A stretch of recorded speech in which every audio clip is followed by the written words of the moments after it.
Chapter 157. No matter how restless the world below was, it was always calm above the sea of clouds. In my eyes, the clouds slowly moved, combined, and changed according to their own rhythm. Just by looking at them, my heartbeat and thoughts slowed down, and my heart calmed down. However, the storm before me was obviously not in that state. Above the throne in the clouds, the raging whirlwind gathered into a pitch-black whirlpool of clouds. Thunder kept spilling out from within, and his voice was as loud and clear as thunder. That's right, this was him, not it. This was the powerful wind elemental god Cambion, the last of the 4 elemental gods, as well as the youngest one. Little thing, you're saying that stupid Big Rock actually intends to open a portal to the Earth elemental plane in the mortal plane? That's impossible. Even he can't support such a huge consumption, and this is different from our original agreement. It seemed to be a question, but hearing this I laughed. Agreement? Oh my, Lord Camdron, are you a newbie? You actually believe in a verbal agreement? Let me guess, your agreement is nothing more than fighting on your own, and the territory you conquer will belong to you. The storm continued to whirlpool, and the blurry face remained silent. However, this silence was enough to explain everything. From a certain standpoint, this rough agreement was the only one that could be accepted. Talking about trust with demons and evil gods, only you can think of that. Do you think that if you were in this position and someone was willing to help you open a portal to the wind elemental plane, the wild gale planes, would you refuse? And your relationship with Unbroken? Apart from a few special planes, the elements in a mortal plane must be kept in balance. Regarding the actual situation of the Ichi continent, the great saint Aristotle once proposed the theory of the 4 elements.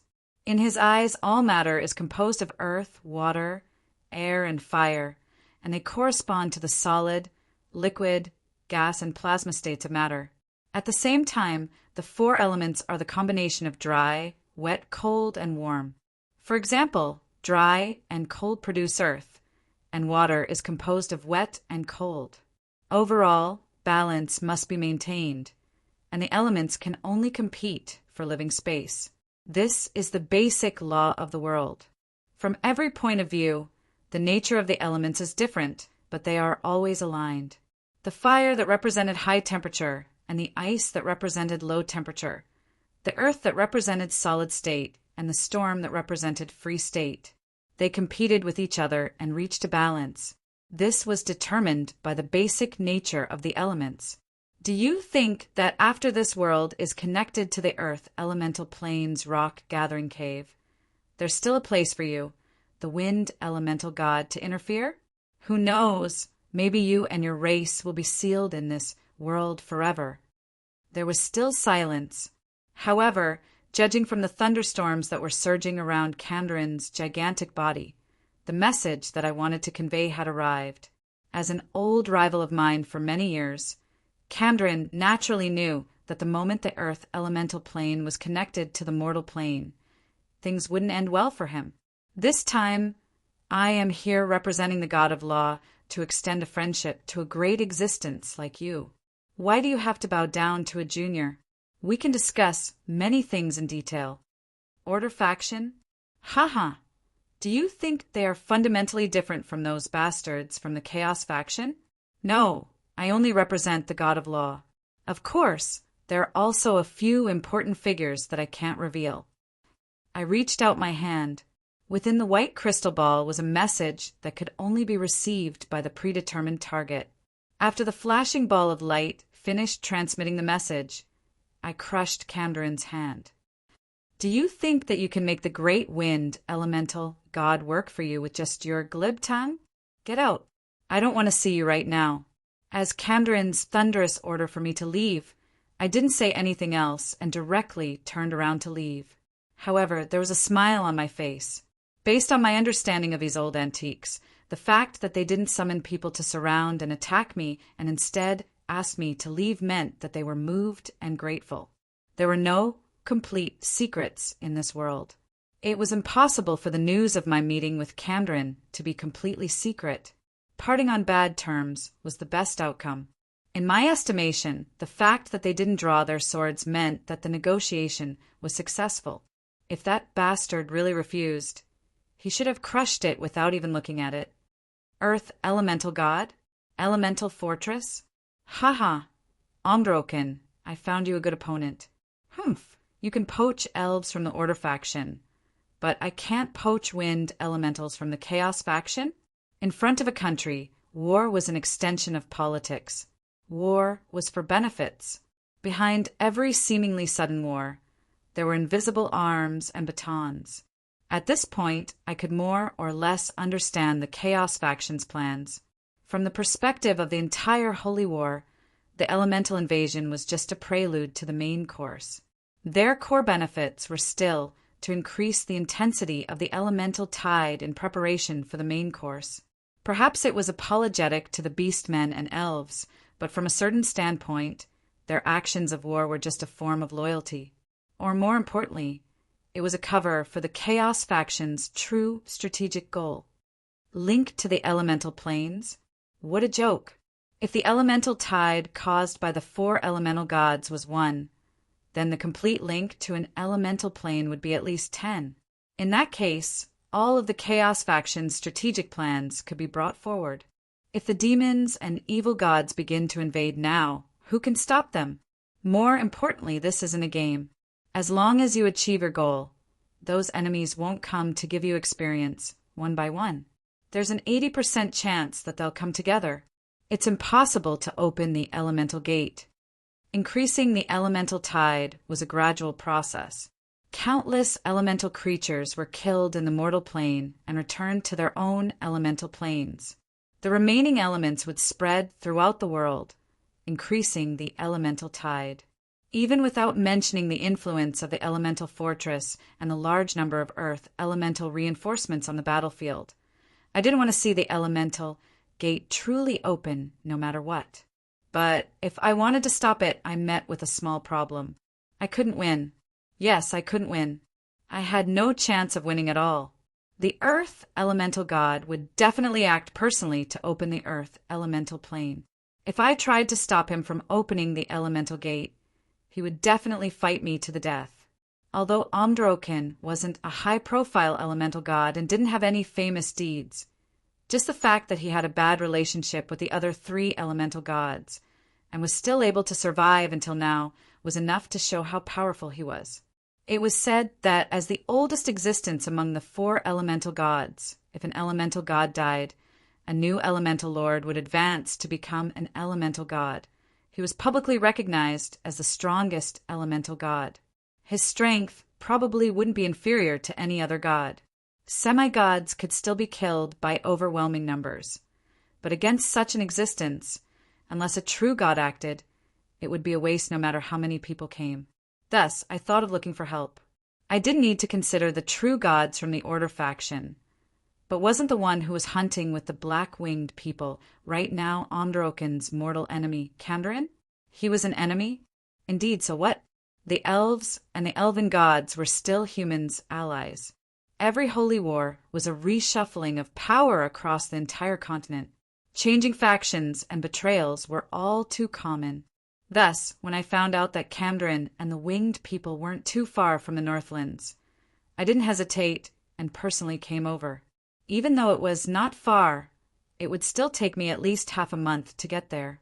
Completing the Earth Elemental Gate isn't something that can be done in a short period of time. Before that, the Chaos faction definitely doesn't want to see an early decisive battle. On the other hand, Antun should be safe.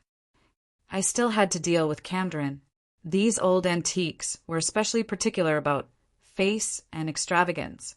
It was already good enough for them to sweep those who didn't have enough weight out of the door. It was more normal for them to kill them along the way. Especially when it came to such an important matter, sincerity was even more important. Now that I had received the expected reply, I could finally be at ease. Stepping into the long-awaited Vulture assault airship, I began my journey back home. Even though I was in a temporary facility, the information from the front lines still hadn't been cut off. The pilot began to make preparations. The battlefield is still strangely calm. The elves seem to be reorganizing their army. The main armies of the 4 countries are being mobilized, and the total number of troops has already exceeded 150,000. Considering that the adult elves are at least silver rank in terms of combat strength, this is an extremely terrifying force. Out of the 3 walls of Antun, only the innermost one is left. However, the siege has already stopped. San Antonio's army has already arrived in the northern lands and has officially taken over the defense of Red Maple City. If we were to return now, I'm afraid that we would meet with some small problems. The human allied army has already clashed with the beastmen. Both sides have victories and defeats. Just as you expected, the other 3 beastmen have already begun to gather together. This was a cage from the very start. Damn it, they actually dared to deceive the Demon Lord. Also, just as you expected, the second snowstorm has arrived. The heavy snow has sealed off the mountains, and right now, the various armies are all stuck in the cities. The resources that are being consumed every day are astronomical. Only high-level combatants are barely able to move about in this kind of hellish weather. You don't have to worry about missing the show of the year. Eliza's report carried a hint of resentment. It seemed that while she was teasing those Beastman chieftains, the Beastman chieftains didn't tell her the real battle plan, which made her very unhappy. And those messy miscellaneous matters, for example, those bastards from the Gentleman Alliance. Even when you weren't around, they came to look for me.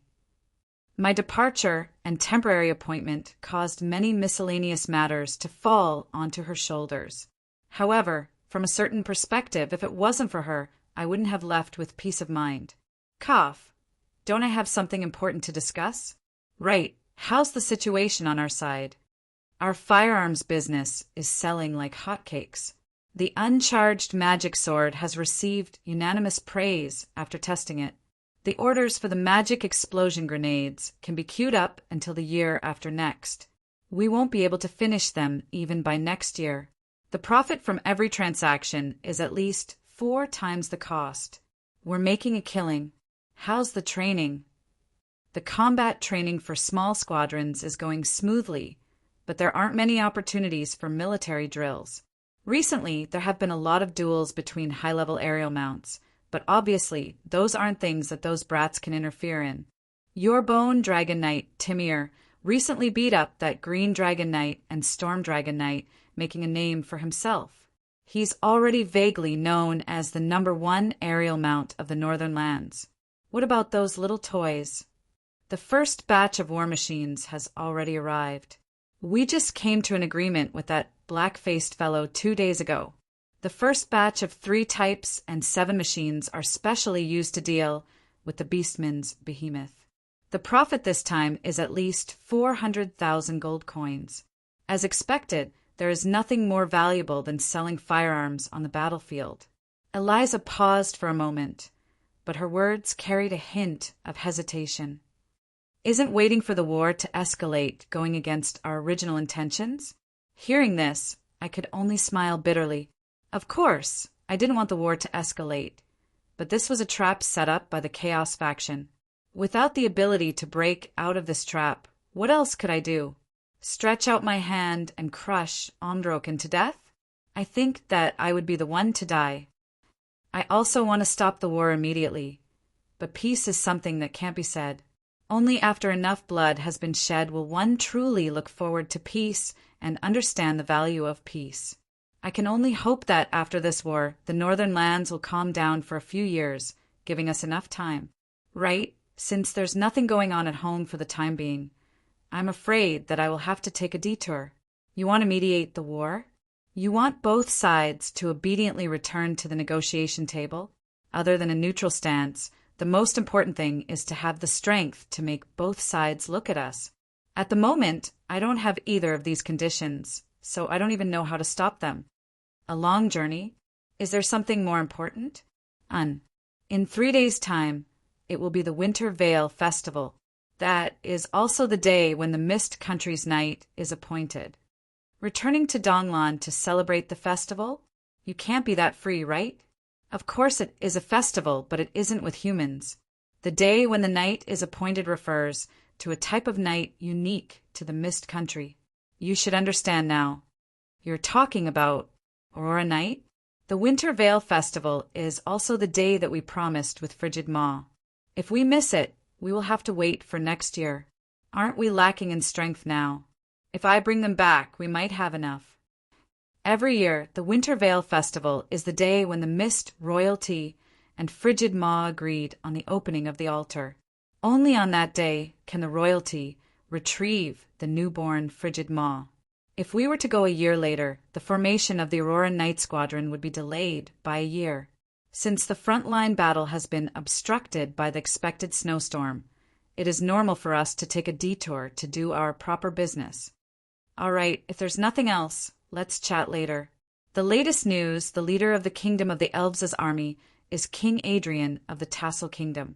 He is the target that you wanted me to pay attention to. I understand. I sighed. As expected, I knew that the ambitious Adrian wouldn't let go of such a good opportunity. Can you tell me about your relationship with him? Eliza's question made me reminisce about that sunny and carefree elf. Probably, it's about the same as the relationship between you and me. Aha! As expected, you really do like men. Who turned you gay? Adam or Kolos? I'm going to chop him up right now. I was instantly rendered speechless. What, as expected? This is already that and that. Could it be that Eliza always thought that I was gay? Don't get the wrong idea. I'm not interested in men. I'm talking about the relationship between master and disciple, and the relationship where you chopped me up in the end. Sigh, my line of master and disciple seems to be all like this. Heloise, are you really cursed? Why do you always end up like this?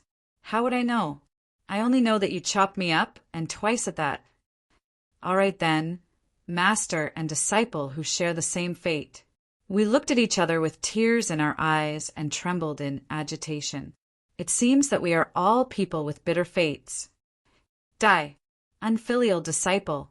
I don't have a disciple like you. All right then, judging from how the bird was biting me, I probably misunderstood. The silly cat was just remembering the past and going crazy from anger. I casually grabbed the silly cat's neck, shook her twice, spun her around 3 times, and then sent her into the waste paper basket that I had specially prepared for her. Cough! It seems that this really is a tradition. Eliza, remember to test your character first when you take on a disciple in the future. Relax, master. I have no intention of taking on a disciple. With the 2 of you acting as an example, what's the point of teaching a naughty child who needs so much effort to raise and will likely kill his or her master when he or she grows up? For some reason, hearing this comment, I felt a mysterious sense of sorrow. Was it that I had brought this upon myself? Yep, let's end this topic here. Eliza, be careful of Adrian. From a certain standpoint, he's your senior brother, and he's definitely not easy to deal with. Chapter 158. The snow is getting heavier. Looks like the supply team will be late again. Eliza looked at the heavy snow outside the window and could only shake her head helplessly. This was not the first time he had been delayed by the weather. At the beginning, he was burning with anxiety. After that, he was still helpless when he tried to contact his surroundings. Now, he was helpless and numb to the expected weather. It could be considered a helpless habit. After all, it wasn't just one side facing this terrible weather. Since both sides had stopped, there was nothing to be nervous about. It had to be said that the beastmen chose a very delicate time to attack. The heavy snow made the war fall into a rather awkward situation. Fight the final battle? How could they fight while skating and shivering in the cold? Even the preparation and distribution of winter supplies was a major task. Even the strongest army had to learn to be respectful in front of the power of nature. Damn it, it would have been better if it had been half a month earlier. Maybe we should have waited until next spring. Every beast man would probably think so when they were shivering in the cold. In the past, they would have been sleeping around the bonfire in their winter quarters. This was like procrastination. Everything went according to plan, But as they prepared, many factors affected them, and they ended up at the most inopportune time. What? Traffic jam? No problem, there's still 2 hours. Wrong way. No problem, there's still an hour. Airport highway repair? No problem, probably. Yep, there's still half an hour, we won't be late. Hee, we're finally here. I told you it was fine. What? Airport inspection? At least half an hour? Hey, stop joking. Don't leave the plane. Yep, that was more or less how it felt. It was just an analogy. Definitely not someone's personal experience. Cough. To be honest, this was undoubtedly a scheme of someone and a certain demon lord. According to the Beastmen's original strategy, they wouldn't have encountered such trouble. But now, Eliza didn't feel happy about her scheme succeeding. After all, as time went by, the war was getting more and more intense, and the burden on her body was a little too heavy. Yes, she had lied. How could everything be fine during a war? The Beastmen and elves weren't easy to deal with. Although the general situation was, as she had described, the actual pressure was much greater. The Allied army suffered a lot of casualties every day. However, this was the only way that Roland could be at ease and do his job. I'll look after the house. It'll be fine. Didn't Roland teach me everything? At the very least, even that silly girl and can become the underground overlord. How can I not be able to take charge? In a sense, Eliza always had an inexplicable sense of competition for Anne, even though her absolute strength now far surpassed, and she still hoped to prove to that person that she was the best leader. But obviously, there were some things that couldn't be taught. The current chaotic battlefield situation was much more difficult to deal with than the underground, where most of the enemy forces had been wiped out. The Beastmen's aerial knight has come to challenge us again. This time it's 2 Thunderhawk teams and that dragon knight. San Antonio wants Sir Timir to fight, but Sir Timir obviously hasn't recovered from his previous injury. San Antonio's own aerial knight? Don't they have the Griffin Knight regiment? They even have a legendary Griffin Knight holding the line. Why don't they go up themselves? They said that Elson is sick. Their words are very harsh. They want us to prove our worth with our military achievements. Hearing this, Eliza just pushed her glasses expressionlessly. However, no one knew what she was thinking in her heart. A legendary Griffin Knight can be sick? I should have killed those bastards long ago. Flashing Red Knight Elson? All right, I'll remember you. I'll wait patiently for the day you enter the Styx. Maybe I'll personally send you down. In a sense, even in the human world, the super empire was a synonym for tyranny. In their eyes, being willing to support the 7 northern countries was already a great gift. How could a super empire accept the command of a small country? Naturally, the command of the Allied forces would be handed over to him. And under the premise that the leading Casomi duchy was only a vassal of San Antonio, from the moment the reinforcements arrived, the command of the Allied forces was handed over to these proud San Antonians. At this time, it was obvious that the San Antonians were very dissatisfied with Donglan, who was profiting from the war, especially when they sent out the least reinforcements among the 6 northern countries. But the Donglan aerial knight was the lowest gold-ranked. Even San Antonio had to take them seriously. Therefore, in the name of the commander of the Allied forces, they requested for Donglan's aerial cavalry to fight. In the beginning, Donglan's Aurora Knight and Bone Dragon Knight did win consecutive duels. Even Donglan, who had been weak for many years, became famous at the same time. But the orcs no longer had the intention to duel.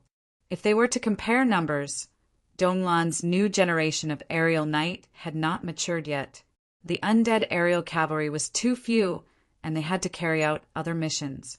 Even Timir was injured by the enemy's continuous attacks. What about the other Aurora Knight? Is there anyone who can fight? Even during the Mist Kingdom's peak, the weakest Aurora Knight that was above gold-ranked did not exceed 100.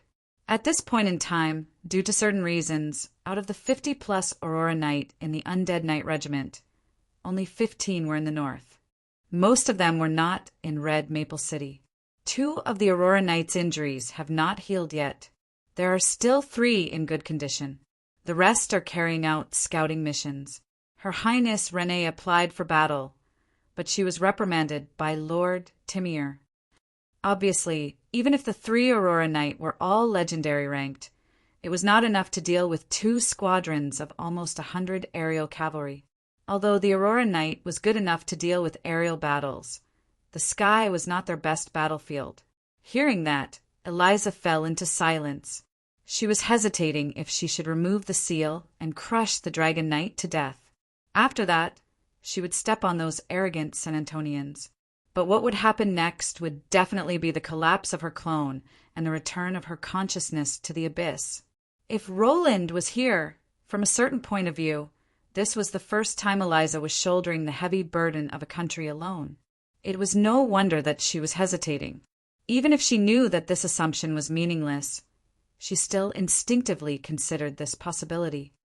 Lady Eliza, in fact, His Highness Roland had left a letter. After hesitating for a long time, the servant finally spoke. It seemed that the current situation had reached the predicament that he had expected. He could have contacted him directly, but he actually left a letter? Eliza was stunned for a moment. Then, she could only shake her head unwillingly. This fellow saw through me again? Yes, Roland knew Eliza's character from the start. So before he left, he naturally made preparations. And in order to take care of her pride, he obviously would not take it out unless it was such a crucial moment. Since you have seen this letter, then the situation is probably not good. Let me guess, the thing that troubled you but did not tell me is most likely the internal troubles of the Allied army. There are too many external factors in this war. The position of both sides is not stable. It is not surprising that someone will betray someone. Maintaining strength is the priority. As for the other countries, it does not matter if they offend all of them. As long as they cross the line, even if they are allies, there is no doubt that they will be looking for a beating. Just treat it as if you are in the abyss and learn how the old devils treat their allies. You're more familiar with their style of doing things than I am. Roland seemed unreliable, but in fact he was extremely scheming. He trusted everyone, but he did not trust anyone deeply. From the beginning, he had made all kinds of plans and backups. In Roland's eyes, even if San Antonio did not come, it would be difficult for the sparsely populated Donlon to obtain the commanding authority of the Allied army. And once they lost the commanding authority, it would be difficult for them to even speak in the command center. This had nothing to do with one's ability and willpower. In this temporary Allied army, it was an iron law that whoever had the bigger fist would have the final say. And once the commander-in-chief fell into the hands of another country, one would definitely be used as cannon fodder. This wasn't because Roland thought too badly of others. Instead, it was because he judged others by his own standards. He firmly believed that if he had the commanding authority, he would definitely use the soldiers of other countries as cannon fodder and preserve his own main force. And the facts proved his conjecture. But since there were not many people on the surface, the Mist Kingdom actually suffered the least losses these days.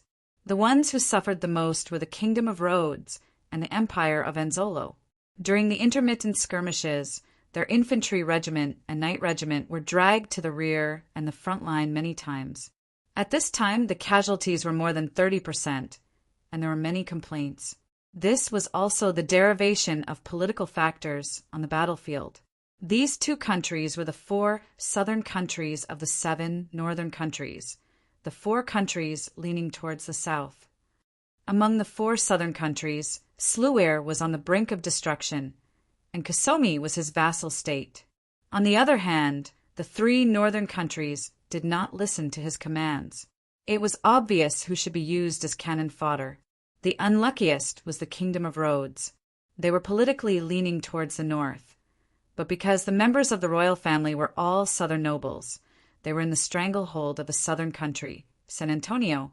As for the other 2 countries of the 3 northern countries other than Donlon, the Kingdom of Sua, a highland country with barbarian blood, and the Kingdom of Phoenix, which was as old as the Mist Kingdom, completely ignored the blind command of the people of San Antonio. Of course, this kind of thing could not be said directly. But putting aside those appearances and cover-ups, directly looking at the results. Direct dealings between countries were often bloody and direct. In reality, with Elisa's ability, she wouldn't be able to see through these twists and turns. It was just that the responsibility of replacing Roland was too heavy, and she had too many misgivings, so she couldn't make the decision to turn against Roland. Now that there was Roland's personal letter, she naturally wouldn't hesitate anymore. Let's say that our air knight is also sick. He caught a cold and has a fever of 40 degrees. How can he fight in the sky? What? Undead don't have fever? Then let's say that he has diarrhea. Yes, I am clearly playing them, not giving them any face. If they are not happy, then first ask them how Elson got sick. If it still doesn't make sense, then let Timir meet that Griffin Knight and see if he has recovered from his illness. And when Eliza made up her mind not to compromise and directly gave the other party attitude, she also felt a little more relaxed. And just when she was about to pour herself a cup of black tea to rest and then deal with those annoying official matters, a reckless figure barged in. Not good, the latest news. The Enzolo Empire suddenly changed sides and attacked our camp. Our army was defeated. Buffed. The 7 northern countries suddenly became the 6 northern countries. No matter how good Eliza's self-cultivation was, she still spat out the black tea in her mouth. At this time, she finally understood what Roland meant. Every holy war is the time when countries and major forces stand on the same side. The position of both sides is not stable, and it is not surprising who betrays. We should also preserve our strength first. In the Aurora's hangar, dozens of engineers were busy, and a team of teenagers, Cohen and Timlad, had mysteriously become the leaders of the research team. Why does His Highness still not allow us to use it on the battlefield? If it can be used in theory, our situation should be much better, and we can also teach those northerners a lesson. The wisdom of mortals. Ever since he came into contact with His Highness Roland, Timlad fell in love with those pretentious lines. Now, as long as someone asked him what he did not understand, he would definitely push down his glasses flat and then talk about stupid humans, the wisdom of mortals. Even monkeys are smarter than you. Whether or not he showed that he was very knowledgeable, it was true that he made people want to beat him up. Many people in the Gentleman League had already beaten him up, but apparently little Timlad had forgotten. Is there any hidden meaning in these words? We are not gods, of course we are mortals. You still haven't told me why not use it on the battlefield. All right, in front of Cohen, who had a serious face, in front of him, and in front of him, even the usually lively Timlad had to restrain himself. My stupid little brother. It seemed that, in a certain sense, his restraint was limited. I'm older than you. Also, I'm not related to you by blood. Cohen was obviously stubborn, and this was his personality. After receiving orders from Roland, he made Timlad work overtime every day. Finally, Timlad could not take it anymore. You blockhead. You have no sense of humor or the sails of an artist. Are you really a mage? You're just like those muscular knight guys. I'm not a mage to begin with. Do I really look like a knight? That's great. Hee, I'm not as good as you say. All right, next up was the time for little Timlad to go on a rampage. But even if he had 2 arms, he would definitely not be able to defeat Cohen. From a certain perspective, the young but stubbornly old-fashioned Cohen was basically Timlad's natural enemy. All right, I'll tell you the truth. His Highness means that the guys down there are not reliable at all. These are all our backup plans, and we can't use them until the critical moment. What's the critical moment? That's a lot, but we won't use them until the critical moment. And as long as the higher-ups deem it necessary to use them, the green light above the hangar will turn red. Green light? I didn't see it. Am I really colorblind? Isn't it above us that red light is? Wait, it's red. The battle has begun. Shilua Swamp, Kadia Wastelands, Baikal Highlands were once forbidden areas for the living, and also the territory of the Shilua Empire. But now it had turned into a battlefield. Countless undead were slaughtering each other, and the battlefield was filled with the roars of a formless black death god. The ground was filled with the smell of bones and rotting flesh. The undead of both sides were using actual combat to exchange their understanding of the art of death. The civil war in Shiloah had already lasted for several months. At this point, both sides had suffered heavy losses, and it was time for the war to end. And at this critical moment, more than 30 Air Knight suddenly arrived. They were draped in black cloaks, and their figures couldn't be seen clearly.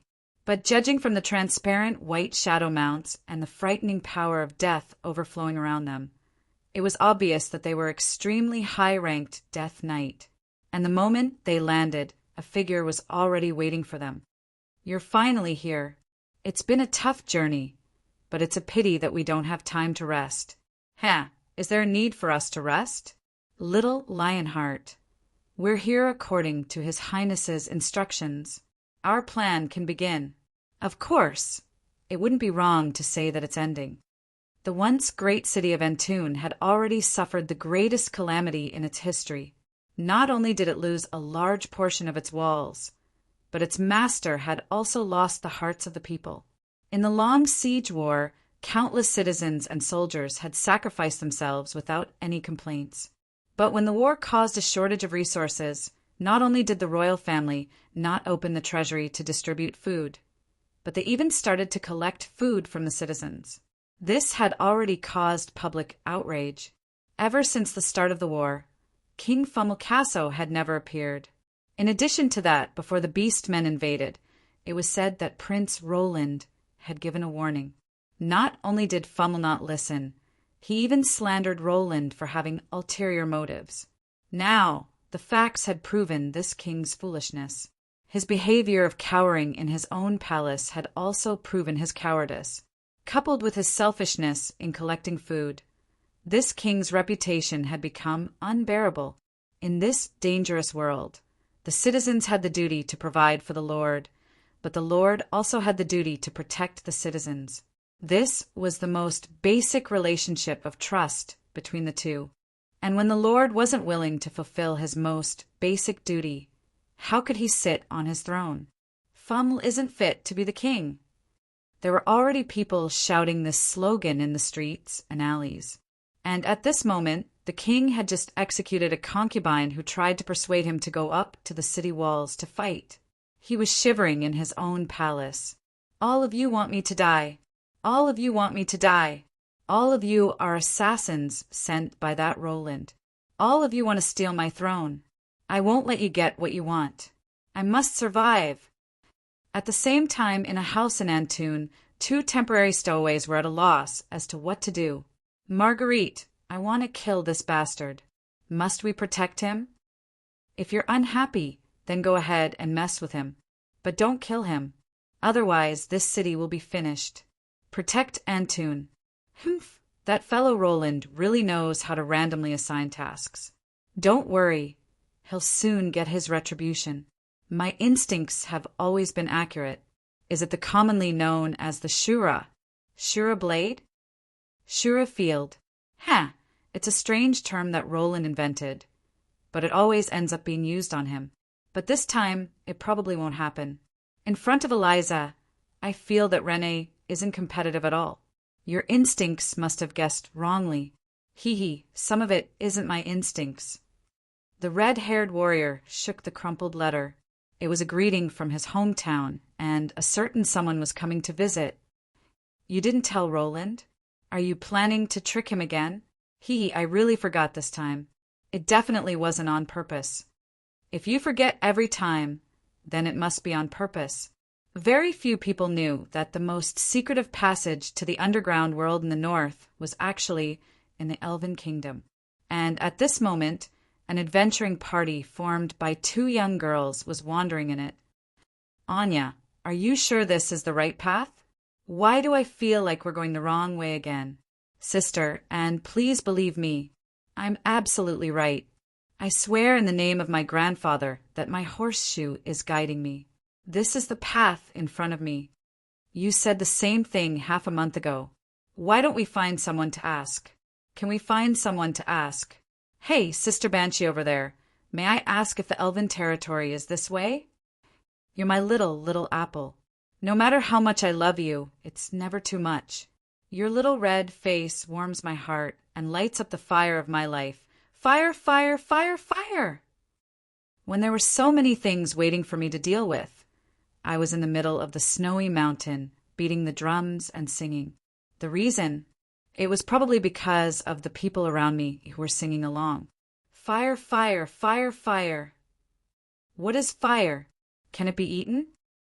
Of course it can be eaten. Didn't you see that human crying while singing?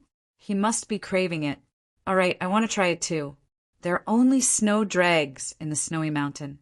The ones speaking were snowmen, snow monsters, and snow ladies.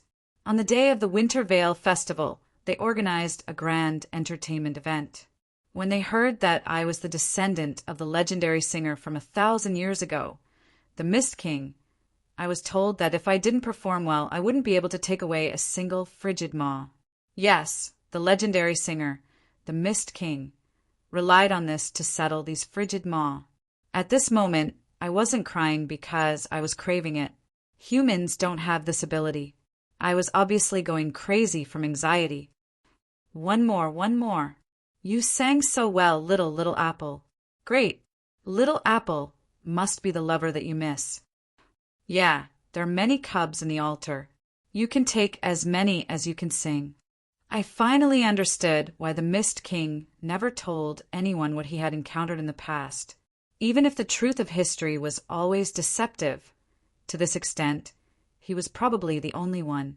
If it was me in the past, I definitely wouldn't say anything either. Wiping away my tears, the audience was so supportive, I could only continue. My musical talent was extremely limited.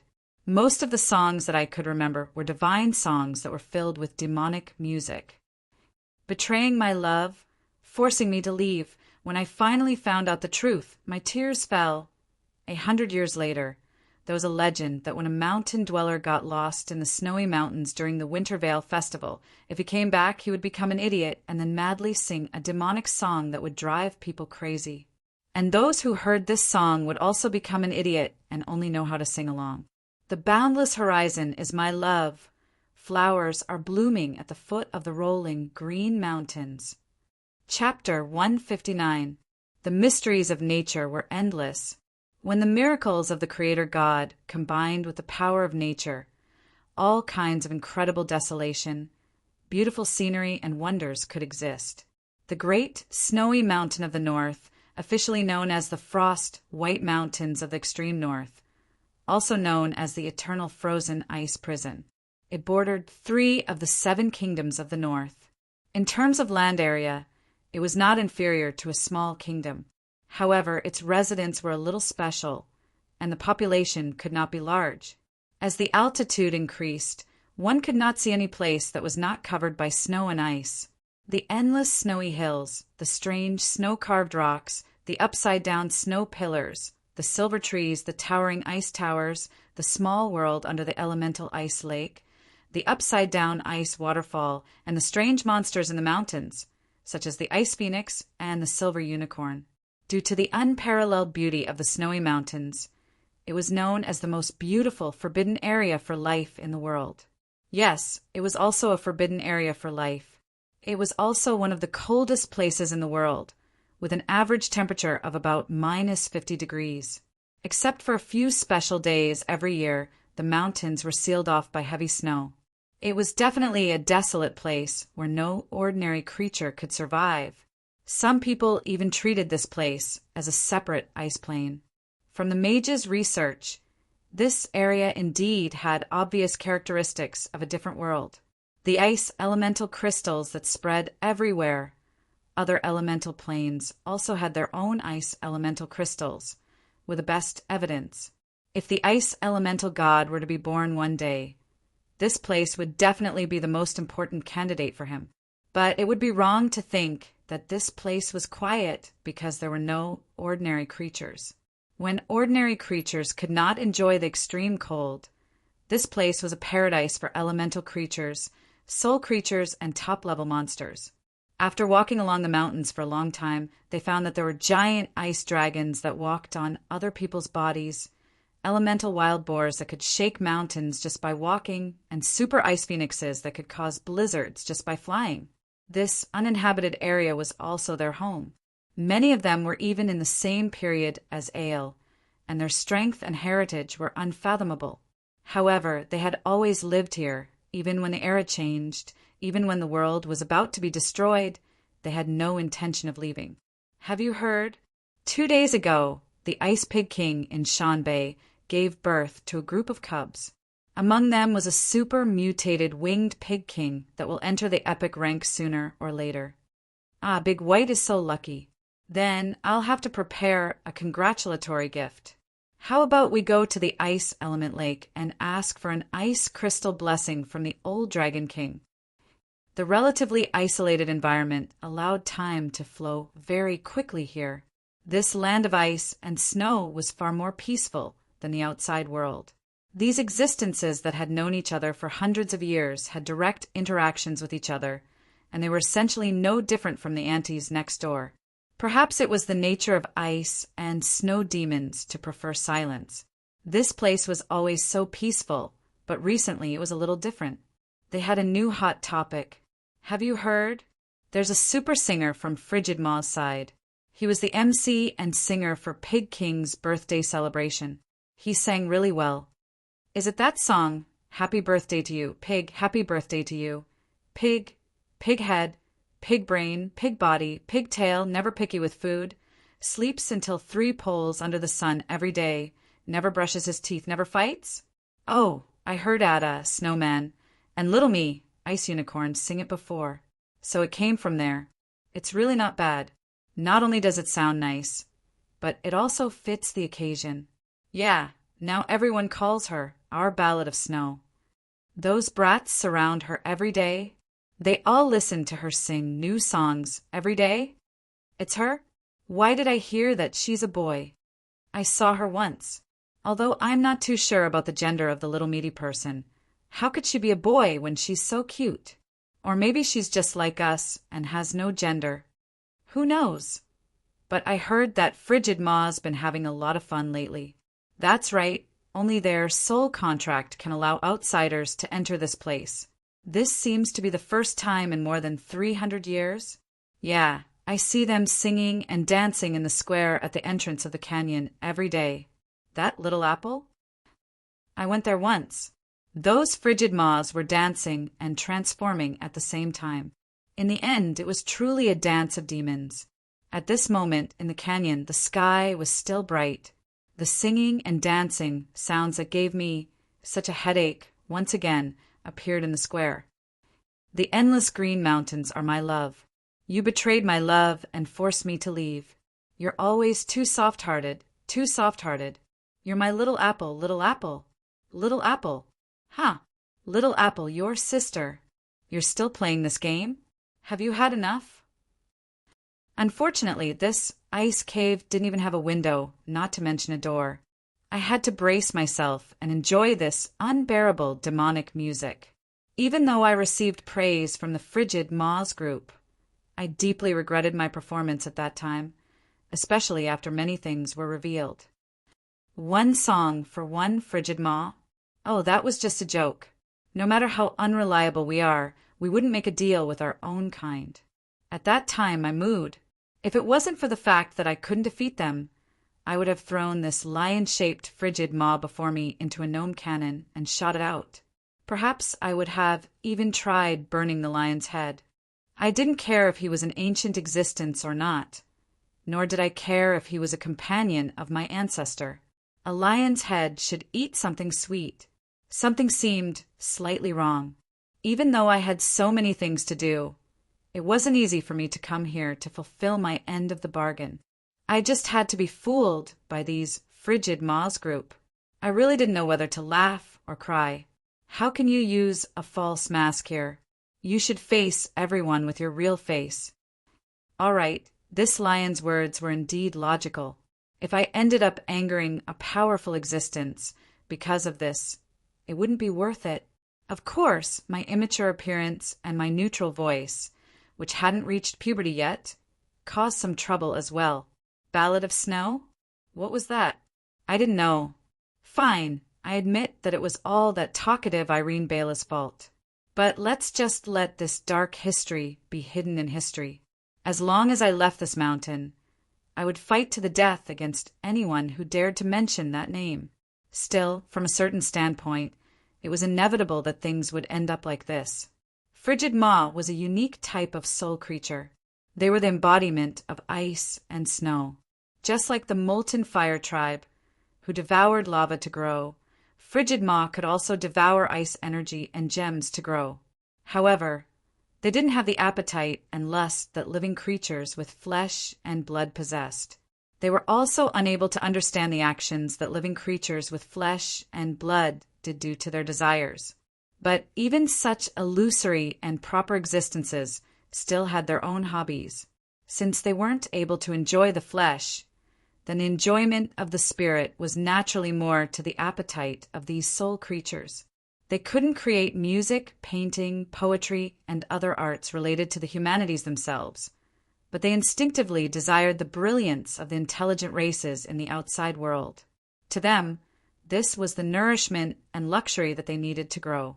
The Frigid Maw didn't hide their hobbies. According to them, the ancestors of the Mist Kingdom, who had taken away their cubs in previous years, also spent a lot of time preparing their next gifts and performances. This was the reason why the Frigid Maw, who originally didn't have any tradition of the Winter Veil Festival, gradually got used to the Winter Veil Festival. On that day, a contestant from afar would come to visit. He would perform a performance that he had meticulously prepared. Perhaps it wasn't that precious, but it was indeed the work of craftsmen and painters. On the other hand, the mature Frigid Maw in the outside world, who were looking forward to their return, would excitedly talk about their past experiences. In the end, when the festival ended, the mature Frigid Maw would watch him leave with his newborn cubs and eggs, just like a young parent watching their child go to primary school for the first time. For thousands of years, the Winter Veil Festival was the day that the entire race looked forward to the most. In a sense, the Mist royal family had already missed their promise for almost 400 years. It was also because of this that I patiently sang with them. To be honest, my singing was very average. Although my voice wasn't bad, there were quite a number of people who forgot the lyrics halfway through the song. There were even more cases of people singing out of tune. As a result of the natural poor rhythm of music, the phenomenon of stringing together words, missing words, and having too many words would happen from time to time. Every time those snow maidens who were good at singing and dancing would sing out of tune better than the original, but still not in tune, my old face would blush a little. However, the reason why the Frigid Maw liked it was because of the musical melody contained in these divine songs, as well as the unique culture and ideology. They were definitely not products of this world. That fresh and profound art from another world attracted them instead. But every time, I would count the days with my fingers. After all, I didn't have much time left. It wasn't a good idea to continue wasting time like this. Arwen, you are the companion of the Mist King and also my elder. Then you should have been outside. The current situation in the Mist Kingdom isn't good. I really need to go back. However, every time I said the sentence, the ice crystal lion head would smile foolishly and then find some random things for me to do. For example, the ice wild boar in the mountains had given birth to a little cub and asked me to help them sing a song to celebrate it. The ice phoenix family's ancestor was celebrating her 40,000th birthday and needed me to help her celebrate it. I definitely can't wait. If it still doesn't work, I can only go back first and come back next year. Finally, this time, I blocked Arwen's main entrance. Seeing how anxious I was to leave at any moment, he finally didn't try to fool me anymore. I know, we also have news from the outside world. I also know that you're here in search of power. As your elder, I won't stop you. But look at yourself now. Can you really obtain power? Me, I'm fine. An indescribable sense of irritation made me reply without even thinking. However, The old lion revealed an abnormally human-like smile. Is it? You're also a user of the power of ice. We, Frigid Maw, are also beings of the power of ice. But you've seen that Frigid Maw act in such a hurry. That's because it's too peaceful here. I got bored. A retort was already at the tip of my tongue. But just as I was about to say it, I suddenly thought of something and paused. Every element has its own nature and characteristics. Fallen magic and holy light will affect the personality and mind of the user. Elemental magic is no exception. It's just that if one's training progresses slowly, it can be controlled. Due to being corroded by the elemental power that one is proficient in, most fire mages are hot-tempered. Earth mages are sturdy and steady. Water mages are easygoing and calm. Wind mages are ever-changing and eloquent, and ice mages, which are advanced from water mages, are famous for being cold-blooded creatures. Most of them are abnormally calm. The so-called affinity for the elements is just the degree to which you resonate with the elements. To put it bluntly, it's the degree to which the elements like you. Magic is the miraculous power produced by a strong will. Will comes from the soul, and all miraculous powers originate from the source of the soul. The so-called incantations, casting gestures, and materials are only supplementary. In the end, it still belongs to the soul. Perhaps, many years ago, you were blinded by hatred and couldn't see clearly. After so many years, when you understand your own path, why didn't you open your heart to the elements? You closed your eyes and ears and erected barriers in your soul. How could you obtain the love and intimacy of the ice and snow elements? Since you're here in pursuit of power, the ice and snow elements are the most trustworthy power. Those elemental spirits clearly love your singing. So why didn't you allow them to enter your soul? Child, you're still too impatient. Since this is a rare opportunity, you should look around more. Perhaps the entire world will be different. Hearing this, I was so shocked that I broke out in a cold sweat. All miraculous powers originate from the soul? Damn it, I actually forgot about this. So, I've been making mistakes all this time. What astonished me the most was that on the path of pursuing power, I had unknowingly forgotten the most important foundation. My power of law was my desire for fairness, while the God of Holy Light's holy light was his obsession with the natural laws of the world. Powerful cultivators would often use their souls to match the nature of their power. If one only used power to control power, then they would have long since become inferior and would never be able to reach the true peak. Outside the window, there was a boundless snowscape. It was the white that spread across the horizon. It was the home of the ice and snow spirits. Even though I was in this country of ice and snow, my heart was still in the bustling mortal world. Do you think that the soul contract with Frigid Maw is all there is to the Aurora Night? No, the way you use it is so crude that even we can't bear to look at it. It's like using a god equipment to trim your nails. You're simply wasting your and Irene Bela's potential. Also, that magic sword system of yours, you guys have too little openness to it. Your understanding and usage of the elements are even more of a mess. You're basically using a golden plate to beg for food. In order to prevent the Winter Veil festival from becoming cold again, when your heart has calmed down, let us old fellows teach you about the understanding of ice and snow. Elemental God? Hee, in front of some of us ancient existences, they're still just juniors. Perhaps I'm not the strongest in my tribe, but I can still talk to you about the understanding of ice and snow that the Mist King had back then. If my partner was still here, these juniors wouldn't be so arrogant. Chapter 160. No one would have expected that in this epic war known as the Shameless Betrayal War, the first to launch a surprise attack would be the allied forces of the four northern kingdom of the elves. Yes, the first to break the stalemate was not the orcs who launched a surprise attack, nor the humans who were defending their homeland, but the elves who were eager to show their stance to a certain existence. At 6 a.m, the unannounced crossbow bolts and magic sent the elves greetings. The human allied forces, sent out their main force to meet the enemy. The allied forces of the Seven Kingdoms, excluding Donlon and San Antonio, had a combined force of more than 500,000, and more than 400,000 of them were engaged in battle. The elves had a total force of 167,000. To the super empires, they were probably the garrison of a large city, but their strength was not to be underestimated.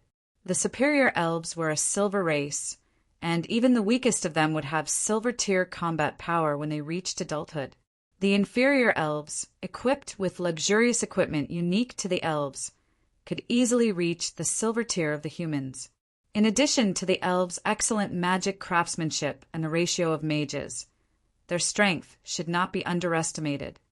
We thought it would be an ordinary war drill, but no one expected that the Long Ears would disregard our past and use strategic magic to clear the ground. Our men were heavily injured, and they even used enchanted crossbows and elven ancient trees. They're for real. Perhaps this officer, who had almost all of his subordinates, could explain why they were defeated so badly. Rather than saying that they did not expect it, it would be more accurate to say that the arrogant humans had underestimated the determination of the elves from the start. The elves, who had accumulated resentment for many years, came with the intention of a final battle from the very beginning. As the rulers, since the elf kings had made their choice, they naturally knew that there was no turning back for them. On the other hand, the proud Antonio people seemed to treat this as another stupid border conflict. When the elves launched their surprise attack, they were actually waiting for the results of the church and political diplomacy. The war plan made by the GHQ did not even include a plan to deal with the elves' attack. As for the other northern countries, they thought that since San Antonio was here, there would be someone who would be able to hold the fort even if the sky collapsed. However, they didn't think too much about it. When disaster befell them, the first to suffer was usually the weakest who ran the slowest. Therefore, when the two sides clashed, their understanding and attitude towards war caused the human allied forces to fall into a disadvantageous position. The towering ancient war tree charged at the Knight Squadron, its gigantic roots sending several unlucky knights flying every time it attacked. The humans' lances weren't very effective against this kind of creature, and when the knights used the encircling dragnet tactic to deal with the giants, the ancient war tree suddenly took root and transformed into a towering tree that covered the sky, causing the knights to be even more at a loss. On the other hand, the Griffin Knight was challenged by the Hippogriphon archers. These powerful flying lions had finally met their natural enemy. The elf archers, who never missed their target, were skilled in mounted archery. It was not difficult for them to shoot through the gaps in the thick helmet of the Griffin Knight. On the other hand, even though the Griffin Knight had the upper hand in close combat, the Griffin Knight that had been studied thoroughly by the other party was unable to pull the battle to a distance that was most suitable for them. They were often shot down in the continuous pursuit and counter-pursuit. And when the battle reached a stalemate, the accurate and vicious magic support of the elves became a heavy hammer that broke the balance of the battlefield. Mages needed time and the accumulation of knowledge, and the long-lived species had a unique advantage in this aspect. When faced with the elves that had come out in full force, most of the spells of the human mages were suppressed. The magic power of both sides was not on the same level at all. The human priests and holy knight might have been the highlight of the chaotic battle, but they lacked powerful offensive spells, so they were not of much use. The elves, who had always been allies, were probably the opponents that the humans lacked the most experience in battle and had no way to deal with them. And the elves of the northern lands had always treated the humans as their imaginary enemy. And when the first wave of battle reached a stalemate, the second sharp blade of the orcs was still not wielded by themselves. The army of the Anzolo Empire, who was the arrowhead of the army's right flank, changed their direction and ruthlessly slashed at their allies. San Antonio, who was in the middle of the army, did not expect that their right flank would suddenly change sides. The assassins who had been prepared for this moment exploded at the same time and were assassinated by their allies in the chaos of the battlefield. The commander of San Antonio, Alanrem, who was ranked 98th in the list of famous generals, was assassinated, and the entire battlefield fell into a stalemate. And when the news of the commander being assassinated spread, the allied armies of the various countries started to waver. At this critical moment, the orc army began to move. When the gigantic behemoth, carrying the shaman priests who were beating the war drums, entered the battlefield, the defeat of the humans was already set in stone. The orcs, who were good at killing, gave the humans a good lesson: what it meant to crush a single soldier, and what it meant to run with the beasts. 2 human warriors can deal with 1 orc? When the orcs put on the earth elemental protection armor and were sent into a berserk state by the shaman's war song, a normal orc veteran could turn into a war-killing machine. A standard team, 12 people, might not even be able to kill an elite orc with double the attack and defense.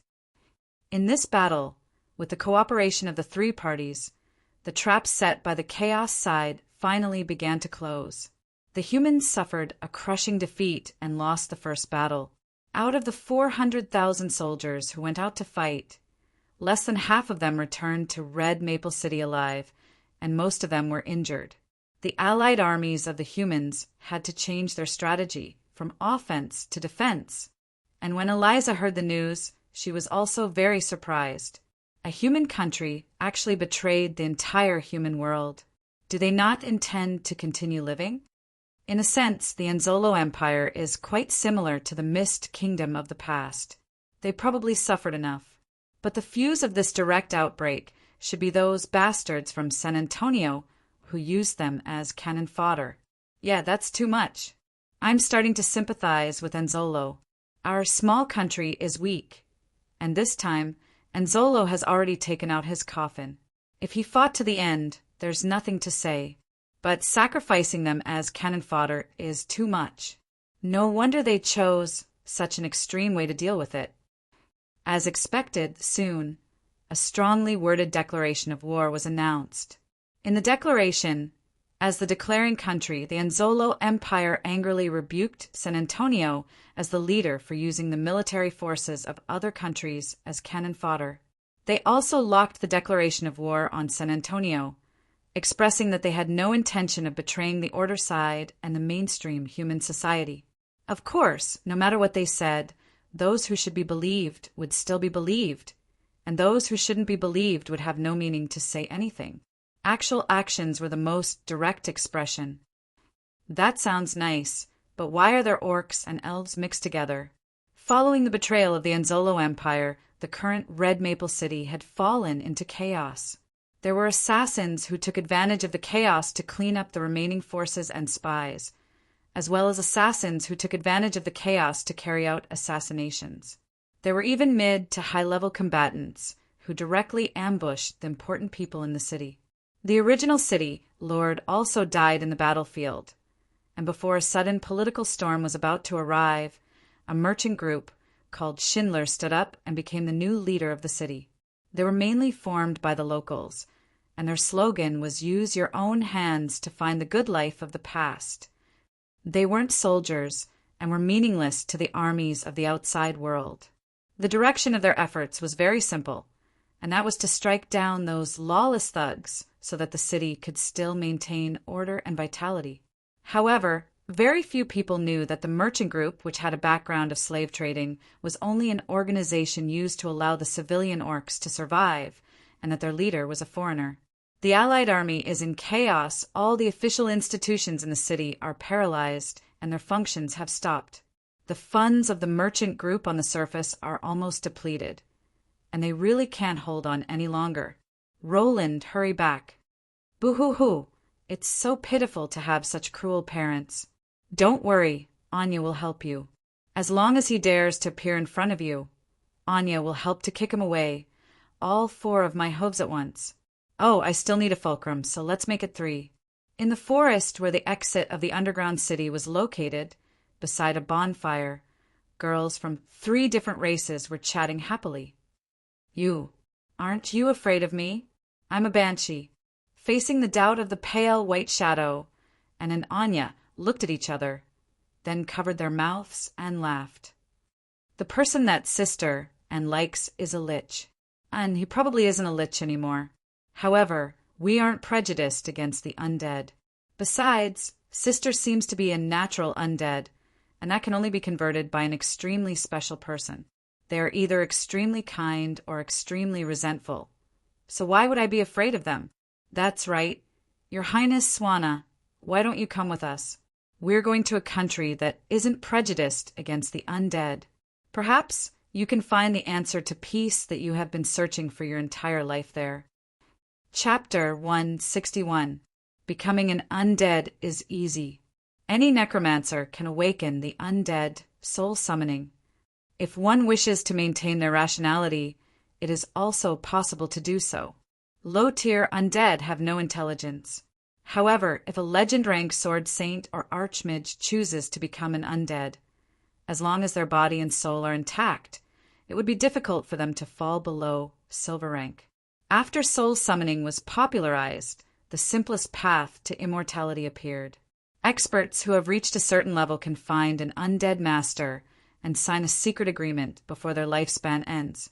Thus, faced with the temptation of immortality, countless black-cloaked swordsmen and gray-robed mages would secretly come to the Shiloh Empire every year. Among them, there are quite a few famous names in the various countries. Newly born undead lords who are originally unknown but appear to be rather powerful appear every year.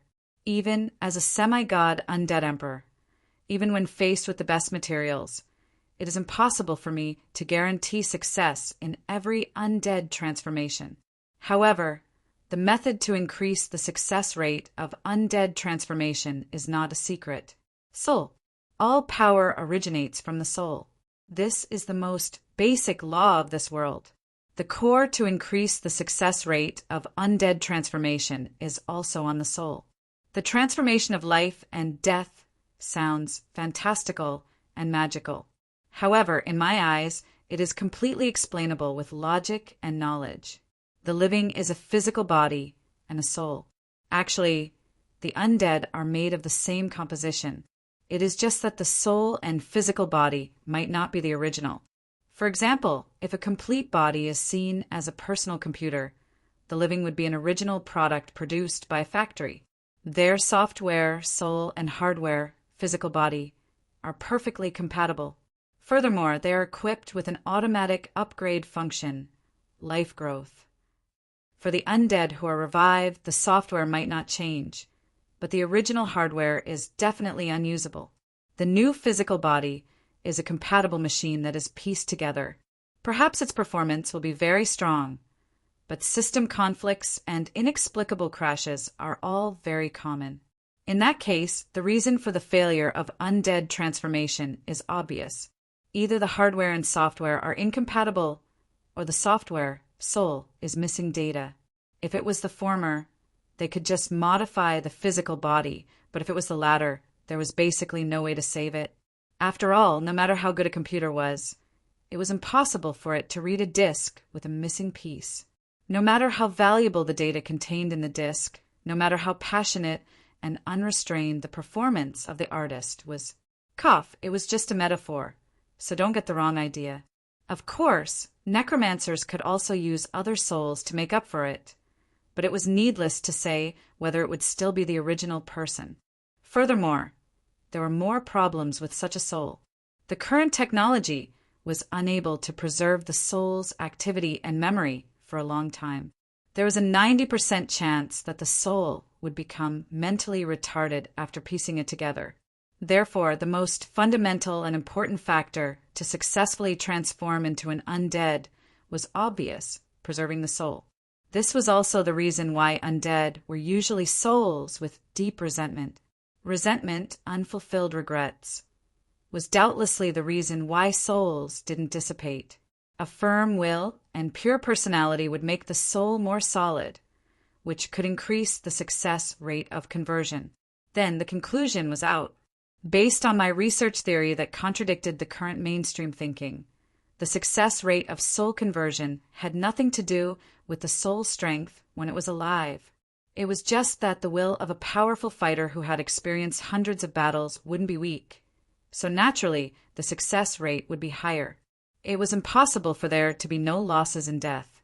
It would already be good if the deceased could preserve more than 80% of their memories. If I were to use a disk as an analogy, it would mean that they had lost at least 20% of their data, and 20% of the disk, soul, would be unusable. At this point, the difference between a naturally awakened undead and an undead awakened by a soul summoning spell was also out. In reality, their principles were the same. It was just that a naturally awakened soul was especially firm. Their personality was so pure that there were no impurities. Their resentment before death was enough to cause snow in June. Even after death, their souls refused to enter the cycle of reincarnation. Their souls didn't dissipate in the slightest. Without the guidance of a necromancer, they automatically achieved the transition between life and death. This was also the reason why natural undead had such astonishing potential. Their souls didn't dissipate in the slightest, and were basically the same as when they were alive. On the contrary, after passing through the boundary between life and death, they came into contact with the secrets of their own souls and were able to gain a deeper understanding of the essence of power. When a normal undead lost a portion of their soul, their growth rate would naturally become very low. However, my 7 deadly sins were an exception. They didn't start off strong, but their growth rate was very high. Compared to normal necromancers who focused on the creation of powerful undead bodies, hardware engineers, I set my sights on the source of the soul, software engineers. Of course, this was also due to the fact that I was a natural undead and had soaked in the river Styx several times. Even if other necromancers wanted to work on souls, they probably wouldn't know how to start. Their standard was still stuck at the level of transferring souls according to the instructions. Creating and piecing together new souls and the like in their eyes should be the authority of the Creator God. However, the number of souls that I had created and modified were not few. There were stubborn and twisted souls, perfectly reborn souls that were instinctively talented, loyal, and unyielding souls, and many of them were even souls that I had created from other souls as raw materials. In a sense, it wasn't wrong for Omar and Adang to call me father. Complete and stubborn souls. This was also the inconceivably powerful foundation of the 7 deadly sins. As the crystallization of my research, their souls were all complete, coupled with the specially prepared physical bodies for them. They were even more complete and stubborn than a normal living person. In a sense, they were artificial, natural undead. But in reality, due to my ability compared to real natural undead, their potential was still a notch lower. After all, the natural undead that I knew were all super monsters, including myself, Heloise, and Ale. Didn't they say that in ancient times there was a Valkyrie who guided Valkyrie to the Valkyrie Palace? To be honest, there wasn't much difference between them and necromancers. As for the Valkyrie under the gods in modern times, there wasn't much difference between them and artificial undead. It was just that the one who summoned the souls was a god. Under the influence of God's power, they were able to retain more of their memories and battle techniques. Everything originated from the soul. Valkyrie's soul was basically solidified to its strongest state. It seemed great, but in reality, Valkyrie was basically unable to progress any further because of this. It was the same for the undead. In a sense, putting aside that dazzling halo, Valkyrie and the undead had too many similarities and couldn't be compared to the natural undead. In ancient times, there were still some natural undead, but in modern times, the rate of natural undead awakening was completely negligible. The fragile souls of modern people were unable to resist the attraction of reincarnation, not to mention the complete awakening of a soul. Furthermore, just having this wasn't enough. The most difficult condition to achieve was the resentment and unwillingness to destroy the world. Both Heloise and I had our countries destroyed, and we were the last descendants of the royal family who watched our own people and kingdom fall into ruin. It could be said that we were vengeful spirits who stayed in this world for the sake of revenge. El didn't say what happened to him, but it probably wasn't anything good. Even if all the conditions were met, sufficient luck was still needed, and the success rate had to be calculated from the decimal point. Thus, for the current people, The undead were equivalent to the undead summoned by necromancers. The natural undead were not an option from the very start, and some necromancers themselves didn't even know that there was such a thing as the natural undead. Thus, when Swana revived as a banshee, no one knew about it, and no one could predict it. Perhaps even the elven gods who planned everything didn't expect such a small probability of happening. Pure souls tended to transform into spiritual undead, and female elves were one of the races most likely to become banshees. After Swana revived as a banshee, the title of Queen of Banshees would no longer be exclusive to Heloise. From a certain standpoint, there were many similarities between Heloise and Swana. They were both born as elven princesses, and they both suffered the betrayal of their most trusted people and gods. Their deaths were both important historical events, the living sacrifices of war. The ironic thing is that the elven gods who were at the height of their power back then created a godly enemy like Heloise, and the undead would definitely have sufficient time to investigate the truth. When everything is exposed to the light of day, Swana might also become a godly enemy. However, digging a hole and jumping into it is a tradition of the elves and the elven gods. The Golden Elves and Roseback then are the most classic examples. They were the fuse that led to the fall of the elves. This time, if the elven gods were to turn into the malevolent gods of chaos, I am looking forward to seeing what Rose, who is famous for her extreme hatred towards Eichi, would do. Back to the main topic. Even if the humans had already started to pull back their defenses and Red Maple City, as a core area, was heavily guarded, it still couldn't stop a legend rank warrior, a golden archer, and a natural undead banshee from surrounding us. Ah, Uncle Bones isn't here. Big sister Eliza, how did you return? And sighed in disappointment, not only because of the fact that Roland wasn't here, but also because of the disappointment of Eliza's return. This naturally made Eliza's eyebrows twitch. What does she mean by asking about my boyfriend the moment they meet? Also, we only fought once before. Is it that indifferent now? I thought you would ask about Adam and the others first. They came here a few days ago. I know about foster father and big sister Marguerite. I have been communicating with them. Right? Didn't foster father tell you that I'm coming? Adam, as always, he's a bastard. In an instant, the image of that man giving a thumbs up as usual appeared in Eliza's mind, revealing a smile as if he was watching a show. This is what I should do. Don't thank me. All right, of course we welcome you. But as you can see, we are very busy now, so we don't have time to entertain you.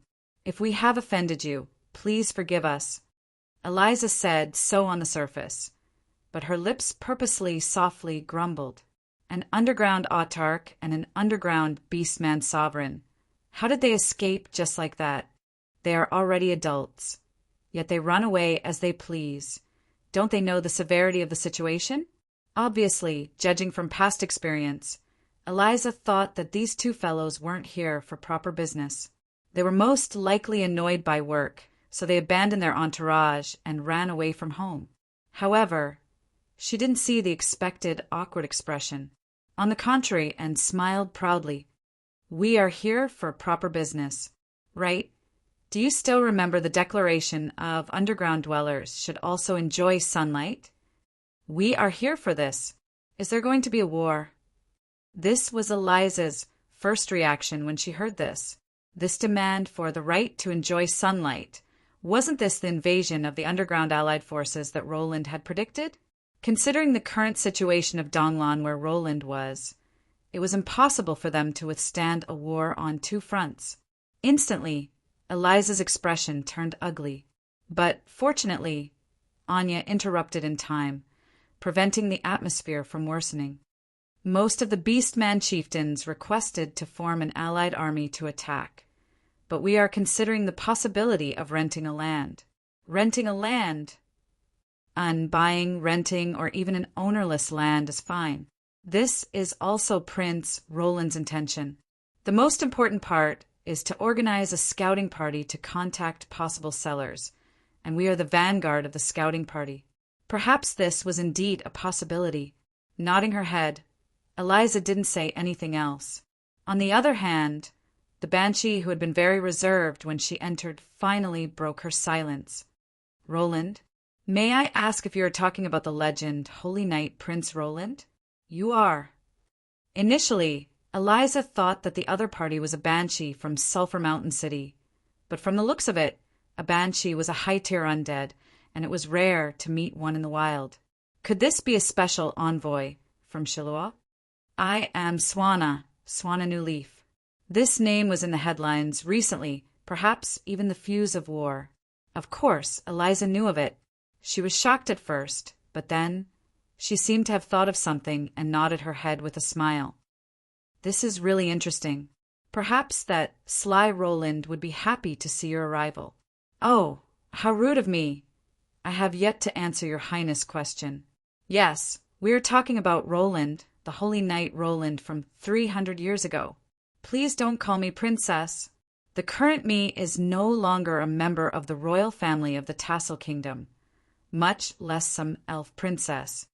Looking at the dejected Swana, Eliza still wanted to say something, but the servant outside the door suddenly barged in, his face agitated. Obviously, he had important news to report. "Lord Eliza, our reinforcements have finally arrived." Chapter 162. In the depths of the snowy mountains, it was a rare sunny day. The sunlight reflected off the snowy ground, creating a vast expanse of whiteness, dazzling one's eyes. Childhood is the most memorable memory. Children's duty is to play and grow well. Through games, they can train their future life skills. This is the instinct of life, and it is the path that children of different races must take. At this moment, in the snowy ground, the children of the snow country are playing and playing. "Ah, little Snow, don't run. Only an idiot wouldn't run. Quickly chase after me. Stop running, I can't run anymore." "Waha, little Rollo has no stamina. His legs are short, he runs slowly. He is a useless ghost, useless ghost." It seems that this is a group of innocent and lively children playing hide and seek, and the one who is the ghost is unable to run anymore. As for those children who were still full of energy, they circled around him, and when he used the last of his strength to chase after them again, they suddenly scattered in an uproar. It is no wonder that he is unable to catch up. Although they are all children, can the stamina of a snowman child and an ice unicorn child be the same? There are also young snow dragons and snow phoenixes. They can fly. Looking at his little friends running further and further away, the little ghost laughs loudly. He has already chased for the entire morning and is currently tired and hungry. "Ha ha ha, this is so fun. My tears are coming out. Brats, continue running. The ghosts are coming to catch you." The eternal ice aeon brings about eternal destruction. The eternal night has already descended. The ice aeon will finally arrive. The destructive incantation brings about an extremely frightening magical ripple, and a blizzard arrives as scheduled. The ghost who is laughing hysterically starts to prepare a forbidden spell that destroys everything. But its target is a group of brats that he can't catch up to no matter how hard he tries. There are two types of brats, those that can move and those that can't move. Only the brats that can't move are good children. Soon, all the brats will become immobile. This is great. Personality modification kick. As the huge ice crystal fist suddenly descends, the ice aeon forbidden spell is interrupted by the lion head that suddenly flies out. Even though he is clearly sent flying, the ghost is still able to leave behind a final retort. "What kick? That's a fist. Could it be that all four of your claws are feet? Do you eat with your feet?" Well, I admit the unfortunate person who was forced to become a ghost was me, and for the past 3 days, I have been doing what I hate the most in my life, playing with naughty children. "How old are you?" Still bickering with a child. "To think you said you wanted to inherit Rivendate's will. How many days has it been?" The mist descendants are becoming more and more useless. I can't take it anymore. I've been playing with those brats for 2 days. I'm going crazy. Calm down. My heart is about to burst. Are you sure it will help me? I only feel more anxious. It was a mistake to listen to this Lionhead's nonsense. Playing with a child with a smile could calm one's mind? Perhaps this would be the case for other people. But for me, this was simply the torment of purgatory. It was simply too unpleasant. 3 days? Oh, let's move on to the next stage. The lion shook its head and made a new decision. Gui Ming, are you sure you aren't fooling me? Why do I feel that it's so casual? This gigantic ice crystal lion had a rather Eastern name. This strange naming method seemed to be the hobby of the first Mist King. And actually, playing with children to calm down was just fooling you. The real goal was to be stained with the aura of the infant ice beast, which was already achieved yesterday. All right. Just hearing that it was fooling me made my anger rise. Then why didn't you inform me? Do you know how uncomfortable it is to pretend to push snowmen, have snowball fights, and play hide and seek? Especially when these brats are so unreasonable. They play with any danger and won't listen to me no matter what I say. They even treat me as a friend. I can't wait to throw these brats into a cannon and shoot them out. Everyone thought that you were having fun with them. After all, you are much younger than them. Their parents were also happy to have a playmate from outside. Seeing that you were having so much fun, they allowed them to play with you for another day. Why did you pull out your sword? Why did you chant an incantation? At this moment, in my mind, there was only I allowed them to play with you for another day because I was having fun echoing in my head. As expected, every brat has an unethical parent. Then, all of you shall turn into dregs. Eternal Glacier, listen to my rage. The Mist King's direct disciple, the personality-correcting fist that specializes in dealing with abnormal people. Reinforcements. This was completely out of Eliza's expectations. The news of the defeat had just spread, and San Antonio's reinforcements were still 1,000 miles away.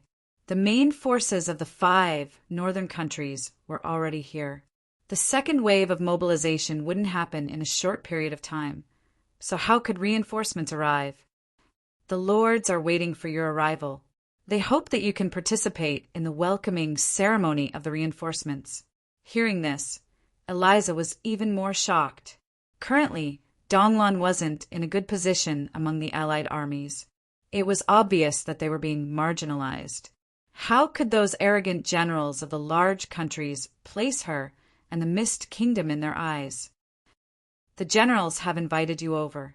It is said that this is the request of the reinforcements. They must see the representative of Donglan. Otherwise, the reinforcements won't enter the city. Following which, more news arrived one after another. Only then did she understand what was going on. In that defeat, the general of San Antonio's army was said to be heavily injured. Thus, the Black Bear Einro, who is also from San Antonio, took over the command. But even though they lost more than half of their army, San Antonio was still the largest faction in the Allied armies. Considering some special reasons, the Allied armies marginalized Donglan even more. And now, the newly arrived reinforcements obviously didn't give them any face and only acknowledged Donglan. Naturally, this made the generals of the Allied armies feel hurt. But since the reinforcements were sent to them, they didn't have the right to reject them. At the very least, they couldn't expose the disharmony between the Allied armies in front of the new reinforcements. Thus, they could only pretend to be powerful and quickly send Eliza to represent Donglan to make up the numbers. Where did the reinforcements come from? Donglan's army is already struggling to deal with the beast horde, and this reinforcements are giving me so much face. Could it be? She looked at the 2 people in the room, suspiciously. From a certain standpoint, these 2 were super powerful figures. Of course, from their silly smiles, it was impossible to tell how respectable they were. It's not me. My accompanying army and the Dragon's Guard are still waiting in the tunnel. Without my orders, they won't come out. All right, accompanying army? Guards of the Dragons? From a certain standpoint, and was doing much better than her adopted father. With the support of the Dragon Queen, Ein Mises, she was also a dragon princess. coupled with the fact that the devils had retreated from the underground world, and Sulphur Mountain City had become the underground autarch that represented humanity, and was becoming more and more like the underground empress. Eliza's gaze turned to the other side. This centaur, who was previously the destroyer of kitchens and lightning rod of misfortune, was also smiling foolishly. Now, she was still the ruler of the underground beastmen, one of the 4 underground autarchs. At least for now, she was still in equal existence to Anne. My ranger army and tribe warriors are also resting in the tunnel. With Big Sister and around, it will be very safe. I don't want to cause any trouble. I can't do anything with my army, right? All right, even if she wasn't lying, she still spoke the truth. She also brought her army with her. When she said that she couldn't do anything with her army, it was probably because it was inconvenient for her to go shopping with too many people. For a moment, Eliza was speechless. What could she say? These 2 were truly the underground autarchs. Since they came to the surface, it would be inappropriate if they didn't bring a few armies with them. Aren't you afraid of causing trouble? The Underground Alliance army appeared on the surface, and even appeared on the battlefield. If this was a conspiracy theory, it could be written into a few legendary novels. For example, the shocking conspiracy of the underground autarchs and beastmen. 2 spies in the Holy War, the Dark Elves who try to build bridges. Yes, if Master was here, he would definitely comment on it. We didn't expect to encounter a war, so we left everyone in the tunnel. Now that the situation is so chaotic, it should be fine. Don't worry. As long as they don't exit the underground tunnel, no one will go there. That is the tomb of the elf royal family. Ordinary superior elves are unable to approach it, but in fact, it is a secret tunnel controlled by the royal family. This is also the reason why I stayed there to hide from my clansmen. Swanna's words made everyone heave a sigh of relief. But then a new question arose. Since the reinforcements weren't from the Underground Alliance army, then who would it be? There are 2 batches of reinforcements, but they coincidentally met each other. The first batch is the allied forces of Cheryl Autonomous Region and the Barbarian Tribe. They are here to support Prince Roland. Hearing this, Eliza nodded. Roland did mention the secret agreement between the 3 territories, but he didn't have high hopes for them to send reinforcements. After all, the alliance was still in its probing phase. Many factors were unclear, and Cheryl itself was in a lot of trouble. The second batch of reinforcements is here to support Prince Rene. They are the Ottoman Empire. They said that His Majesty Dasos has sent reinforcements to thank His Highness for fulfilling the agreement regarding the key. Buffed. Hearing this, Eliza couldn't help but smile, and burst into laughter. There were some things that even if Roland didn't say, he wouldn't be able to hide it from the resourceful Eliza. But Anne, who had always been underground, also knew about it. This was a little strange. Godfather mentioned it to me before.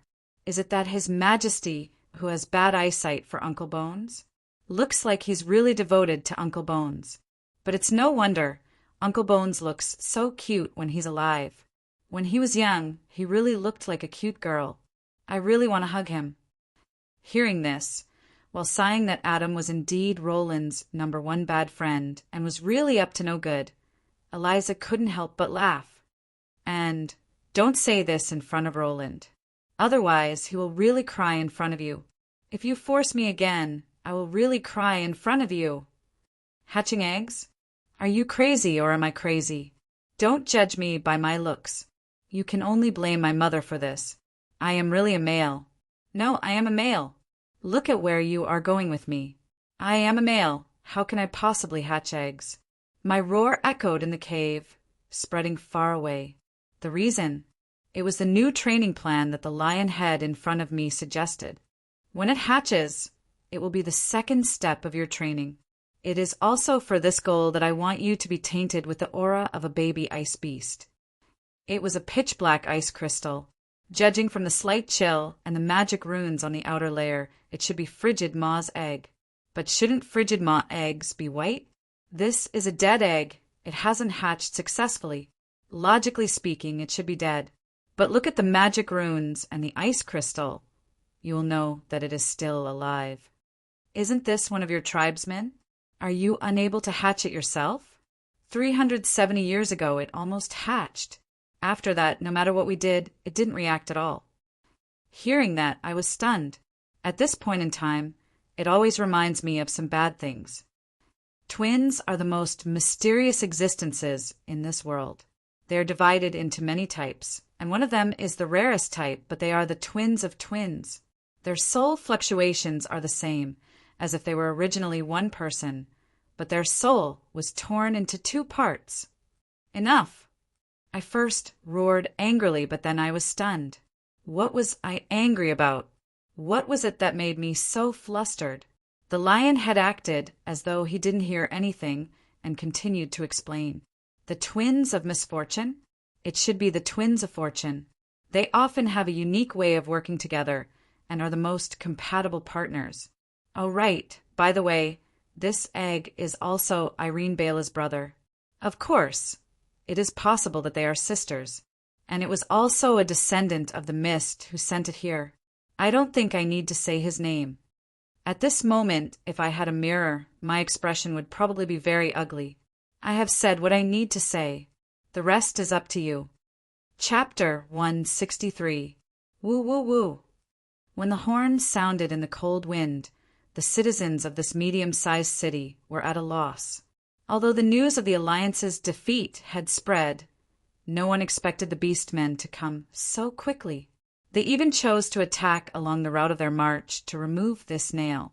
A gigantic beast walked out from the shadows.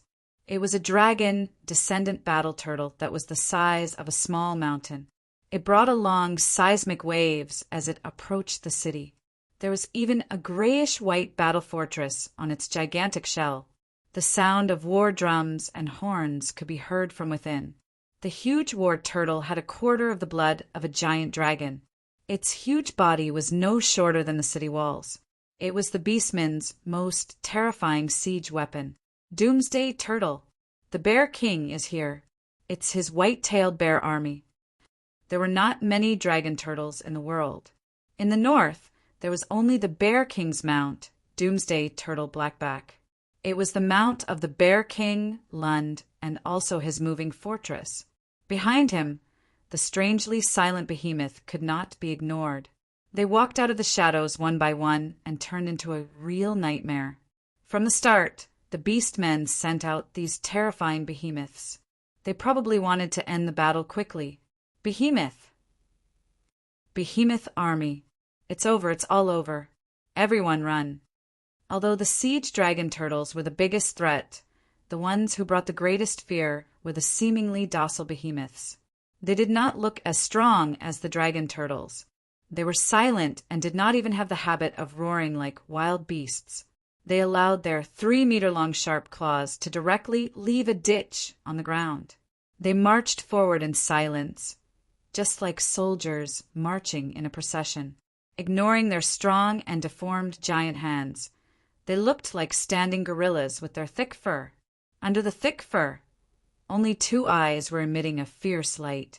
Just by looking at their appearance, they were not as scary as the dragon turtles with their horns and fangs. On the contrary, they were charmingly naive. However, if one were to talk about their reputation, no one would ignore these terrifying big guys. Their silence was only to accumulate energy when they exploded. A real war beast did not have the habit of roaring.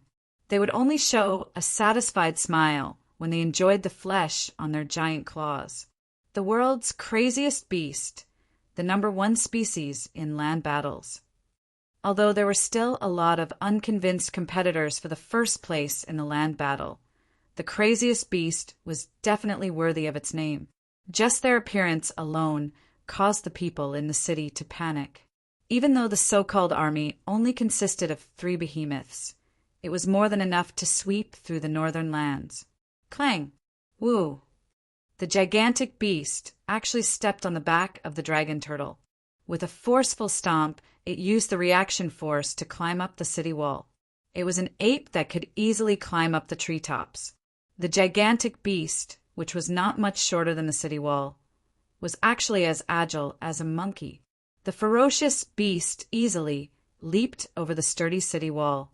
However, from the footprints left on the city wall, the sturdy three-layered city wall was no different from a mud pile in front of the behemoth beast's enormous strength. When the gigantic beasts entered the city, they, who had been silent all this while, finally began to laugh sinisterly.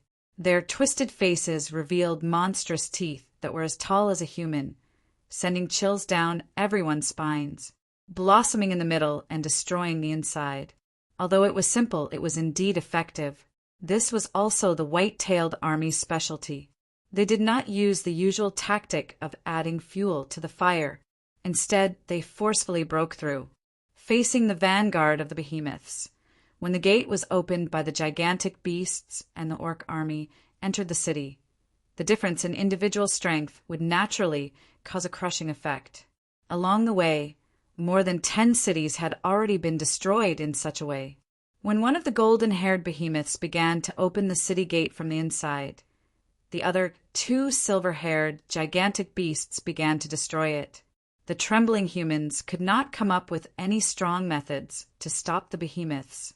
Perhaps there were strong people in the city, but facing the desperate situation of the orc army, they would probably pretend that they were not there. The grinning orcs had already seen the future. Just like other cities, wherever the terrifying war beasts went, the humans screamed and fled in all directions when the powerful orc army entered the city. However, this time it was a little different. There were still people who did not intend to leave. A veteran stood at the city gate. His rusty chainmail was still full of stains.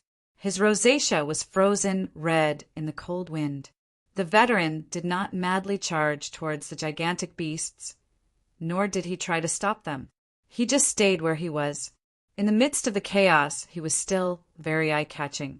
That was because his current position happened to be on the path that the golden-haired behemoth had to pass. The gigantic beast seemed to feel that it had encountered a challenge. The enraged beast's eyes were bloodshot as it charged towards the veteran. "Old drunkard, you're crazy! Run!" He was not the general of this city. He was just a veteran of the city defense army. Old drunkard Eric. Yes, this was his nickname and also his synonym. The reason was that he always liked to go to the tavern to drink a few glasses after being laid off. Even when he was on duty at the sentry post, he would always carry a bottle of cheap wine in his arms. Old drunkard, aren't you afraid of getting drunk and dying in the gutter one day? Every time someone made such an outrageous joke, the old drunkard would always pat his stomach and smile with his yellow teeth.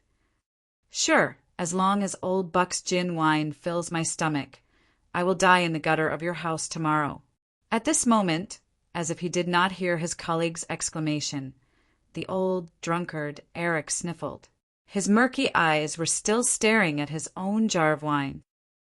"This wine is as bad as always. How much water did little Buck add into it? Or maybe he just added some wine into the water. Sigh, he's getting more and more heartless. Old Buck is still the kindest." Taking a sip of the wine that cost 3 copper coins, Eric squinted his eyes. He seemed to have returned to the past. At that time, his brothers and wife were still around. Although the gin wine in Buck's bar was also bad, at least the amount was more. However, at that time, he was not called an old drunkard. Arrow of Kashgar, Eric was a famous elite ranger. Before he was transferred to the city defense army due to his knee injury, he was a famous, ruthless character. Why do I feel that something has changed? Although the weather was still cold, the pay was still pitifully low, and the wine in Old Buck's bar was equally bad, but at that time his life was always good. Perhaps it was because those old bastards and drunkards who had been with him were all there. *CK, it's all because of those damn orcs. And those useless nobles. They ran away before the battle even started. Little Sindern, when I see your dead Lord Father, see how I complain to him. I'll definitely get him to spank you, just like before.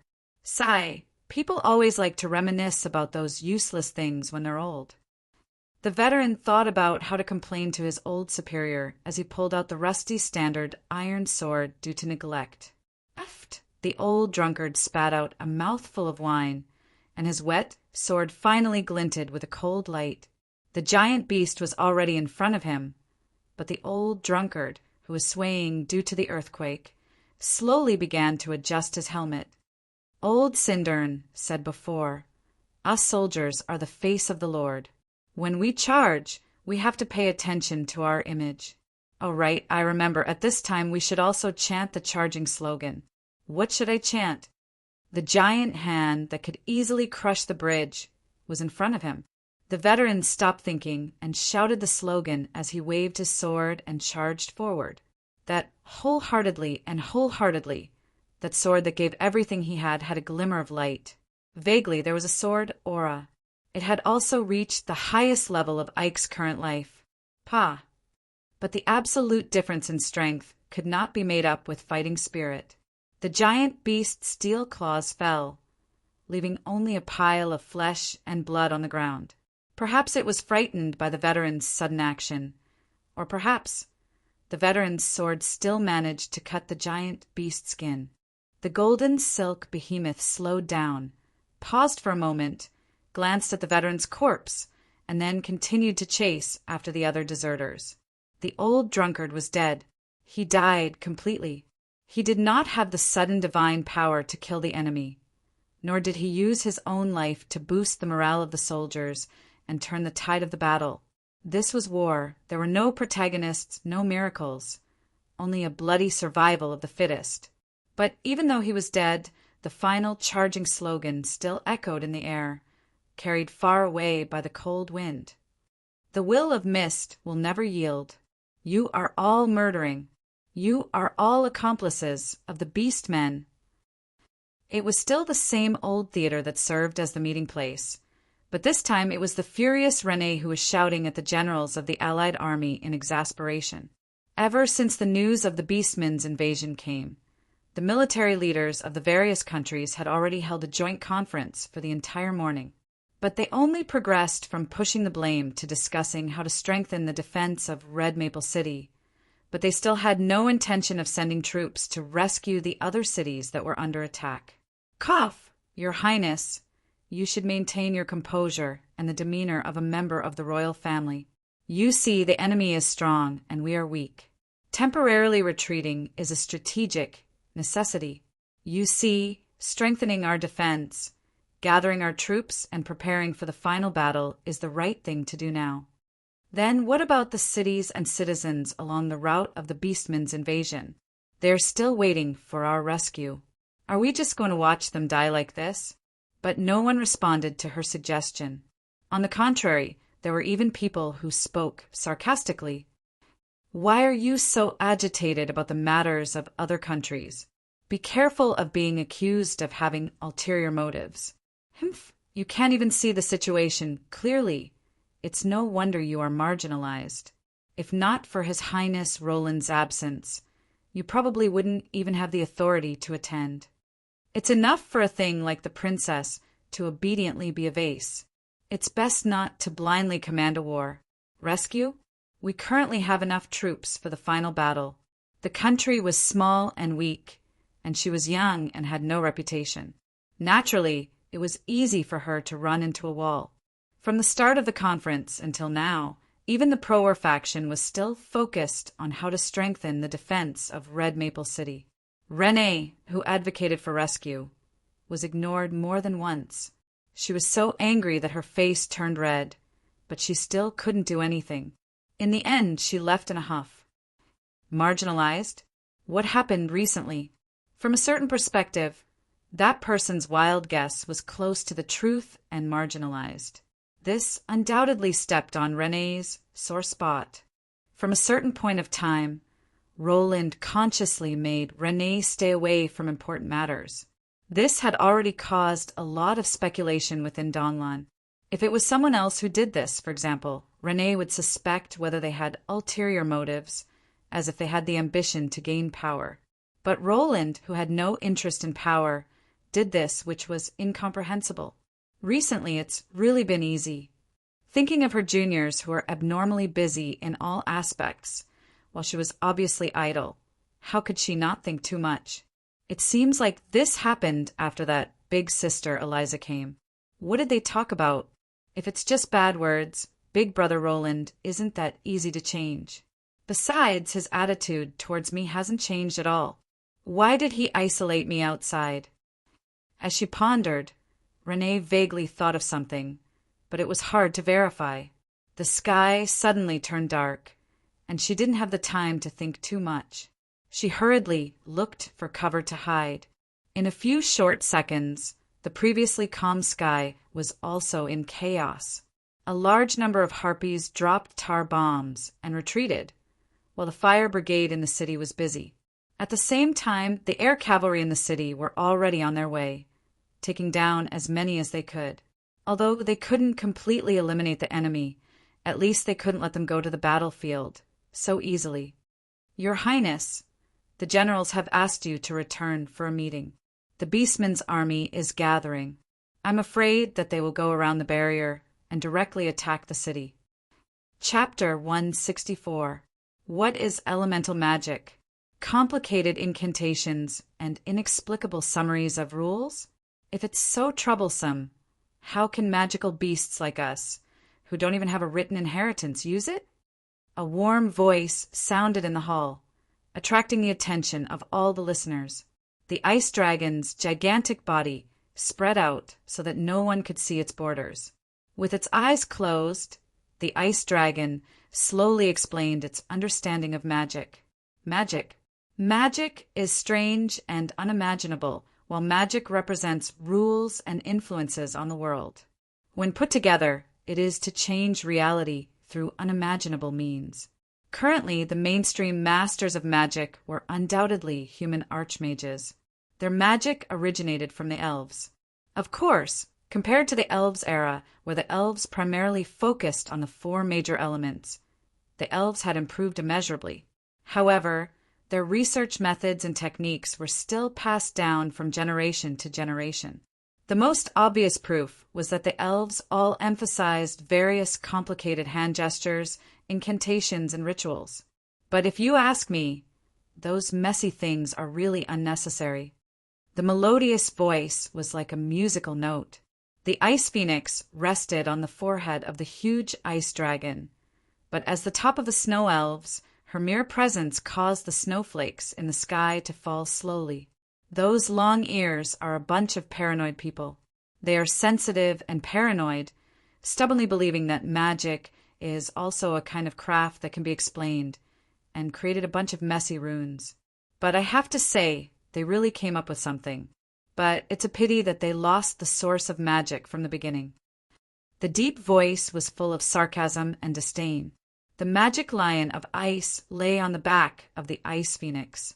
Its gigantic body was like a small cat in comparison to the even larger behemoth. Humans learn from elves. Elves learn from nature. Isn't the so-called nature us natural magical beasts and elemental creatures? It's a pity that they didn't learn the basics, but from the moment they chose to research instead of understanding, they're getting further and further away from the truth. The will of a god is a divine technique, and the rage of a demon lord is enough to change the entire world. Meanwhile, my ice phoenix Asili tattoo can create a blizzard that covers the entire mountain range with a single glance. Isn't this the same as using unimaginable power to change reality? Those long ears are used to making things complicated, but they have lost the basics. Only the so-called legendary level can condense their own seal of will. Only those at the saint level could change the world with their will. Ha ha ha ha, what a joke. We've come back to square one. We could have done it from the very beginning. Warlocks with alien bloodlines, special races with all kinds of strange racial talents. Are their miraculous powers not magic? Isn't the definition of elves a little too biased?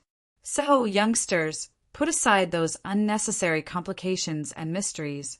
That's not suitable for you. What you need to do is to make up your mind to change the world. Just like this. Liz Slenis. As the inexplicable words fell, the will of the ice dragon descended. The might in the air was suffocating. The endless might caused all living beings present to feel instinctive fear. This was the wrath that originated from ancient times.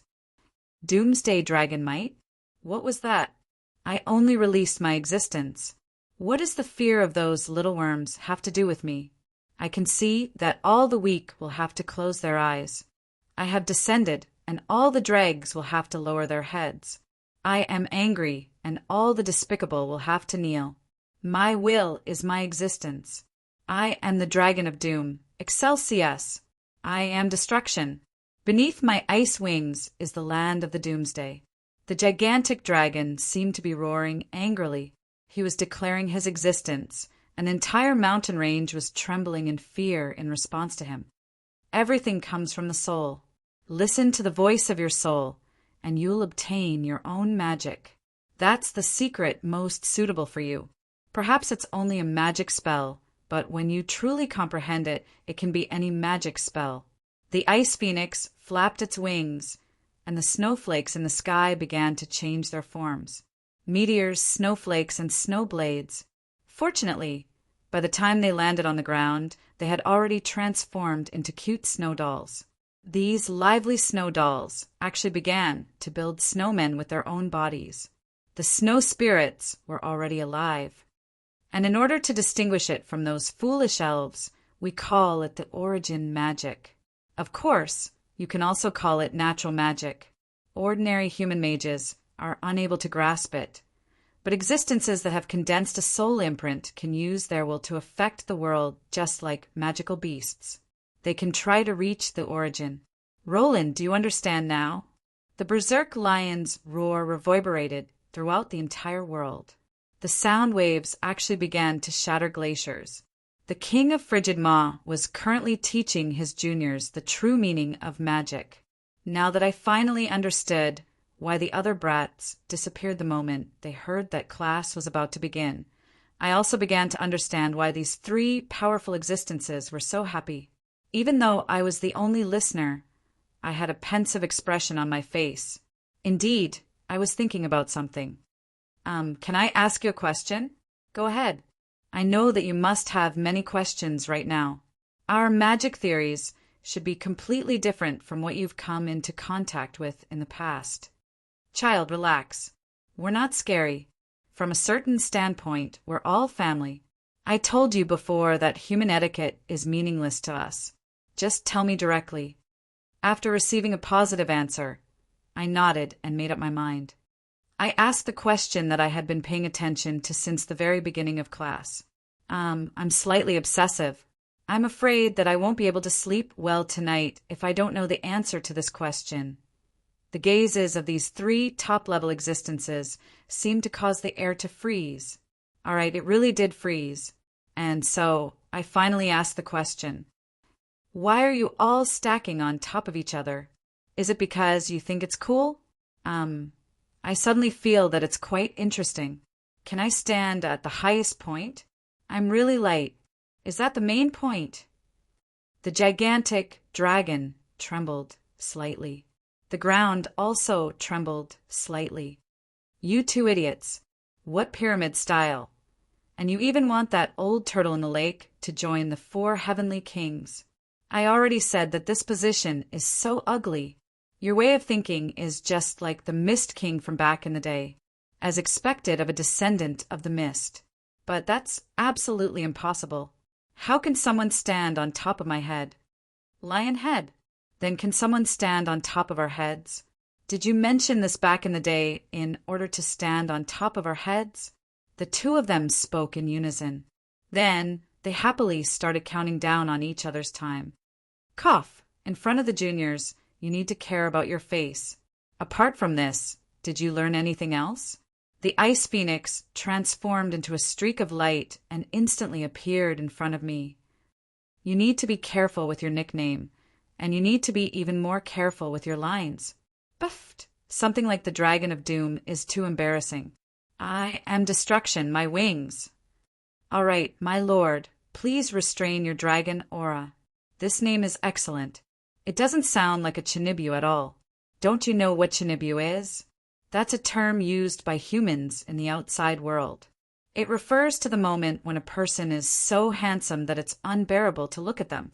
Yep, that period of time is very important to a person. It's the time when they shine the brightest.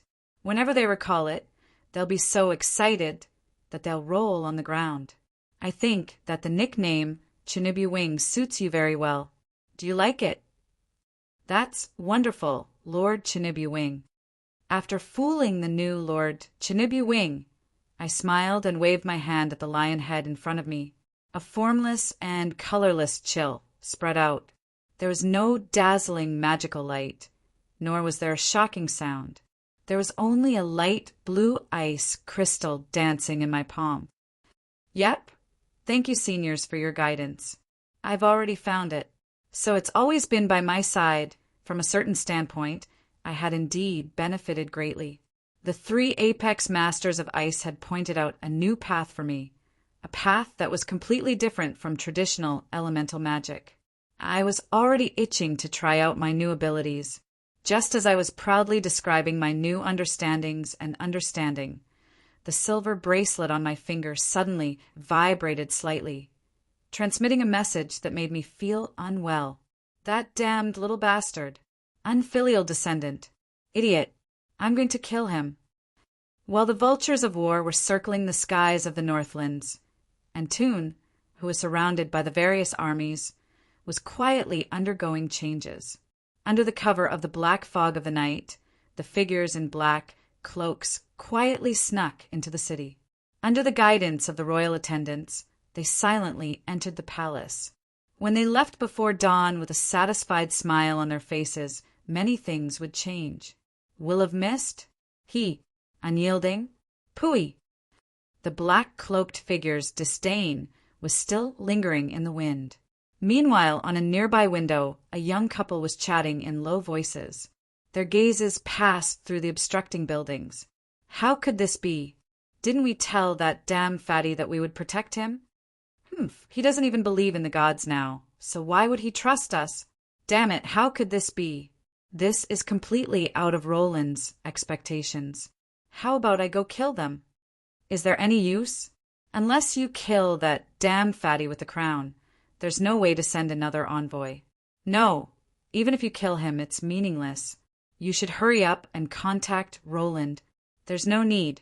If I'm not wrong, this news will shock the entire world very soon. What will Roland do after hearing this news? It's as if he risked his life to protect something that someone else stepped on and even spat on it. He probably won't feel good about it. What else can he do? You should be asking what will happen to the Northlands. From a certain perspective, morals and the rules on the surface are the chains that bind Roland. If he were to really go on a rampage, not only will the entire Northlands change, the entire world won't be able to take it. Just as Marguerite predicted, a day later, a sudden piece of news shook the entire world. The Sluir kingdom announces its unconditional surrender, stating that it is willing to submit to the rule of the Beastman chieftain and acknowledges Eamon Bloodaxe as its adoptive father. King Famulcaso has made serious negotiations with the human countries still on his territory, requesting for them to withdraw their troops quickly. Otherwise, it will be viewed as an invasion. Shameless.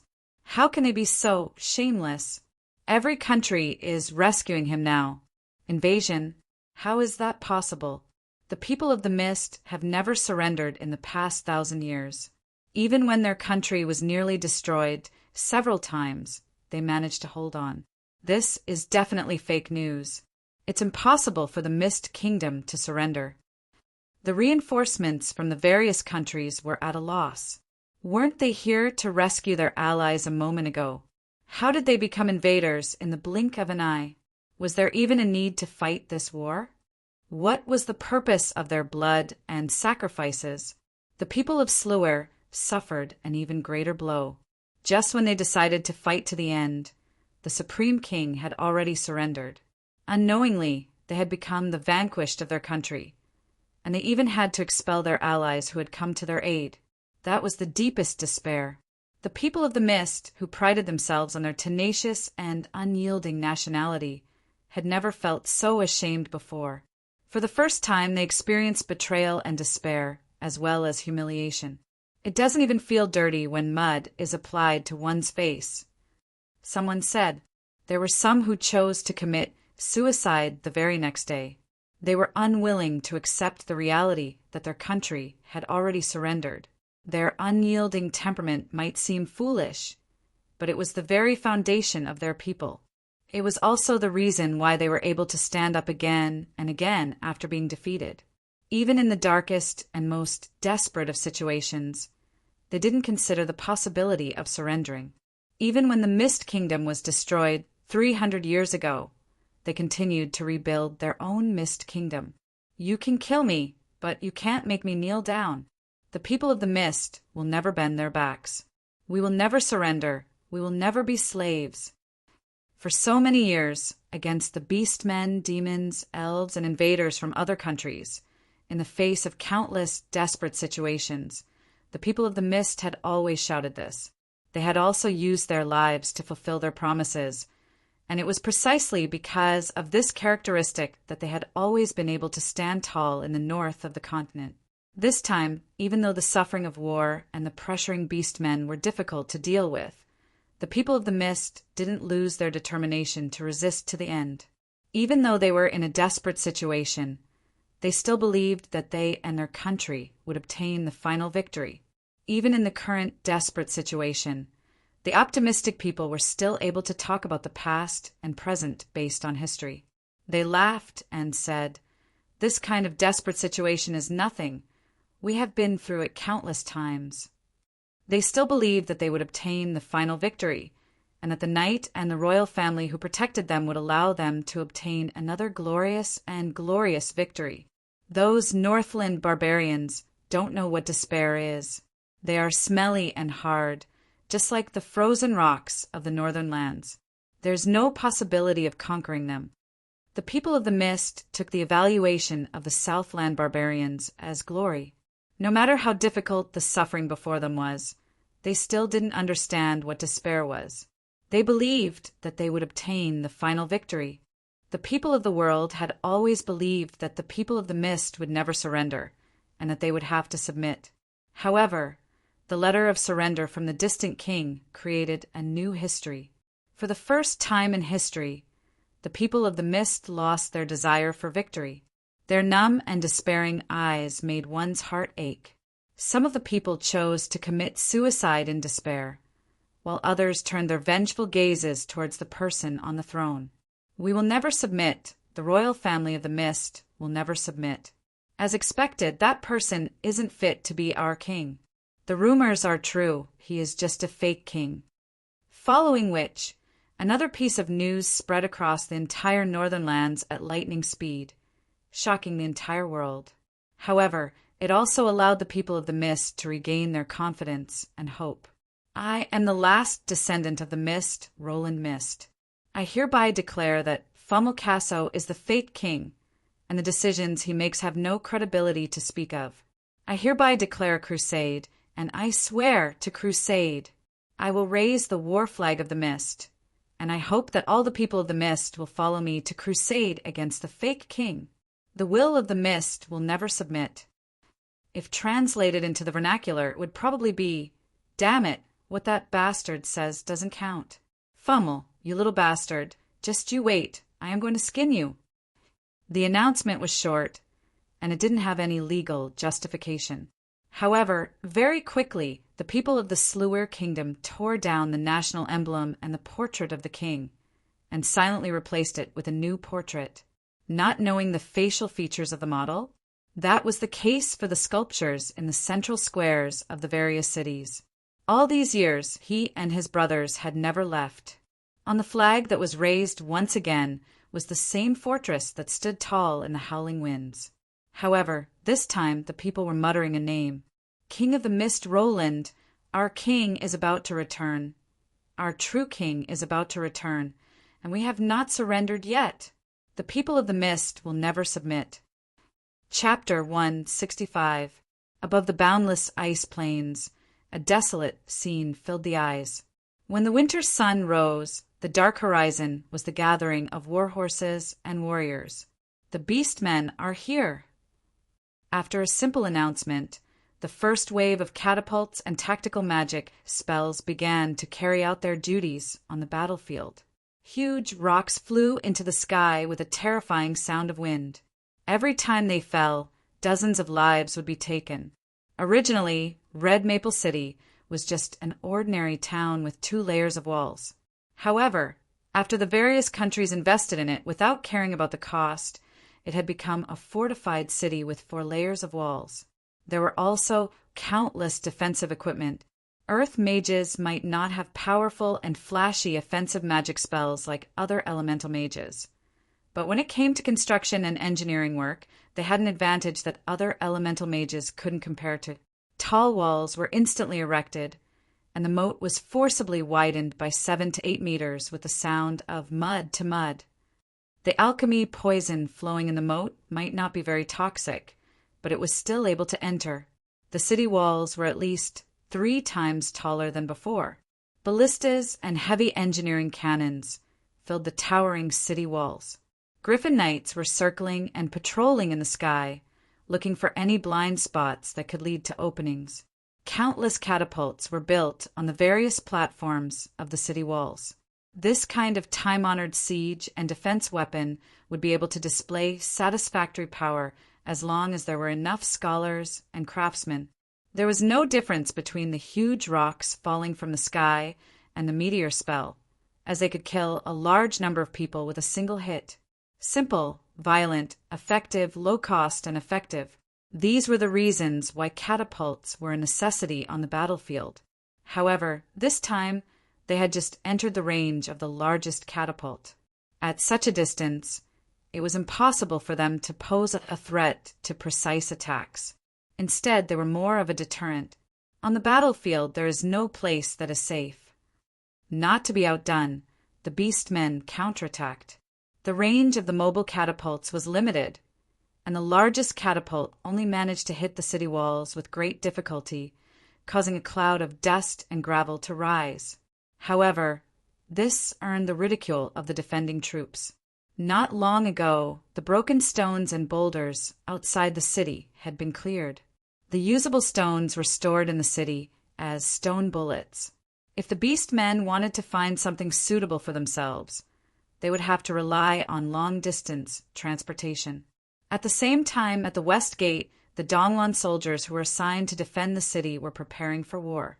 As the temporary leader, Renee's palms were sweaty. This was her second time in a war, but it was her first time participating as a soldier. Hold on, Renee, you can do it. Big brother Roland was even younger than you are now when he went to the battlefield. What you didn't know was that while she was silently cheering herself on, many people with ulterior motives were secretly watching her, and some existences were constantly prying into the mysteries of this world through her eyes. There was a saying that good intentions did bad things, which was quite common. But there was also a saying that bad intentions did good things, which was quite rare. The surrender of the coward Fismer Casso had directly brought great humiliation to the Sluer kingdom, and as the first descendant of the Mist to surrender, in name only, he had allowed himself to be hung on the pillar of shame in history. But at the same time, he had brought about an extremely bizarre yet important impact on the war situation. Firstly, due to the entire kingdom's fall and the royal family surrender, the nominal Sluer kingdom became a subordinate of the beastmen overnight. For a moment, the city lords and domain lords of the various cities and towns were at a loss as to what to do. However, the beastman army bypassed the various cities and directly reached the deepest part of the city, Red Maple City. They've already surrendered, so what's the point of fighting? The second impact was the elves' declaration of war against the beastmen. Yes, they declared war. That silent alliance only lasted for less than half a month before it directly turned into a hostile relationship. This time, the elf king of the Tassel Kingdom was ruthless. The human bastard he chose as the fuse was a citizen of San Antonio, and he even had the identity of a noble of the Kisomi Duchy. As for the middleman and slave trader, it was a noble of Sluer, and it was said that he had some relations with Fomel. Thus, in an instant, the target of the war was locked onto the Sluir kingdom and the Kisomi duchy.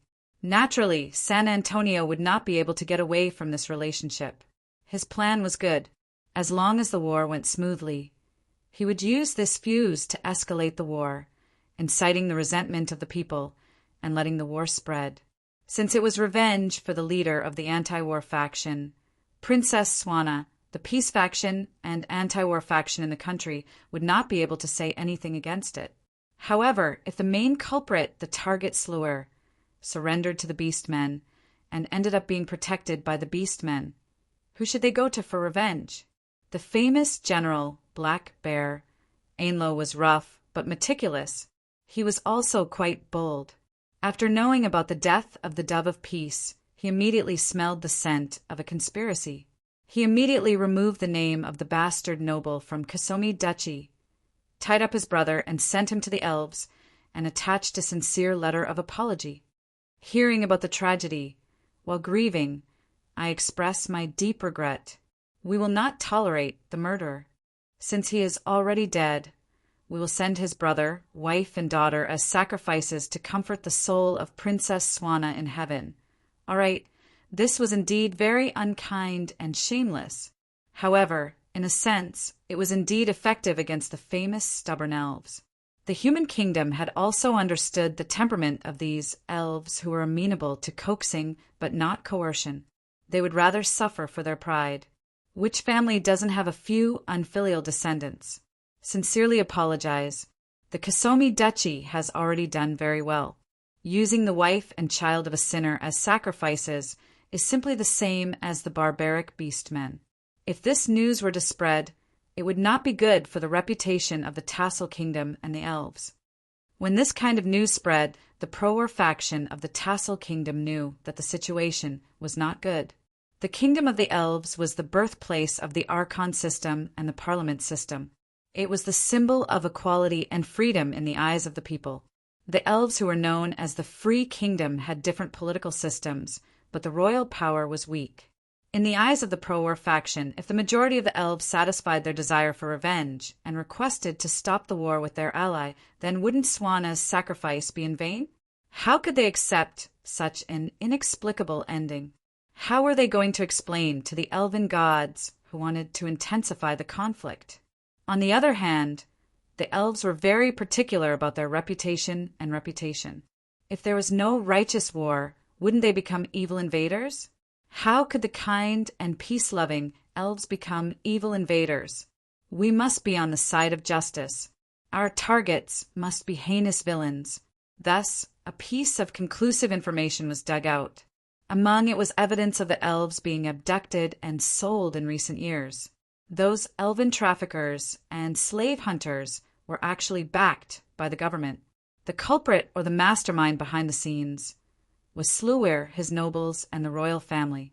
Actually, since the evil slave trade was taking place in this country, and the government actually turned a blind eye to it, how could the upper echelons of this country be clean after the bloody profit chain was established? All right then, everything that happened next would be King Fummel's fault. But to be honest, with the hundreds of elven dancers in his palace, he really didn't blame the wrong people. In the elves' eyes, they weren't invading at all. They were taking revenge and upholding justice. The evil Sluir kingdom would have to pay the price, and the evil humans would be banished from the elven kingdom. But now, the elves met with a small problem. Sluir had surrendered. The people of the Mist, who had never surrendered before, had surrendered. In the eyes of these long-lived species, this was as inconceivable as the elves suddenly becoming open-minded and magnanimous, the dwarves becoming clean and tidy, and the beastmen becoming educated and reasonable. But Sluir had indeed surrendered. In that case, whether or not the elves should still take revenge became a major problem. If they didn't take revenge, they wouldn't be able to take it lying down, nor would they be able to explain themselves to certain existences. But if they wanted to take revenge, would they have to take revenge on Fummel, who was under the rule of the Beastmen? Would the Beastmen be willing to give up the major victory they had obtained after so much difficulty? Foolish Beastmen! Hand over that Fummel and his bloody subordinates, and we can still negotiate. Wait a moment. Why are you dragging me around? Ah. The elven envoys were as arrogant as ever, causing a negotiation that had a 90% chance of failure to become an absolute failure. But this was also the result that a certain elven king wanted. Esteemed priests, please tell that lord that his will definitely be carried out. Anslo Schuste Delban. This was a very long name, but it was an abbreviation that omitted more than 10 short words. There were many things he had done in his life, and he had created quite a few titles. However, there was one adjective that perfectly described his characteristics: main god of the elves. The Order gods were composed of many different divine factions, and there were only 7 main gods among them. This was enough to prove how powerful Anslo was. By the way, it was also Anslo who had exiled Rose, causing the Dark Elves to collectively fall into depravity. Anslo was also one of the main targets that Heloise had sworn to take revenge on. As the main god of the elves and the guardian god of the entire elven species, how could Anslo's will possibly be disobeyed? And so, the elves directly declared war on the beast men. They declared war on the beast men who attempted to protect Fommel. As expected of the elves, their brain structure, it seems that no elven expert was able to evaluate such a change. I'm afraid that we'll have to revise our elven studies textbooks again. The more intense the battle, the better.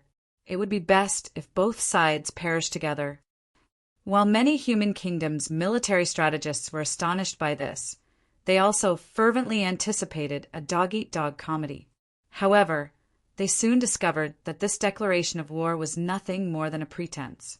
While the beast men gave up on other cities and focused on preparing for the final battle, the elves began to take over this show of slaughter. Of course, the elven language that they were so proud of didn't have such a filthy word as slaughter. The elves used the word cleanse. Overflowing hatred was contagious, and bloodthirsty insanity was contagious. Soon the trials went out of control.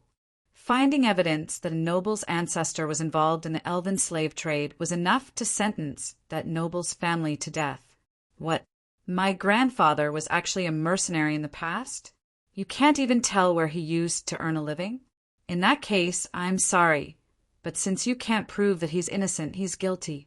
And if he's guilty, that means that you're guilty. The elven priests acting as judges also fell into an inexplicable frenzy. In their trials, which were filled with the presumption of guilt and implicating others, very few people would be able to escape unscathed.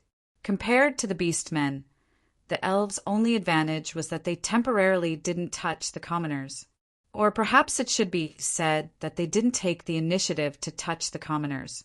Besides, it was impossible for there to be no deaths or injuries in battle.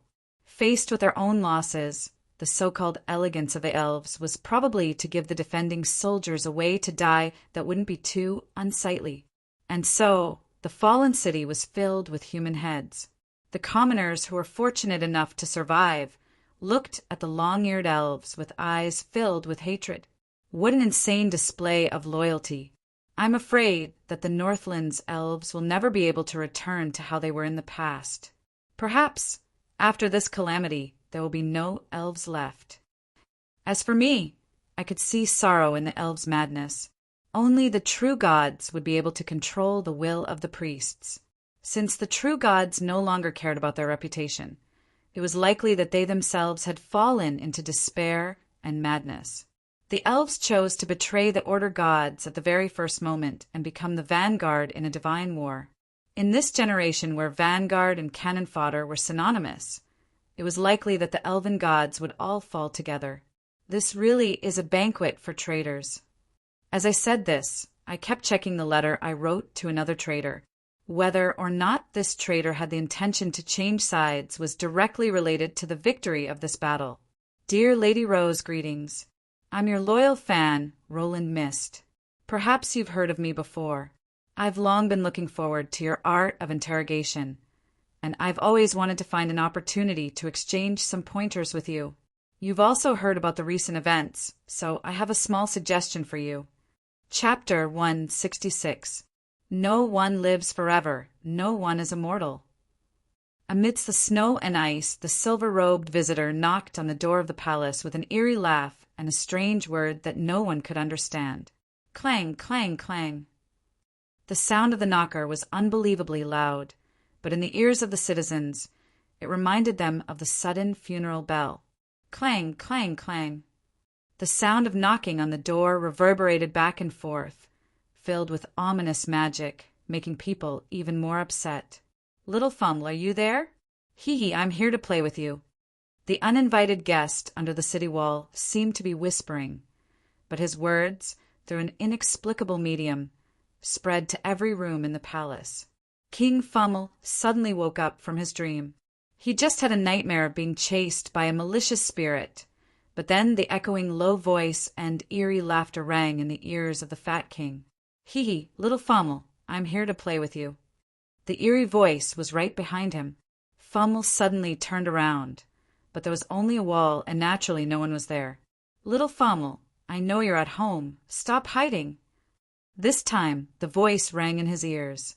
Fumble suddenly jumped up, pulled out the sword under his pillow, and wanted to slash at the source of the voice, but the target of the blade was only the frightened elf concubine. When the fat Fumble was frightened by the eerie scene in front of him and took a deep breath, the banging sound of the door behind him made him furious. Who is it? Who dares to disturb me at this time? I found you. Up, come and play. The voice that made people gasp sounded again. At this time, Fumble remembered that his room door was in front of him, and behind him, clap, clap, clap. The window was hit by an inexplicable white handprint, and a pale, smiling face was stuck on the window, the crescent-shaped eyes flashing with red light.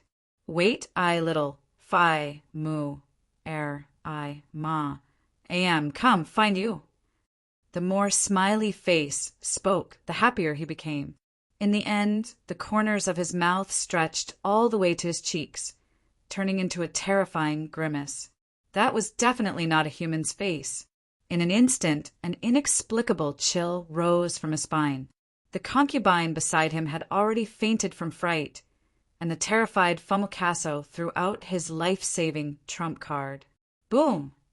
The precious potion was instantly activated, and flames spread everywhere as half of the room was directly blown up. Swish, swish, swish. After the lingering smoke dissipated, a cold wind blew in, but there was nothing in front of him. Looking at the remaining room that had been turned into an open-air terrace, only snowflakes kept falling in, but the person who had spoken was nowhere to be seen. And in Fismer's ears a low, hoarse laughter sounded again. No one lives forever, no one lives forever. You can run, but you definitely won't be able to escape. Finally, the strange voice that he could not shake off was still in his ears, and the cowardly Fumble was on the verge of breaking down, letting out a piercing scream like a woman. Guards! Guards! There's an assassin! Someone wants to kill me. He rushed to the corridor naked, and the guards who rushed over looked at the impolite king in disbelief. The fat body could not run for more than a few steps before collapsing and panting heavily. Then the screaming Fumble suddenly pulled out a sword from the guard and slashed at the curtain that was swaying with the wind. What are you all looking at? There's an assassin! You useless things! Have you all been bribed by that person and want to kill me? Let me tell you, if I die, I will definitely drag all of you down with me. Absolutely. The scene in front of them shocked the guards and knight, but at the same time they showed an expression of hatred and pity to Fumble. In their eyes, this man who mocked them as useless things had most likely gone mad.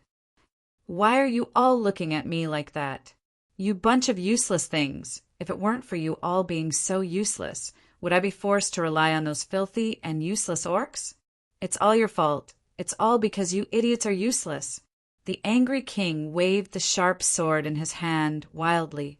The little bit of foundation left behind from when he was young was barely acceptable. But to the knight, this blunt waving of the sword was meaningless. It only allowed them to dodge the attack easily, and they looked at the crazy king with even more pity. Ha ha! Soon Fumble, who was emptied by wine and women, sat down again helplessly. He panted heavily, feeling that it was very effective, and both of them were not in a good mood. He subconsciously pulled his neck, which was getting harder and harder to touch. But what he touched was not the flesh that he expected. It was a pair of cold arms, tightly strangling his neck, and the cold breath was already behind his ear. It was still the same hoarse and deep voice. "Cut you!" "Ah!" The king was so frightened that he screamed crazily, but the guards were getting more and more confused. They did not see anything strange. They only saw Fummel going crazy alone. In their eyes, Fummel suddenly strangled his neck and screamed. And he was even rolling on the ground. His tongue was pulled out, but he was still using more strength, as if he was afraid that he would not die. Even though some of them were smiling as if they were looking for trouble, most of the guards hurried over to help. After all, as the guards of the king, if the king they served died in such a strange way, their honor would be tarnished. But this time, they quickly found out that King Fummel was not going crazy. Boom! The entire wall was smashed open by brute force, and a giant lion made of ice stretched its head in. The inexplicable majesty and the spreading cold air were equally fatal. Wasn't the silver-robed man on the back of the lion the uninvited guest who knocked on the door just now? Yo! No one opened the door after I waited for a long time, so I came up myself. That's right, little guy. I told you before, you can escape, but you can't escape. Facing the guards who were on high alert, I casually waved my hand, and a ghost-like blue ghost flew up from where Fummel was and circled around me, as if it was a child looking forward to receiving a reward. Flames rose behind me, and the flashes of magic illuminated half the starry sky. It seemed that Adam and Marguerite had attracted the attention of those strong guards as I had expected, but I had to hurry. And so I drew my sword, and the blue ghost happily wrapped around Roland's sacred sword, transforming into a blazing ice sacred flame. It was obvious that my action of drawing my sword made the audience before me nervous, but I shook my head and sheathed my sacred sword again. As the sacred sword returned to its sheath, the azure ice flames were finally extinguished, and the bizarre apparition returned to its slumber. Even I heaved a sigh of relief. This new ability was far too bizarre, and even I didn't feel good about it. I didn't expect that this ability would be so useful in finding and scaring people. However, this wasn't the time to conclude the matter. The royal guards would forever be the most elite warriors of a country, and the ones surrounding us were the elites of the elites. They formed a battle formation and protected Fummel in the center. Those who came didn't come with good intentions, and those who were kind didn't come.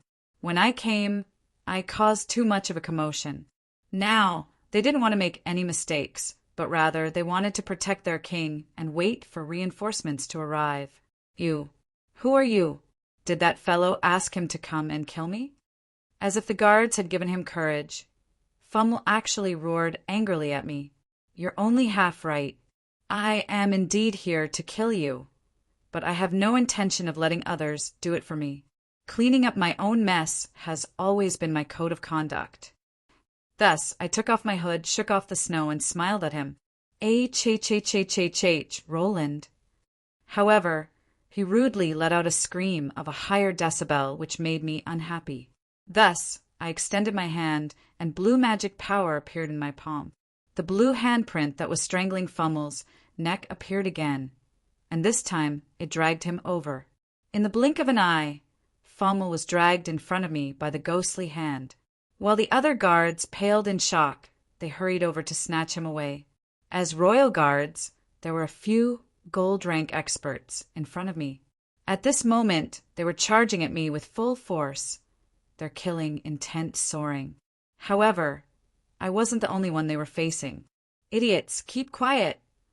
Gui Ming, as one of the elders of Frigid Maw, the companion of the first Mist King, was at least 1,700 years old, and his strength was unfathomable.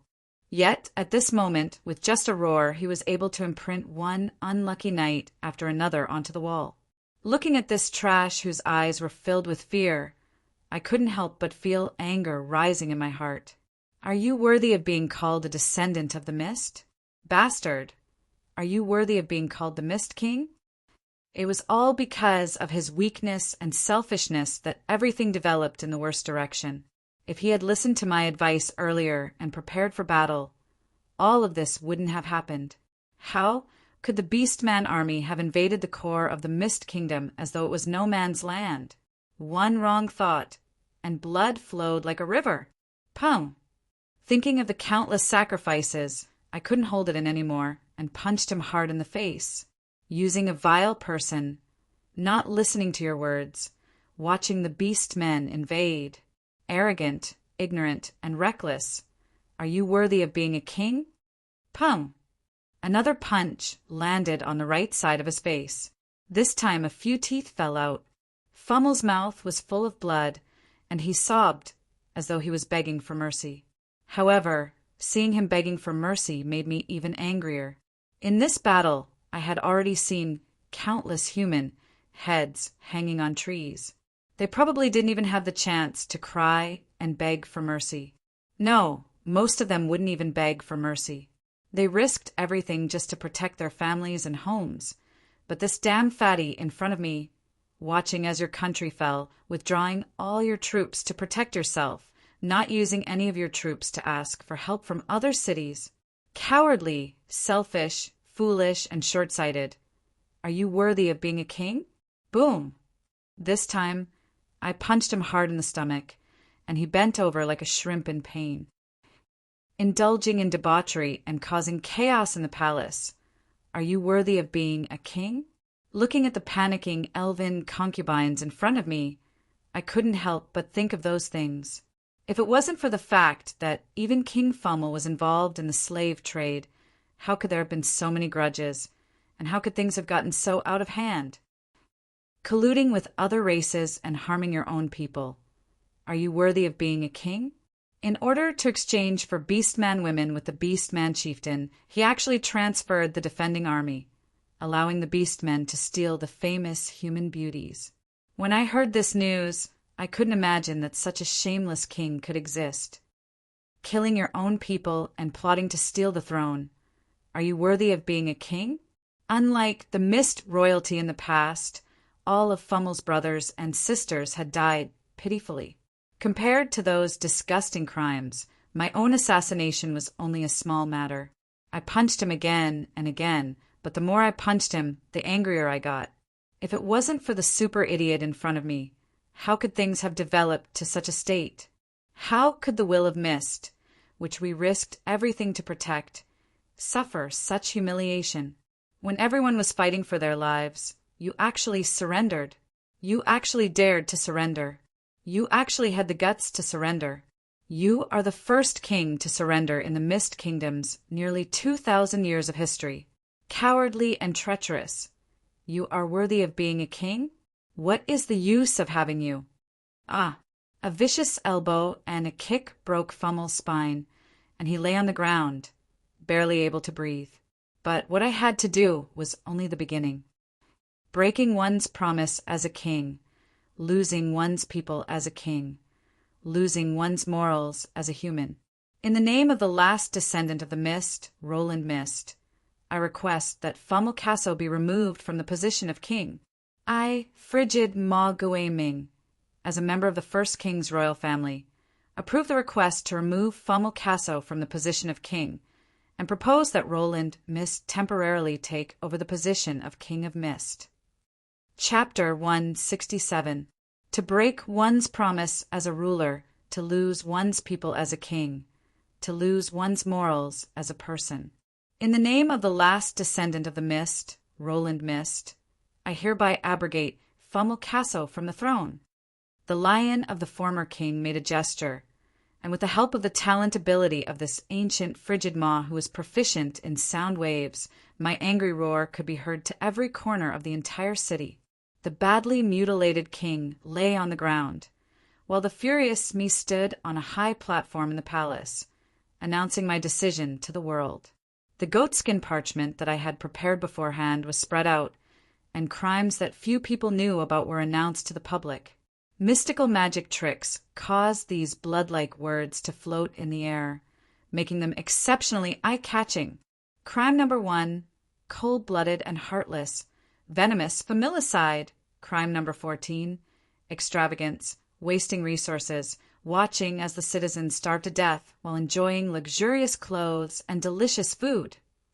Crime number 15, colluding with other tribes, nurturing a tiger to invite calamity, inviting a wolf into the house. The shocking crimes caused all the houses to open their windows and listen to the broadcast from the palace. The more I read, the angrier I got. Looking at the dozens of crimes at the end, I didn't even want to hear them anymore. So I just tore it apart and started complaining from the bottom of my heart. We'll just ignore these messy things, but the most important thing is that I don't like you, you coward. That's why I want you to scram from the throne of the mist. More than 1,700 years ago, the Northlands was a rotten place. The weather was cold, the ground was frozen, and magical beasts were everywhere. Now it has all the bad conditions, but back then it was also a famous place for exiles. If criminals from various countries were to be thrown here, they would die within 3 to 5 years. And if they didn't die, it would be even more troublesome. Without the ability to survive, they would most likely become villains who roamed the land and robbed others. Natural disasters, man-made disasters, and beast disasters all came together. Back then, even if the Northlands wasn't hell on earth, it wasn't much worse. As they listened to Roland's description and compared it to the current scene, the people of the Mist vaguely guessed something. At that time, the former king Revendett, who had suffered greatly in the north, unexpectedly obtained the power of the frigid Maw contract. He was determined to build his own country on this barren land. He never said that he wanted to defend the borders of the entire human society. He just had enough of these precarious days. He hoped to build a home for himself and his people, a new home that would not be humiliated and oppressed by outsiders. As the sun rose, the angry roar resounded throughout the city. After a brief moment of shock, the name of Prince Roland and the deep voice made the passers-by stop and listen patiently. Back then, everyone laughed at him for overestimating himself and thought he was a lunatic. After all, at that time, the last holy war had just ended.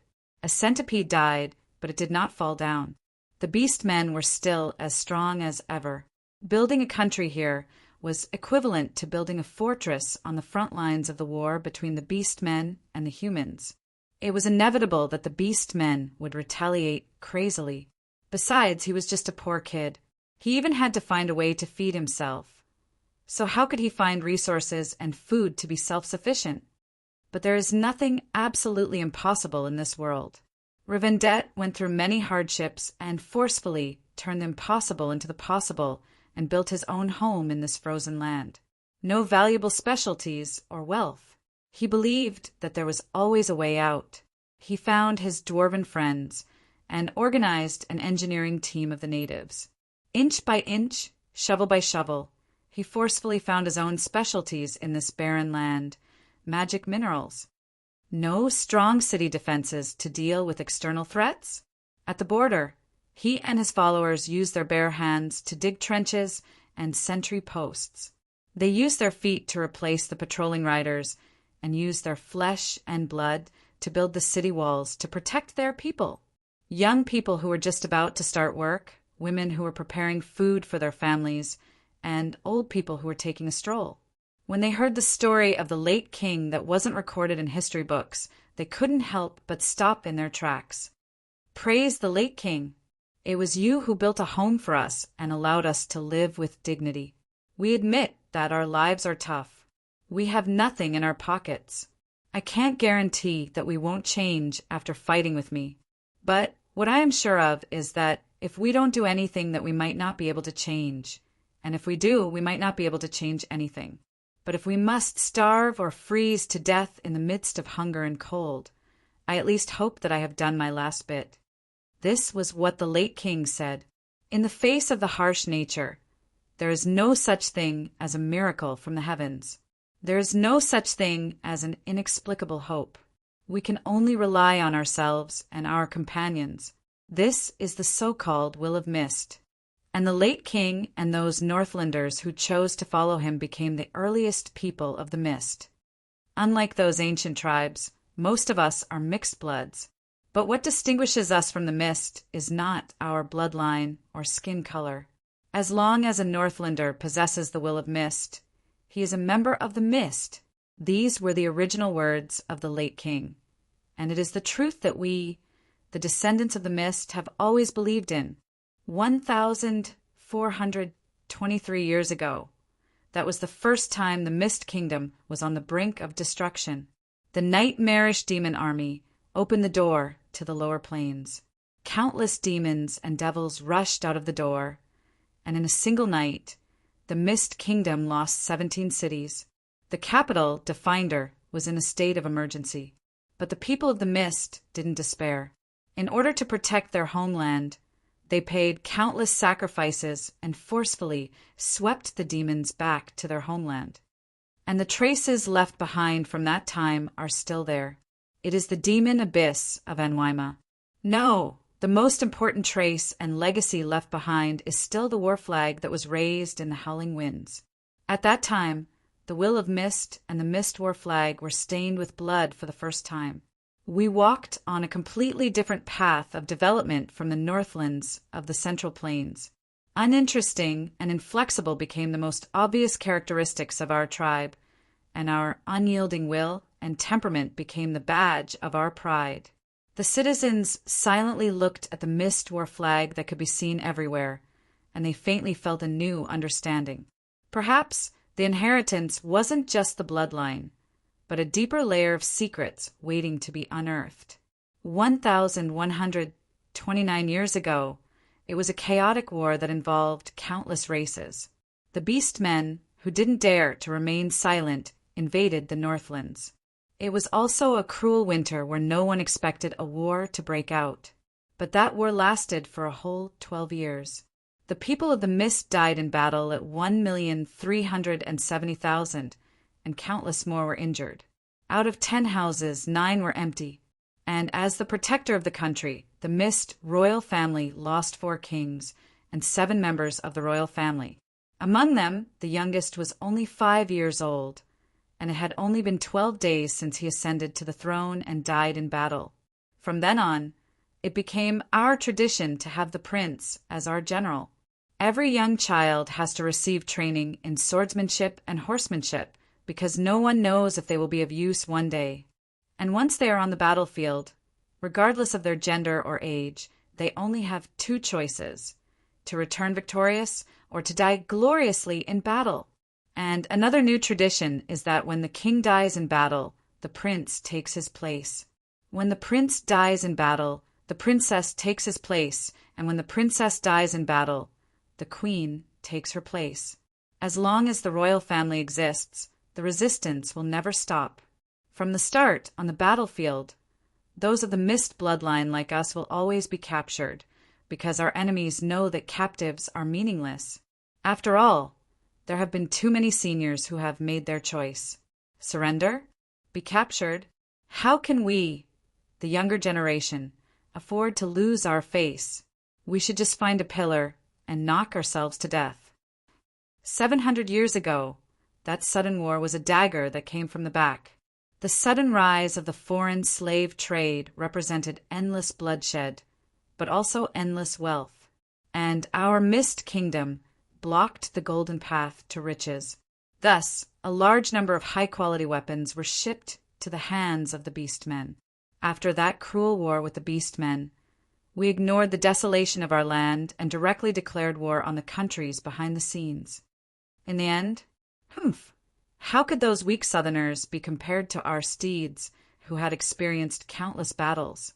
When our knight dragged those stupid crown corpses through the streets of every city, no country dared to look down on our people of the Mist. Of course, from then on, our relationship with the human countries has never been good, but we have never regretted it. Again and again, our disaster-ridden country has encountered countless looting and wars, but unknowingly we've become an ancient country with a long history. This is undoubtedly a wonderful irony that is surprising to everyone. We, the wild flowers that no one cared for, survived the cold winds of the northern lands. But those little saplings that were carefully cared for in the southern greenhouses mysteriously withered one after another. 300 years ago, I personally experienced it. The ferocious and warlike beast men, the cunning and powerful demons, and the treacherous human allies. Everything that our ancestors had faced, they all came at once. That time it was all my fault. We couldn't withstand it, and because of that our country was destroyed. His low voice carried a hint of sobbing, and the silent pain and self-blame made one's heart ache. But the people of the mist in the city would repeat the same answer. They had different opinions. No, our prince, you have already done very well. We are proud of you, so please don't blame yourself. Also, we haven't been destroyed. As long as the people of the mist still exist, how can the Mist Kingdom not be revived? Yes, we haven't been destroyed. The will of the mist will never be destroyed.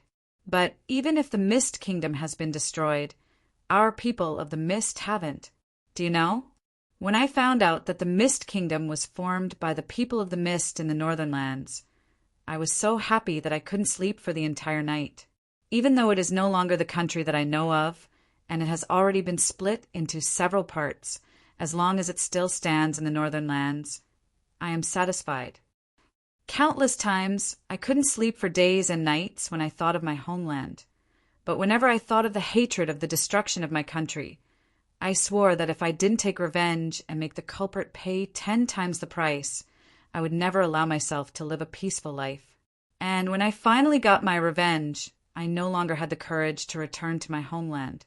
Everyone that I knew is already dead, and the owner of the land there is no longer recognizable. My dear prince, please don't hesitate. This will forever be your home, and we are all your family. We welcome your return at any time. I smiled. How could I not smile happily in front of such cute people? But when I saw the man in front of me who was like a puddle of mud, my joy turned into anger, and I couldn't help but get angry. But you, Famulcaso, you clearly have the bloodline of the will of the mist flowing in your body. Yet you did such a preposterous thing. I once thought that he was just an impostor who had nothing to do with the mist royalty, but after meeting him face to face and using the secret technique passed down in my family, I was surprised to find that he really had the bloodline of the mist royalty. To think that the descendants of the mist would fall to such an extent? You, arrogant, lustful, and shameless. Slower, it is a good thing that you know how to be flexible. Back then, we suffered enough because we didn't know how to be flexible. But being flexible doesn't mean that you are corrupted. You got involved in the sinful slave trade and sent your people to be abused by the beastmen. Are you worthy to call yourself a king who protects your people? You are not worthy to be a king. You, ungrateful, greedy, and selfish. You caused our homeland to be humiliated, while you hid in the palace to enjoy fine wine, delicacies, and beauties. The warning I gave you was treated as waste paper. Countless people who should have survived died because of you, but you happily enjoyed the sacrifices of your people. You still have the face to call yourself a king who is above all the lords, the one who has the responsibility of protecting your country? You are not worthy to be a king. You, cowardly, despicable, and disregarding honor. The will of our ancestors has never been extinguished. Our ancestors, Valkyrie, have always been watching over us. If they were still alive, Valkyrie would be able to descend to the mortal world. They would have strangled you to death long ago. You actually dare to surrender? In the 1,700 years of history of the Mist royal family, the number of kings who died on the battlefield is innumerable. Not a single coward would surrender. You are not worthy to be a king. I, Roland Mist, in the name of the 56th king of the Mist Kingdom, deprive my descendant, the king of sin, Famulcaso, of the throne. I, the ancient frigid Ma Guiming Arwen, the companion of the previous king, the first member of the royal family, am here to witness the abdication of the previous king. I also recommend Roland Mist to temporarily take over the duties of the Mist King. I will be the supervising official. The citizens and royal guards were stunned for a moment. Then someone shouted, "Long live His Majesty Roland!" Everyone was boiling with excitement. "Your Highness Roland, no, Your Majesty Roland, welcome back." "Your Highness Roland, you are overthinking things. We welcome you at any time." Soon, under the urging of some people, cheers resounded through the skies. To be able to gain the support of the citizens so easily from a certain perspective, it was all thanks to Fummel's outrageous actions. Among the crowd, a young couple was complaining to each other. "Why do you have to force me to shout? Roland is very familiar with my voice. He'll definitely recognize it and make fun of me. You have already made him suffer so many times. Let him laugh at you. Right? How's the injury on your right arm?" "I'm fine. That Beastman Shaman's injury is more serious than mine. The others are just pretending to tell a story and aren't injured at all." And when everything was made known to the public, when the outcome was determined, I mercilessly threw Fismare, who was left with only half a breath, down the cliff. Fummel's shrill screams reverberated through the air. If he landed on the ground, he definitely wouldn't survive.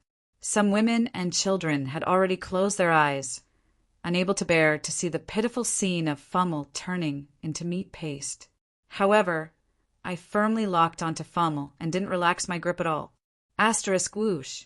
Asterisk as expected. Just as Fummel was about to fall to his death, a pair of bat wings suddenly extended from his back. With a sudden flap, he glided out of the city. Damn it, he really is a demon. My expected guess was confirmed, but it wasn't good news at all. A descendant of the mist combined with a demon's bloodline. No matter how I thought about it, there was only one possibility. Cavendish, did you do all of this? Did you set all of this up? Chapter 168. What were the demonkin? The Holy Church was probably the one who had the final say on this question. Those mixed-blood bastards are born to destroy and scheme. They should all be dragged to the public square and burned at the stake. All right, I seem to have asked the wrong person. This priest who spoke passionately was obviously a revivalist. In recent times, due to certain reasons, the Holy Church underwent internal reforms. Their attitude towards the demonkin also changed from burn them to death on sight to imprison them for life on sight. Although the Holy Church's reforms could only be described as the pot calling the kettle black, if I had to say from a certain point of view, their approach wasn't wrong. Demonkin, as the name implied, were the descendants of demons and devils. Their bloodline contained mystical powers, allowing them to use mystical supernatural abilities. They were natural warlocks, and it was said that more than half of the current demon warlocks were demonkin with mixed blood from the lower planes flowing through their veins.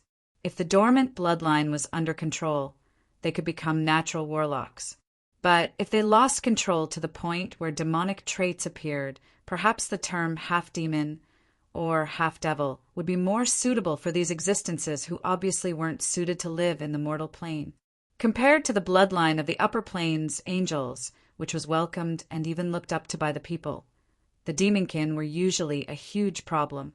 Apart from the bloodthirsty and chaotic tendencies in their bloodline, the bigger problem was that the source of their bloodline was often still running amok in the lower planes. Although angels were inclined towards order and served the gods, they didn't have strong wills to begin with. They wouldn't interfere with the lives of their descendants, and it was difficult for them to do so. And in the eyes of demons, their mixed-blood descendants were the living wealth of their own bloodline. The power and bloodline that originated from their own bloodline was the best symbol and rope. Perhaps the demonkin were naturally kind, brave, and good at fighting, but under the never-ending whispers of their demon ancestors, there would always be subtle changes that leaned towards chaos. For the great demons, a descendant with their own bloodline would be a good seedling on the battlefield. They would summon the descendant from their bloodline, causing the descendant to excitedly discover that they were becoming stronger and stronger. but they were unable to control their own demonic talents and turned into half-demons. In the end, they could only return to the lower planes and become the backbone of the new demons. And in the endless abyss of war, these youngsters who were under their control were doubtlessly the best pawns and elites in war. Mixed blood bastards destined to fall was another name given to these demonkin by the people of the world. In all the planes, this group of mixed bloods had never had a good reputation. Perhaps a certain pitiful demonkin was kind-hearted and had done good deeds for half of her life, and was highly praised by the people.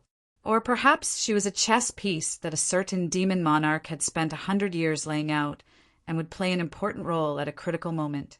That's right. Speaking up to this point, many things were now quite clear. This was the information that Elisa had received from the Chaos Abyss. The descendants of the Mist Kingdom in the north were the direct bloodline of a certain demon lord. Currently, the Mist Kingdom was split into several parts. The largest parts were Donlan and Slower. That demonkin was probably one of them, but as for which one, I wasn't sure. That was why I could only increase my guard against Renee and leave her alone for a period of time. And now, it seemed that the demonkin was probably the royal family of the Slower Kingdom.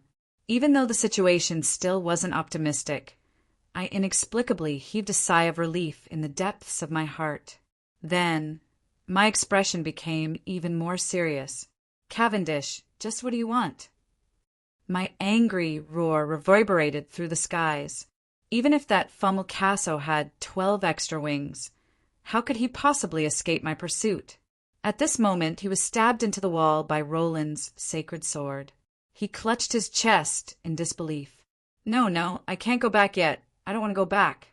I want to enjoy the beauty of this world. There are too many beauties and delicious food in the mortal plane. I don't want to go back yet. I'm not satisfied yet. I still want to be king. I don't want to die. The scales all over his body had a strange, white, jade-like luster, and his crimson eyes now had a dim, yellow color. This was the sign of a powerful demon. Unknowingly, Fommel had long since completed his transformation from a demonkin to a half-demon. Powerful demons were capable of establishing a soul connection through bloodline to tempt their descendants. Perhaps in those false nightmares created by demons, Fommel had already returned to the mortal plane countless times. He even had the misconception that he had long since become a demon. Looking at his completely demonized, dim yellow eyes, I knew that there was no saving him. A fallen soul like him could only return to the River Styx. Demon. His Majesty, no, that damned false king is a demon. Amidst everyone's exclamations, the royal guards also put down their weapons in astonishment. Not a single person was willing to fight for Fommel anymore. After all, demons had the reputation of being a public enemy, no matter how one looked at it. Answer me, Cavendish. Just what are you intending to do? Even though Fommel was about to die, I still strained my neck and questioned him. The target of my questioning was the person hiding behind me. He, with that familiar light chuckle, black flames ignited around Fommel. The demon lords had finally descended upon Fommel as it sensed my anger. Dark clouds suddenly gathered together with that strange light chuckle. The sunlight was blocked by the dark clouds, and the sun that had just risen could no longer be seen. It was as if even the gods in the sky didn't want to see this scene. This wasn't any magic at all. It was merely the influence of the demon princes descending upon the world. I was rather astonished to see this power.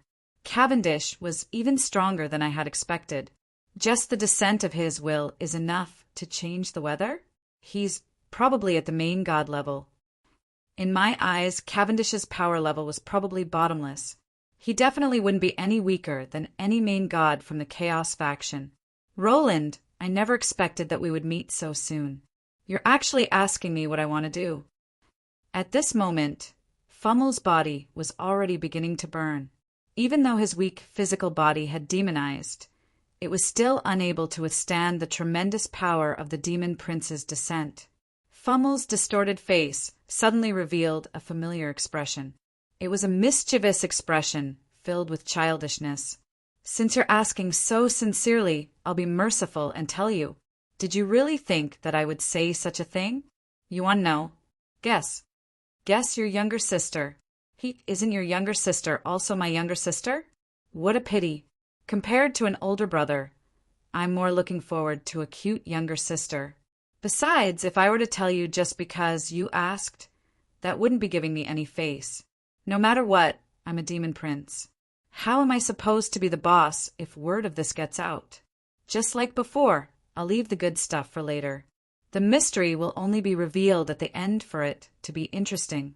As the demonic flames continued to burn, Fummel's body was reduced to ashes.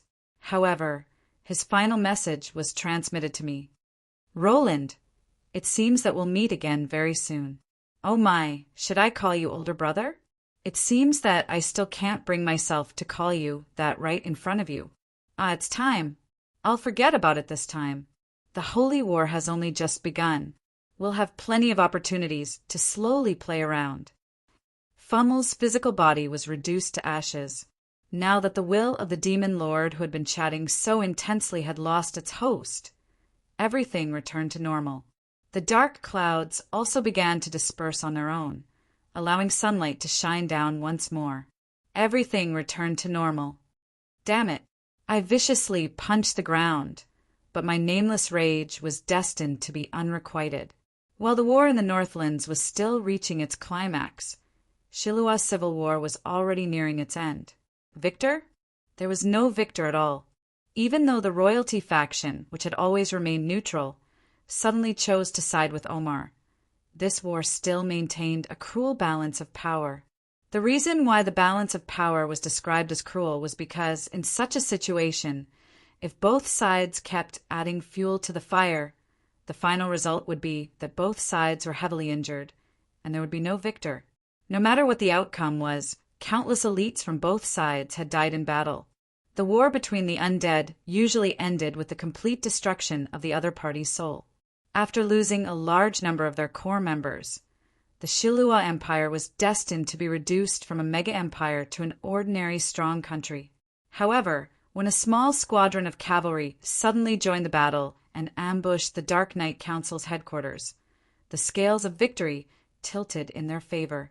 It wasn't that they were powerful, but that the Mist War flag they raised only represented one person, and those Crimson Mad Dogs only fought for their master, Emperor Yongya. At first, the undead lords thought that the Red Hound Legion was a fake. After all, the historical records stated that the Red Hound Legion had mysteriously fallen in the Civil War. However, when the terrifying giant black dog appeared among the skeletal knights, all doubts were no longer necessary. The demonic Void Hound Bastion. He's back. Only that lord can dispel him. There were even more conspiracy theorists who thought that they had seen through everything. As expected, all of this is that lord's conspiracy.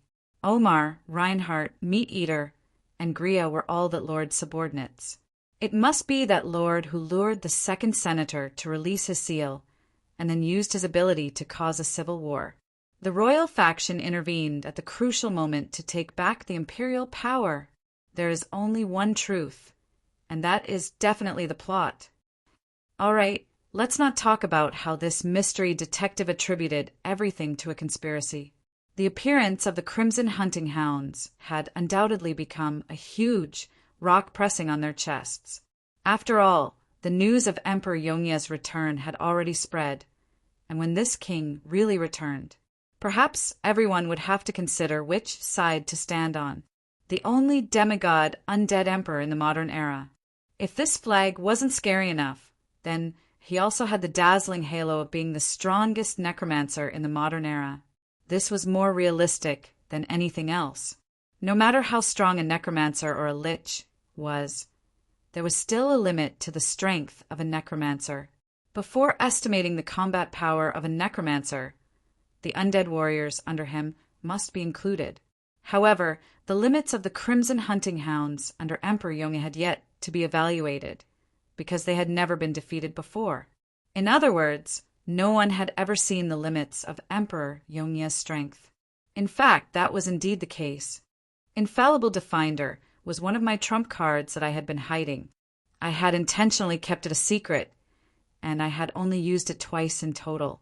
Basically, all the opponents I had seen using it had died. The standard tactic of a necromancer was to use their strongest undead warriors as guards and vanguards to delay their enemies.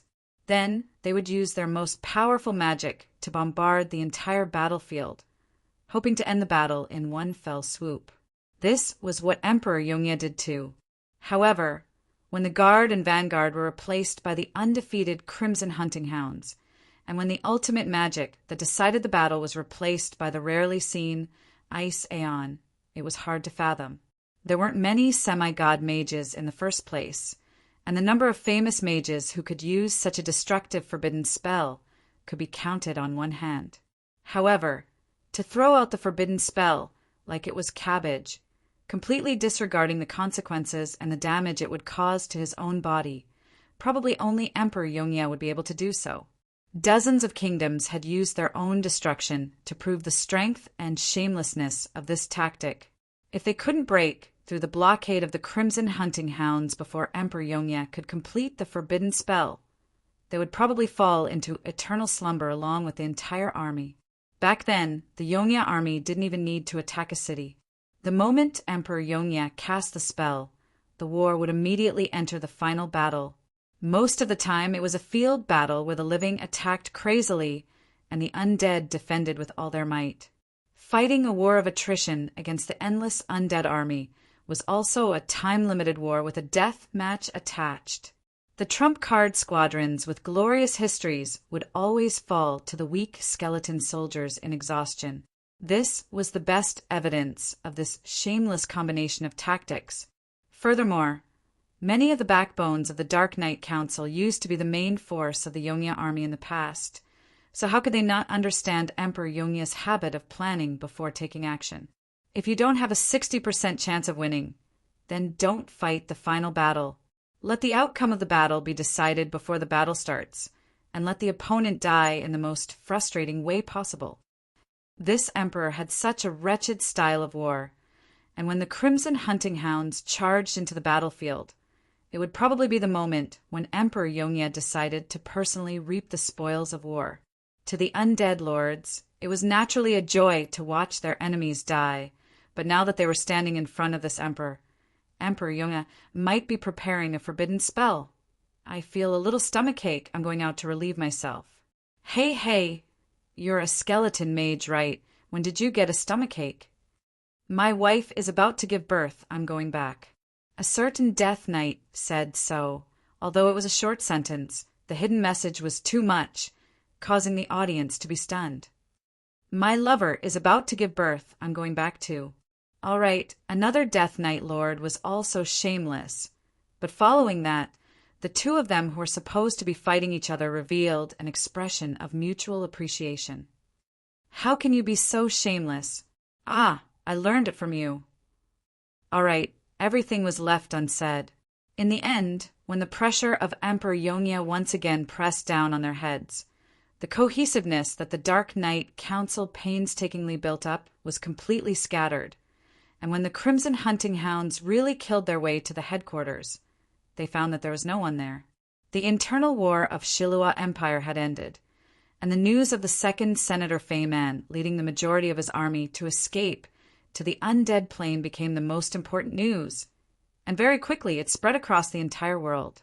While I was having a hard time dealing with the chaos in front of me in a certain dimension, someone was smiling happily. What did I do? Hee, I didn't do anything. I was just playing around. Fummel is my descendant, so naturally he is a demon descendant. Sigh, he was originally a decent character. I just called him to play 2 rounds of chess with me, and he actually became like this. Mortals are really weak. The young man who was laughing was rather handsome, and his smile was rather natural, but if one were to look at the environment he was in, it would be very abnormal. Look at my expression at that time. I was completely dumbfounded. Guess? I didn't even think of the answer myself. How would you have guessed it? He was lying in the void. There was nothing in the void. The only thing that stood out was a gigantic chessboard, and the chess pieces on it were exceptionally eye-catching. The chess pieces were all alive. They were wailing souls, and every one of them. Their strength was not lower than legend. They were probably the heroes of the mortal world. And the seat opposite him was empty. Only the chess pieces were moving on their own. The North? Mist Kingdom? Conspiracy? None of my business. I just wanted to have fun. My little cuties, let me see your potential. I hope you won't disappoint me like Fummel. Perhaps this was the reason why Cavendish was able to rise to such a level so quickly with his willfulness. There was no good or evil, only fun or not. When he was in the mood, he would leave behind 2 seeds, send out a few capable generals to rebuild the Mist Kingdom. And when he was in a bad mood, he would flip the table and not do it. From a certain standpoint, Cavendish's personality was the true essence of chaos. The most perfect chaos demon, beloved of chaos, bastard of the chaos goddess. Those who dared to call themselves this have all died. These were the nicknames that Cavendish created in the lower planes. His style of doing things was completely unpredictable. He used the innocent smile of a child to create tragedies that even demons couldn't bear to see. He was the son of the abyss. Completely in line with the essence of chaos, he only used a little more than 300 years to achieve countless achievements, stepping over countless corpses to enter the highest palace. Now he had an even more resounding nickname. Supreme of Chaos, the 14th main god of the Chaos faction. Roland's guess was completely wrong. Even Cavendish himself didn't know what he planned to do next. And the current Cavendish, apart from the Chaos goddess who was in a deep sleep, could no longer be commanded by anyone else. When he was in the mood to play, there was no longer any existence that could stop Cavendish's game. This time, old brother, I'm going to play with you. It should make me really happy. Hee hee, winning against my older brother in a game of strategy. That was one of my dreams in the past. Old brother, you're indeed good at guessing. But guess what I'm going to do next? Even I haven't thought of it yet. Chapter 169. Foolish carbon-based monkey, you actually dare to look down on my existence. I am the omniscient magic mirror. Is that so? What is 1692321 times 768,392? Answer me in 3 seconds. 1,303,365,917,832. You must be dumbfounded. Do you think that my almighty creator would forget to add a calculator to me? The silver-haired, muscular man was stunned for a moment, but he didn't reply. He was still calculating himself. Even if you're right, let me say this first. It's not like I don't know how to calculate. My father taught me how to multiply. Just by looking at his appearance, this muscular, handsome man was practically a living hero that walked out of an ancient myth. He was tall and muscular, with a tiger's back and a bear's waist, and he had delicate features. All right, I know that this is contradictory. Isn't there a strange creature called Ligodan in this world? Then, next question, other than my father, who is the most beautiful person in this world? Of course it's you, respected Lord Omar. Your beauty is second only to His Highness Roland. Haha, you're too honest. I'm starting to like you a little. Have you eaten lunch? Why don't we eat together later? Haha, although you're incomparably handsome, there's obviously something wrong with your brain. I'm a mirror, how am I supposed to eat? Looking at this half-naked, muscular man who was counting with his fingers while doing all kinds of bodybuilding poses in front of the mirror. Even if he didn't have a stomach, Lionheart still felt nauseous. Should I say that this is a perfect match? As expected of His Highness Roland. Just a small gift, and he managed to make the stubborn Omar so much more docile. His body was full of muscles that gave off a healthy and oily sheen. Yet his face just so happened to have a delicate and pretty face that was 70% similar to me. From a certain standpoint, Omar's very existence was a part of my dark history. Yes, the Ligodan in front of him was pride of the 7 deadly sins. In reality, he really couldn't blame himself for looking like this. Roland had constructed his 7 deadly sins based on the standard template of the undead. Envy and gluttony were both based on the abomination stitched monster, while pride of the 7 deadly sins was similar to greed, a mutated spiritual creature based on the banshee. According to the original design, he was supposed to be an artificial soul with no face, no physical body, and no gender. However, as he grew up, he actually chose this appearance of his own, which was quite incomprehensible. But in reality, this was all because of the nonsense I spouted when he was just born. As a man, a strong body is the true beauty. All right then. And so, the ignorant pride saw Roland as the truth, and as a creature that instinctively viewed its own mother as the most beautiful, pride unhesitatingly used Roland's physical appearance. Everyone knew that Roland had died far too early, and the portraits he left behind were mainly of him when he was 11 or 12 years old. As a result, this child with an aesthetic bias was born.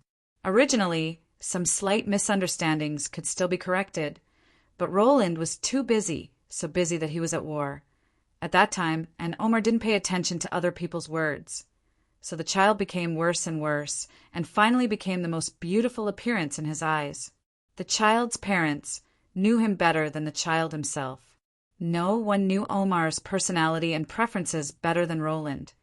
So Roland only had to make a magic mirror with flowery words for him, and it was very easy to buy over this child who was only a few years old. That's right, just a few years old. He rebelled and was sealed away only a few years after he was born, and he couldn't feel the time when he was sealed away, so naturally his personality would be the same when he was released.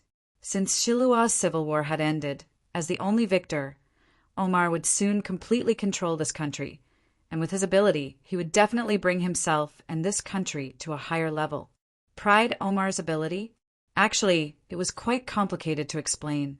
That was a special ability system and not a single ability. Pride came from the level of one's level. In Roland's understanding, as the superior who controlled the life and death of the inferior, they were often unreasonable to the inferior, thinking that they stood at the top and looked down on the inferior as if they were ants. This was the root of pride as the original sin. Undead also had levels, so is it possible to create a natural undead ruler, giving him the ability to rule over the immortal undead? This was undoubtedly an unimaginable topic, but Roland got the inspiration from the queen bee and the queen ant's natural rule over the tribe. They used special pheromones to form a special network, and used a strange way of communication to control the entire tribe, making the entire tribe sacrifice themselves for them, even to the point of death. And the reason why he chose the Banshee as the basic model was that the Banshee was one of the few undead that didn't have any low-level existence. They were purely made up of souls, so it was very suitable to use as a link to the soul network. Finally, the final result of the research was Omar himself. He was also the only undead that didn't use any additional materials, and all of it was created by Roland himself. From this point of view, it was not wrong for him to call Roland his father. The highest authority in the undead network was the name of Omar's comprehensive ability. He could build a spiritual network that constantly exchanged information among the undead under him. And as the network administrator with the highest authority, he controlled everything of the undead under him. This was Omar's only ability. It didn't sound very powerful, but it was ridiculously powerful when put to use. Low-level undead did not have intelligence, but he could give them fake intelligence. On the battlefield, he was like an invisible hand of command. He could command the undead under him to do even the slightest movement of a finger. Normal undead needed to be at least silver tier to have their own consciousness, but he could give countless undead false self-awareness. It could be said that under his control, the low-level undead that could only be used as cannon fodder would at least have their combat power increased by at least 3 times. And this was just the beginning. Omar's ability was far from that simple. Souls were power. The souls of low-level undead and high-level undead would be linked to the undead network. How could he be weak when he controlled the souls of other undead? Giving false consciousness would not increase his burden. On the contrary, it allowed him to extract the power of souls to strengthen himself. When Omar had 300 low-level undead as his subordinates, he would only have bronze rank combat strength. When he had 3,000 undead as his subordinates, Omar would be able to fight against a silver rank warrior. When he had 30,000 undead as his subordinates, he would be able to instantly kill a gold rank human. If he had an entire undead empire under his control, even I, the creator of the story, would be unable to estimate just how powerful he would become. From this, it could be seen that Omar's ability was obviously biased towards army warfare. From the beginning, Pride Omar was designed to be the commander of the undead army. Roland also spent a few times more effort than the other 7 deadly sins. His design did not fail. The reason why it ended up like that was because of his personality. I was born to be the highest authority under my father. Why should I listen to you old men? Why should that stupid dog sit in my position and lead the army that should have been under my control? I want to take back my undead army and build a kingdom that belongs to the undead. This is my natural duty and also my father's expectations for me. I was born to be a king. All right, for the undead that were made up of resentment, the more stubborn a soul was, the more potential it had. But if one's personality was too much, naturally there was no way to control it.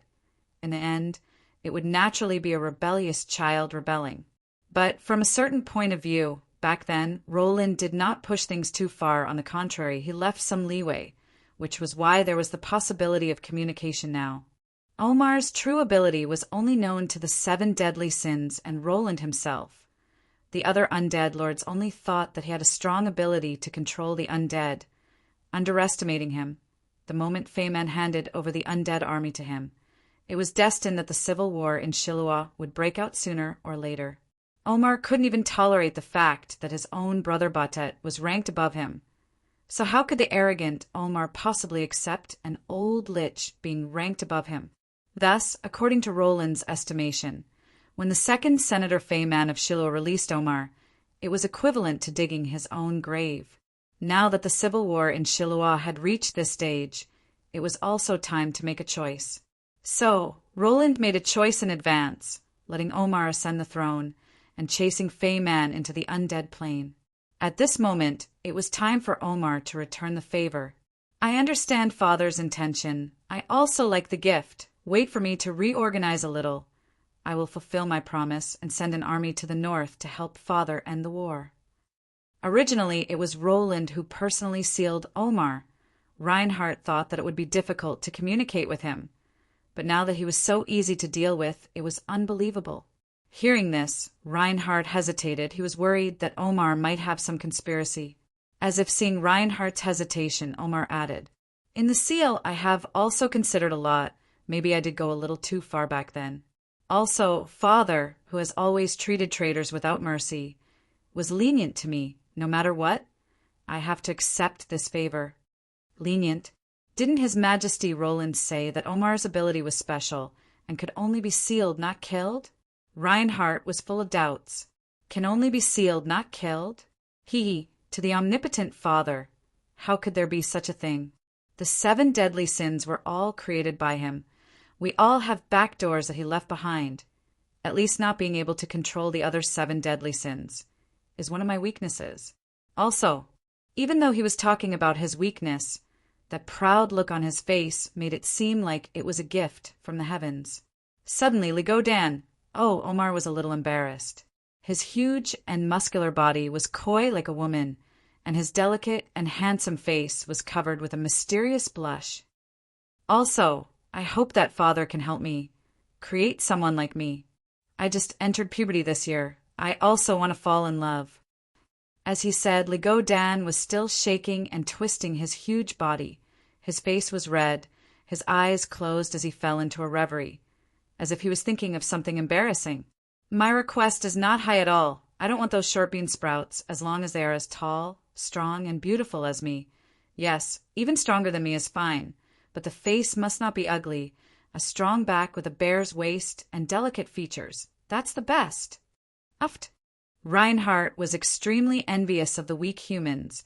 At least they had the ability to vomit blood and die, while he could only endure the rolling thunder in front of him. Although it's a little embarrassing, I'm also the king of a country.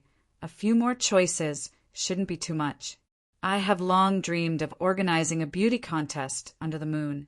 I have a posture. I'm proud. Ah, It's a little embarrassing to say it out loud. At that moment, Reinhardt regretted his outstanding imagination. He thought that if this request was fulfilled, there would be a group of handsome, muscular brothers posing under the moon every day, and they would even call themselves this servant. Reinhardt had the urge to hit the wall and die. Blurg! And then the inexplicable feeling of nausea and the colleagues who started to vomit behind him proved that even the undead had a limit of tolerance for nausea. I will tell His Majesty. Then, please stay away from me, Lord Omar. I have no love for muscles. Chapter 170. Even in the north, where resources were scarce, the kingdom of the elves was still a rare place. Man-made cliffs and magical crystal walls became the artificial barrier of the capital, Santander. Endless, cold-resistant, ancient pines became the best windshield. The ancient elven spring and magical spring water spread, bringing warmth and vitality to the land, giving it a green vitality rarely seen in the north. While the humans in the north were vexed by the starving beasts during the winter, the elves' nature priests and hunters successfully tamed the beasts into obedient livestock. While the northern kingdoms were busy for an entire year in order to obtain rations during the long winter, the fruit trees under the control of the elven ancient tree only ripened 3 times a year. All sorts of sweet fruits that were out of season could only rot if they weren't exported in time for resources. A centipede died but never fell down. The kingdom of the elves that inherited the legacy of the great elven empire did indeed have the foundation to look down on the humans. With a lifespan of 100 years, they had time and technology. How could they not change the environment they lived in? The wild elves living in tree houses in Knight's novels were obviously the result of artistic processing. While the Tassel Empire's main army was galloping through the snowy lands in the north, their country was as peaceful as ever. Young unicorns and pegasi chased each other in the forest, and elven commoners in the cities even had the time to organize winter rituals. As for the battle at the front lines, they did not think that the powerful allied forces of the 4 elven kingdoms would fall in the hands of ordinary humans, not to mention that the elites of the 4 kingdoms were fighting with all their might. That was indeed the case. The elven army of more than 100,000 wasn't a large number, but due to their extremely high average combat strength, any one of the elite teams could serve as the royal guards of any country. They would be a mighty force, even if they were placed on the entire continent, and definitely couldn't be underestimated. This was the foundation of the elves. Even in modern times, the only weakness of the kingdom of the elves that inherited the ancient magic arts was the number of elves. It took 200 years for an elf to grow from birth to adulthood. If it was humans who married at an early age, it would definitely take 6 or 7 generations, if not 10. In a war, it was a battle of comprehensive national strength. Population and human resources were definitely one of the most important factors. It was impossible for people to not die. Even the most powerful magician could be accidentally killed on the battlefield by stray arrows or friendly fire. It could take 200 to 300 years to make up for the losses of a war. The weakness of the elves was that they could not afford a war of attrition. This time, if the main forces suffered too many losses, the elves would have to enter a long period of recuperation. It could be said that the elves of the north had given their all in order to win this gamble. Now that the main forces had been deployed, since the major armies had already left the country, the usual border patrols were handed over to the rangers' self-organized second-line armies, or perhaps adventurer squads. A wild elf ranger, 2 or 3 centaur archers, and 1 or 2 elven warriors would form a standard elven patrol team. If it was a first-line battle team, perhaps there would be 1 or 2 more elven ancient trees, nature priests, and Pegasus knights. Even among the elves, Droll, who preferred to live in the woods instead of living in comfortable cities, was a minority. No matter where, as long as there were intelligent creatures, trees would always be one of the most important resources. Not only could trees be used as basic materials for buildings and furniture, but exquisite elven art would also require rare wood as raw materials. In the northern lands, where there were rare and precious forests, the elves' high quality, wood was a major export. But if Droll, whose highest duty was to protect the forest, could be reasonable, they wouldn't have been treated as terrorists by the various countries. The Droll was stubborn, and so were the elves. When the two were combined, the elven Droll was super stubborn. Their extreme nature conservation organization was the source and mentor of other green terrorist organizations, and their various operational methods were regarded as classic examples. The name No Logging Little Bear Alliance sounded cute, but it had a history of tens of thousands of years. They had always been the Droll terrorist organization that gave the elven countries headaches. They had a secret method of transforming into a giant bear and taming beasts. Maybe one of the grizzly bears in the forest was their spy. Maybe when you were happily logging while humming a song, the giant bear that suddenly stood on its hind legs behind you was already planning to flatten you. The result was that the elves were the origin of Droll and also the most numerous Droll, but most of the Drolls still had a superficial occupation that was acceptable to the world. But at this time in the temporary campsite, the wild elf ranger Tasia, who was humming a little tune for dinner, was a hidden Droll master. She was also a member of the Little Bear Alliance, but recently she did not fulfill her duty of protecting nature. The cost of feeding the pets that Tasia domesticated was not a small amount, and before fulfilling her duty, she was working hard to earn money to support her family, and accepting the kingdom's employment to carry out some military missions that were not considered dangerous. To fill the gap in the kingdom's military forces was a very profitable deal. In this special period, the wealthy kingdom of the elves was not stingy, and the double the pay during wartime attracted countless mercenaries. This time we really earned a lot. Just patrolling the border can earn us so much. I hope that the war continues for a long time. I still hope that the cowards in the city will continue to raise the pay. If the war escalates, don't mention triple the pay. Even 10 times the pay is possible. Tasia's words did not sound like an elf at all, but the centaurs in her team were already familiar with her personality. On the contrary, compared to the elven nobles in the city, the centaurs, who generally did not have a high status in the kingdom of the elves, preferred Tasia's straightforwardness and easygoing personality. Don't say such things in the city. It will make those elves unhappy. Centaur Bull laughed. Calculating the recent increase in pay, he had earned a lot this time, so naturally he was in a good mood. In the past, the army's duties were not this easy. They still have to search for those slave hunters all over the mountains and wilderness. That is not an easy job. And if they really run into them, if they meet the sword saints and archmages sent by the human kingdoms, who knows who would be caught? In the past, there were many patrol squads that went missing because of this. Tasia's smile widened even more. That's true. Now those slave hunters really can't give me any trouble. The trouble they cause themselves is not small. What a pity, Princess Swana. Sigh, what a pity. Good people don't get rewarded. Thinking of that gentle figure, even Tasia, who always disliked the superior elves, was filled with dissatisfaction. About that matter, I heard a rumor. Yes, it's just a rumor. The silent elven warrior Grover suddenly said, but his words naturally attracted the attention of his teammates. After hesitating for a moment, Grover finally continued. The rumor says that there are many suspicious points in the kidnapping of Princess Swana. The elven army that was supposed to be on duty was suddenly pulled out for training. The ranger army suddenly started training in seclusion. Even the Royal Guard's Moonblade was temporarily transferred to the border to deal with the dispute. That's how the not-so-strong slave hunters managed to capture Her Royal Highness. Hearing that, the members of the team maintained a strange silence. It was not that. They did not hear this rumor. In the past few weeks, every tavern and market was spreading and discussing this taboo topic.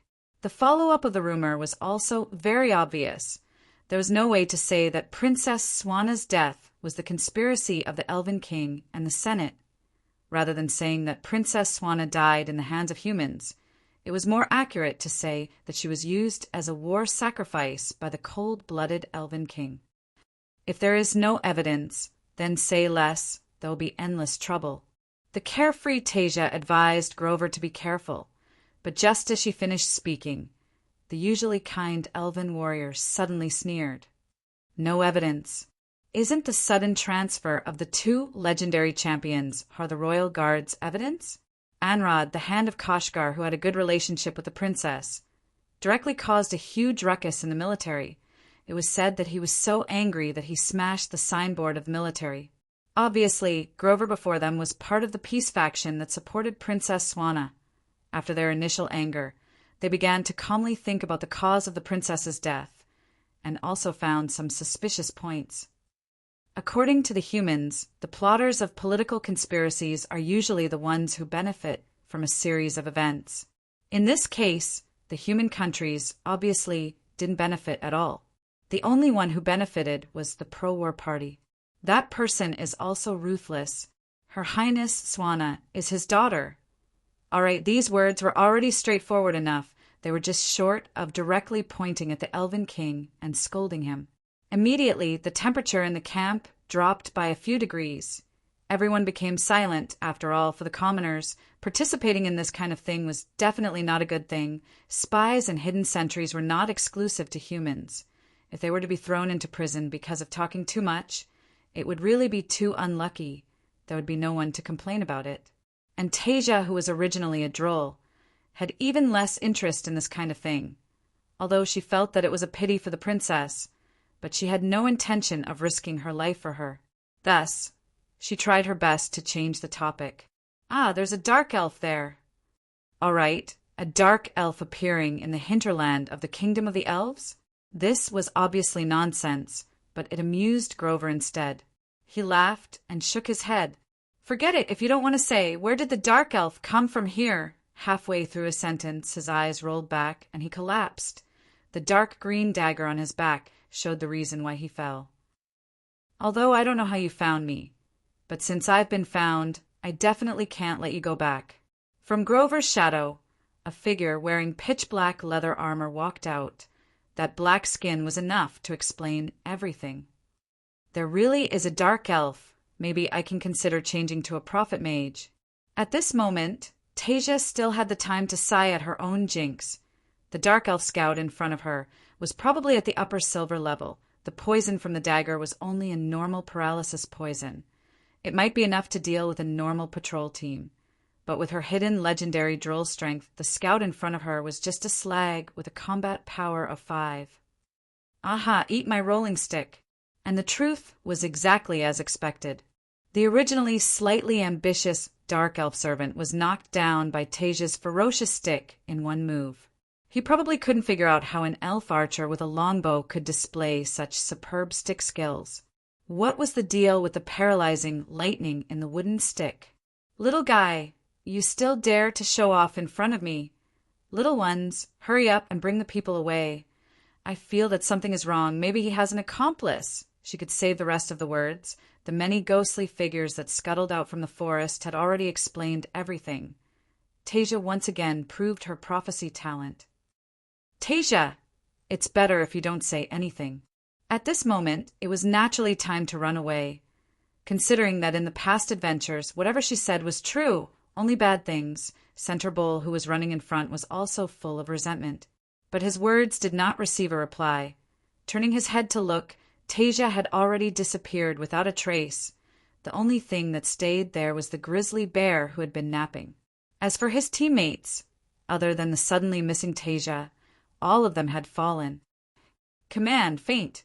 After hearing a voice, a gray light flashed, and he directly fell to the ground unconscious. And at this moment, a dark elf priestess riding on a black armored battle scorpion slowly walked out, and behind her there were dozens of dark elf scouts with faces full of panic. Foolish males, you can't even deal with such a weak sacrifice. If you mess up the Spider Queen's plan this time, I will cut you into pieces and feed you to the venomous silk spiders alive. In front of her was the angry rebuke of the dark elf priestess, and further away, there was the sound of pounding. Tasia, who had more experience in adventuring than her identity as a ranger, knew that this was the sound of a large number of lizard cavalry marching, and only the most powerful families could afford the expensive lizard cavalry. There was only one possibility for them to use lizard cavalry in an organized formation. High-level priestess Rose and the gray lizard cavalry? Damn it, this is not a hunting party looking for sacrifices. This is the entire Dark Elf army.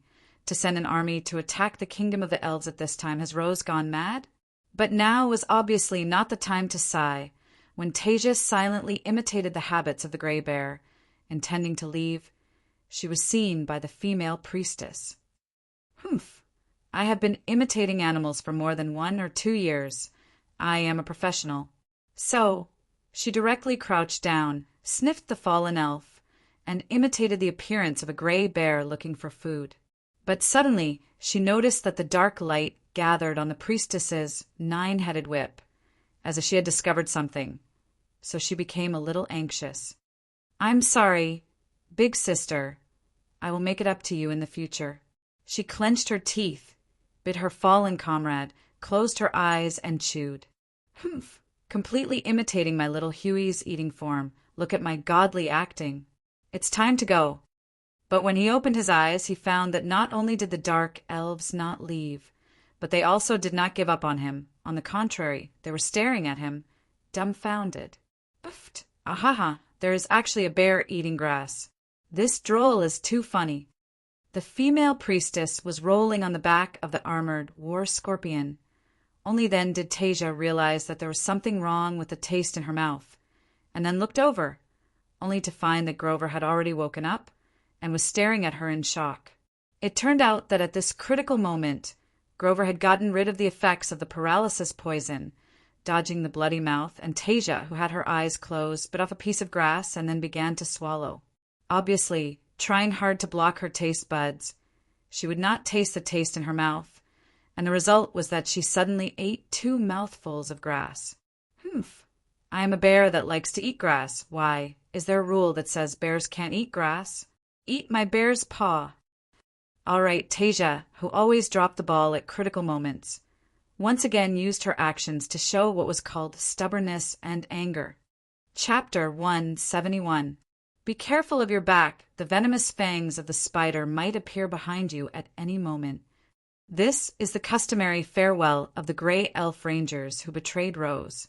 They use this method to remind themselves and their companions that the vengeful Rose will never forget the slightest grudge, and that she might send dangerous minions to end the lives of the betrayers like them at any moment. Although they have formed a relatively stable alliance, the underground world is still the underground world, and war between them is unavoidable. However, due to certain reasons, the Dark Elves under Rose haven't been doing too well recently.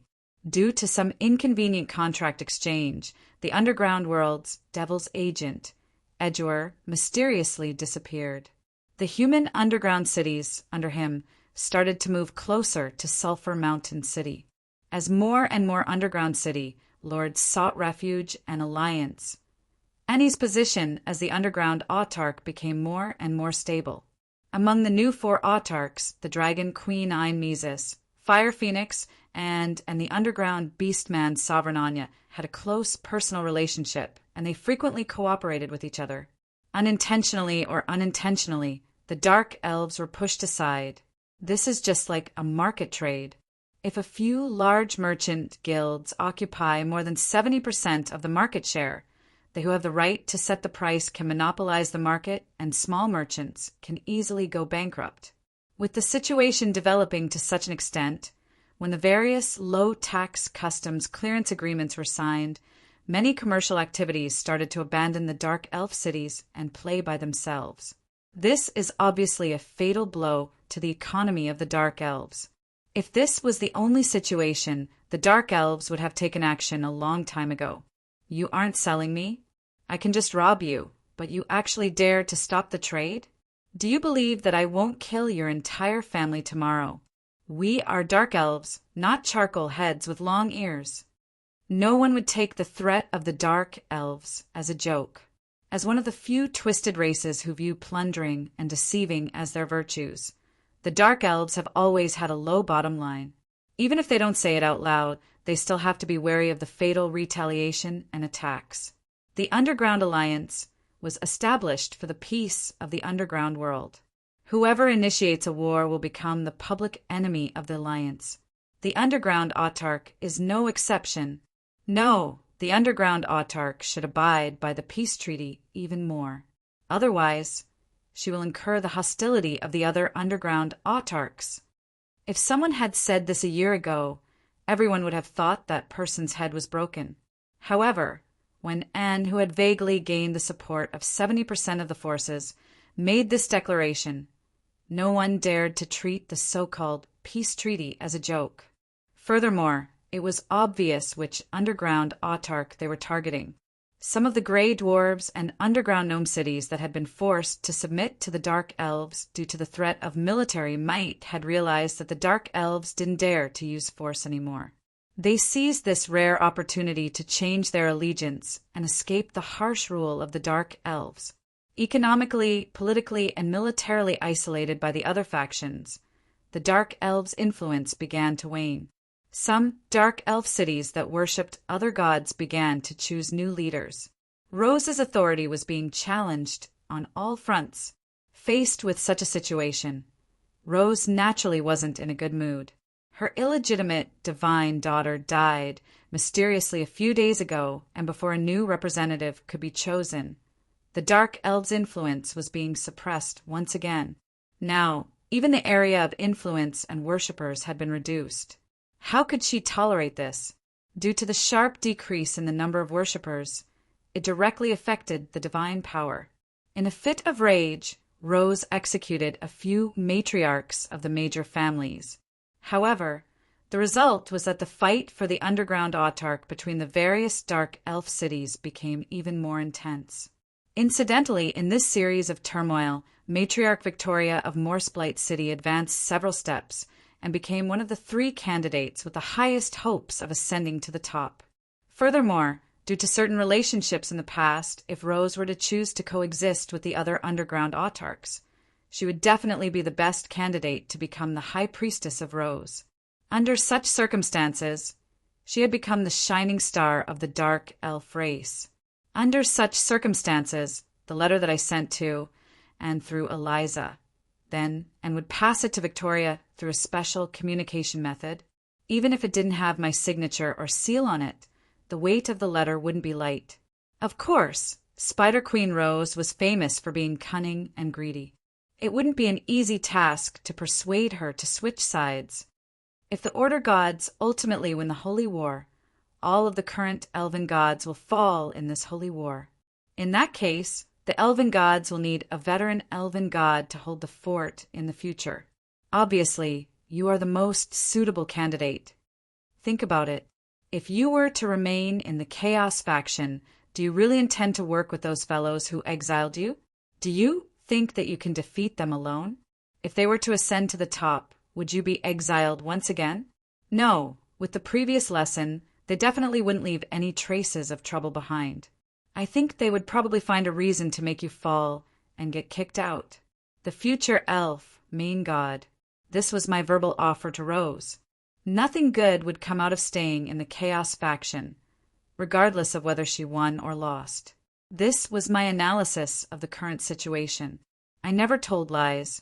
It was precisely this truth that would trigger Rose's suspicious and vigilant heart. Besides, I don't expect you to betray us directly. Look, aren't the current elf gods still in the Order faction? Isn't it only natural for a Chaos true god like you to attack them? Not to mention, you already have a deep grudge against them. It wouldn't be in your character to not take revenge. Also, the current situation is so chaotic. As long as you don't make your stance clear, you can make a second choice at any time. This is a great opportunity for you to take revenge without any risk. If you miss it, even I will feel pity for you. This is truly a once-in-a-millennium opportunity. Do you still have the confidence to wait for another millennium if you miss this opportunity? In the language of the Dark Elves, betrayal was a virtue. Lorcie's virtue was evident from this. Not only could she be a fence-sitter, but she could also become the elven main god after success. Naturally, this suggestion struck a chord with her. In order to increase the persuasiveness of the letter, I even added Ale and Wumien's divine power imprints at the end of the letter. With these two imprints, it was equivalent to two order true gods giving their testimonies. One of them was even the big boss Ale. In Rose's eyes, this letter was elevated by 2 levels. It directly became an official poaching of the Order faction. All right, in reality, the Order gods didn't even know about this matter. It was just that, for convenience, Ale had already given me full authority over this matter. After receiving the letter, Rose didn't say anything. However, her silence let me know that she was moved. Furthermore, the fact that she appointed Victoria as the highest priestess after some hesitation was another answer. However, since Rose had taken the initiative to enter the game, what happened next wasn't something that I could interfere with. One will have to pay for what they have done sooner or later. The crimes that the elves committed in Sluer, the dark elves will only be worse. I don't believe that the elven army will still be able to start a war with the humans when their backyard is on fire. You guys can just go back and fight each other like dogs.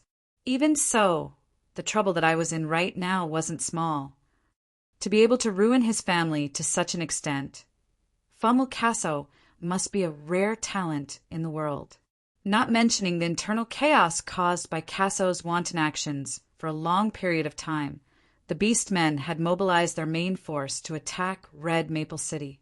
This allowed Antoon, who had suddenly shifted his flag, to not suffer any unstoppable pressure. However, when the Royal Financial Advisor's report on the National Treasury and the Military Strategy report were brought over, I realized that Sluer had already been defeated by Famul to the point of bankruptcy. Stop all the new entertainment facilities. Seal off the Royal Garden project forever. Release all the slaves as commoners. As for the beauties in the harem, of course I wanted to say something like I'll accept all the beauties in the harem. However, after considering my rather good image in the eyes of the world, yep, as well as the sparkling silver ring on my finger, I could only shake my head helplessly. Dismiss all of them. Send those from wealthy families back home. Those from poor families will become hospital nurses, volunteers, tailors, and the like. Let them earn their own living. They won't know anything and will be sent to restaurants to wash dishes. Yep, give them sufficient severance pay. However, tell them that the royal family won't be supporting them in the future. Actually, these financial and political problems could only be considered small problems. It was nothing more than the chaos caused by that bastard Famul, who didn't care about anything else. However, the local domain lords within the country were a huge problem that would be difficult to solve. In this feudal era where magic and swords were intertwined, the cruel living environment and magical beast hordes caused most commoners to choose to live in the relatively safer medium to large cities. Meanwhile, the inconvenient transportation made it difficult for the various cities to communicate with each other. This was probably the truest example. It wasn't uncommon for the royal family's authority to only extend to a few nearby prefectures. Of course, rights and obligations were always relative. Protecting one's own citizens from all sorts of natural and unnatural threats was definitely not an easy task. In their own territories, the noble domain lords had even more authority and right to speak than the royal family. This was extremely common in this era, and the royal family would usually turn a blind eye to it. However, Famul had offended all the major nobles. There were even a few local nobles who publicly acknowledged that they didn't take Famul seriously at all. There were even quite a few who hadn't been to Antoon's court in the past 10 years. This was no small matter. For the sake of a rather beautiful woman, he actually sent out his guards to kidnap the noble wife of a domain lord. He's even been caught with evidence more than once or twice. This bastard is truly lucky that he hasn't been overthrown by the rebellious domain lords. In fact, if it wasn't for the Beastmen's sudden southern invasion, there would have been many domain lords who had agreed to rebel in less than 2 years. In this rotten ruler's mind, he was probably a demon that had escaped from hell. Since he could be banished back to hell at any moment, and since the wealth of this country was destined to never belong to him, why not seize the time to enjoy it? As for whether or not there would be any serious consequences, in his eyes, I don't care what happens after I die. Why would he have any concerns? Slúir's current situation wasn't just limited to these. Originally, in this all-out war, the royal family should be the one to take the lead and gather all the major domain lords to form an allied army to fight. However, it was obvious that the Beastmen had thoroughly understood the human system. They didn't give Fummel the chance to exercise his royal authority at all. However, even if Fummel really did exercise his royal authority and issued an order to levy troops, it would still be a question of how many major domain lords would respond. Currently, the royal family's main forces were divided into two parts. Most of the main forces guarding the borders were blocked at the now meaningless border fortresses. Meanwhile, the Royal Guard Corps and Reserve Corps of the capital had already suffered heavy losses just to deal with Antunes' siege of the city. As for the domain lords' armies, most of them were restricted to their own territories by the Beastmen's strategy of scattering and ambushing. The royal family's inaction caused the loyal citizens to be bitterly disappointed, but it also caused some to have their own thoughts. If a certain domain lord were to send troops to aid the capital, it would be akin to committing suicide. Even if Fummel had gone too far, even if I was only the temporary acting king, it would still be difficult for me to stabilize my position. Even in the feudal era, where sovereignty was scattered, rebellion was still a skill. The legitimacy of the royal authority was the bottom line in the hearts of all the citizens. If it wasn't for the fact that Fummel had revealed his true demonic nature when his life was in danger, if it wasn't for the fact that I was legally the legitimate descendant of the Mist, I probably wouldn't have taken over Antunes so easily. However, this was obviously a taboo. It was destined that I wouldn't be able to satisfy the domain lords. Even I wasn't very satisfied with this situation. Today, I will use this as an excuse to take away Slúir's royal authority. Aren't Donlon and Shaywin both descendants of the Mist? When the time comes, I will take them away as well. If even the royal family's royal authority can be taken away, then the authority of us domain lords can be taken away with just a word. Obviously, if this situation continued for a long period of time, when I was labeled as an ambitious person, I would definitely receive many gazes that were taboo. In that case, my own blueprints would naturally become nothing more than bubbles. Blueprints? Yep, I had a series of plans for the Northlands, but none of them included me ascending to the throne. Not only would that be equivalent to tying myself to death, it would also cause countless people to be on guard against me. The losses would definitely outweigh the gains. I need a member of Slúir's royal family. Even if it's just a puppet, it would still be much better than me directly acting as the acting king. However, it was obvious that I had met with a new problem. Just like those rulers who succeeded the throne, Fummelcasso was too ruthless. Out of the 3 siblings, it was said that the eldest, the crown prince, was killed by him, while the youngest's entire family met with misfortune as well. They were all killed in a carriage accident. Now, even if I wanted to find a puppet to set up, I wouldn't be able to find a suitable candidate. However, a sudden piece of news shook my spirit. The crown prince once had a daughter, Glina. 13 years ago, before Fummel ascended to the throne, she wasn't found during the confiscation of the family's property. She should still be alive. The lamp of life? I couldn't help but recall the dagger with 2 pearls on it. The Slúir's royal family should also have such a secret technique. Furthermore, the lamp was originally very dim, but 3 months ago, the lamp suddenly lit up. It seems that the princess has already returned to the Northlands. If she really came back for revenge, she might have already concealed her identity in this city. The words of the head butler of the royal family shook my spirit. Thus, I immediately sent out an announcement. However, even though the patrolling knight ran all over the city and shouted until his throat was hoarse, there was still no one who took the initiative to step forward. If she really is in the city, it means that she is suspicious of me and doesn't dare to come out. Forget it. Let's find her first. Does she have any other unique characteristics? The old man frowned and fell into deep thought. After a long while, he finally squeezed out a sentence. Back then, she was still a little girl. She didn't have any unique characteristics. She was just an ordinary little girl who didn't like to talk. Right? She has 2 moles on the right side of her chest and 1 on her left buttocks. That should be a unique characteristic. The moment I heard this, I covered my face. I could pretty much guess what was going to happen next.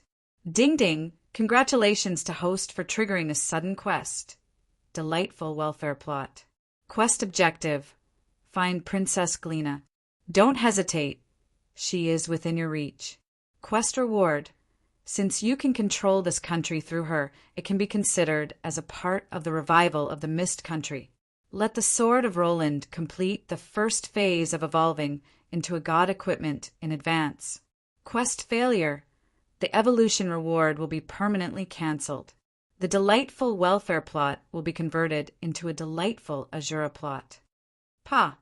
I smashed my fist on the table. What I feared had really come true. Aren't these rewards and punishments forcing me to do my best? In other words, we have to take off the tops and skirts of all the 15 to 16-year-old girls and check their chests and buttocks? That is too shameful, too vulgar, too high cough, too immoral. The old man shook his head with a bitter smile, considering that in order to escape from the pursuit of the fake king, she might be able to disguise herself. Her age and gender aren't accurate, but it is possible for her to disguise herself as a cute boy. I opened my mouth wide. If I really gave the order for all the young girls and cute boys to strip naked, I would probably enter the history books once more as the Lord of Sex surpassing Fummel. Finally, after pondering for a long while, I activated the communication effect on my ring. Then, in a few words, I clearly explained the ins and outs of my situation. If you intend to give the order to strip naked, I will pretend that I don't know you from now on. Perverted master, why are you telling me such nonsense? Is this your new method of sexual harassment? Or are you intending to check on me first? I shook my head. No, I am only seeking help from you. Seeking help? How can I help you do such things? Oh, I understand you mean him? I nodded my head in pain. If it was possible, I didn't want to look for that person either. Yes, we need the help of an expert. This is beyond the scope of my personal abilities. Inform that expert for me. I understand, but I suddenly feel that it would be more appropriate to give the order for the entire city to strip naked. If that man were to make a move, all of you might be hung on the pillar of shame in history. Do you think so too? But it is a pity that we have no other choice. I have already made up my mind. Contact that man for me. Contact Bayphone. Herald, we need the help of him and his companions. In this situation, only a true gentleman can help us.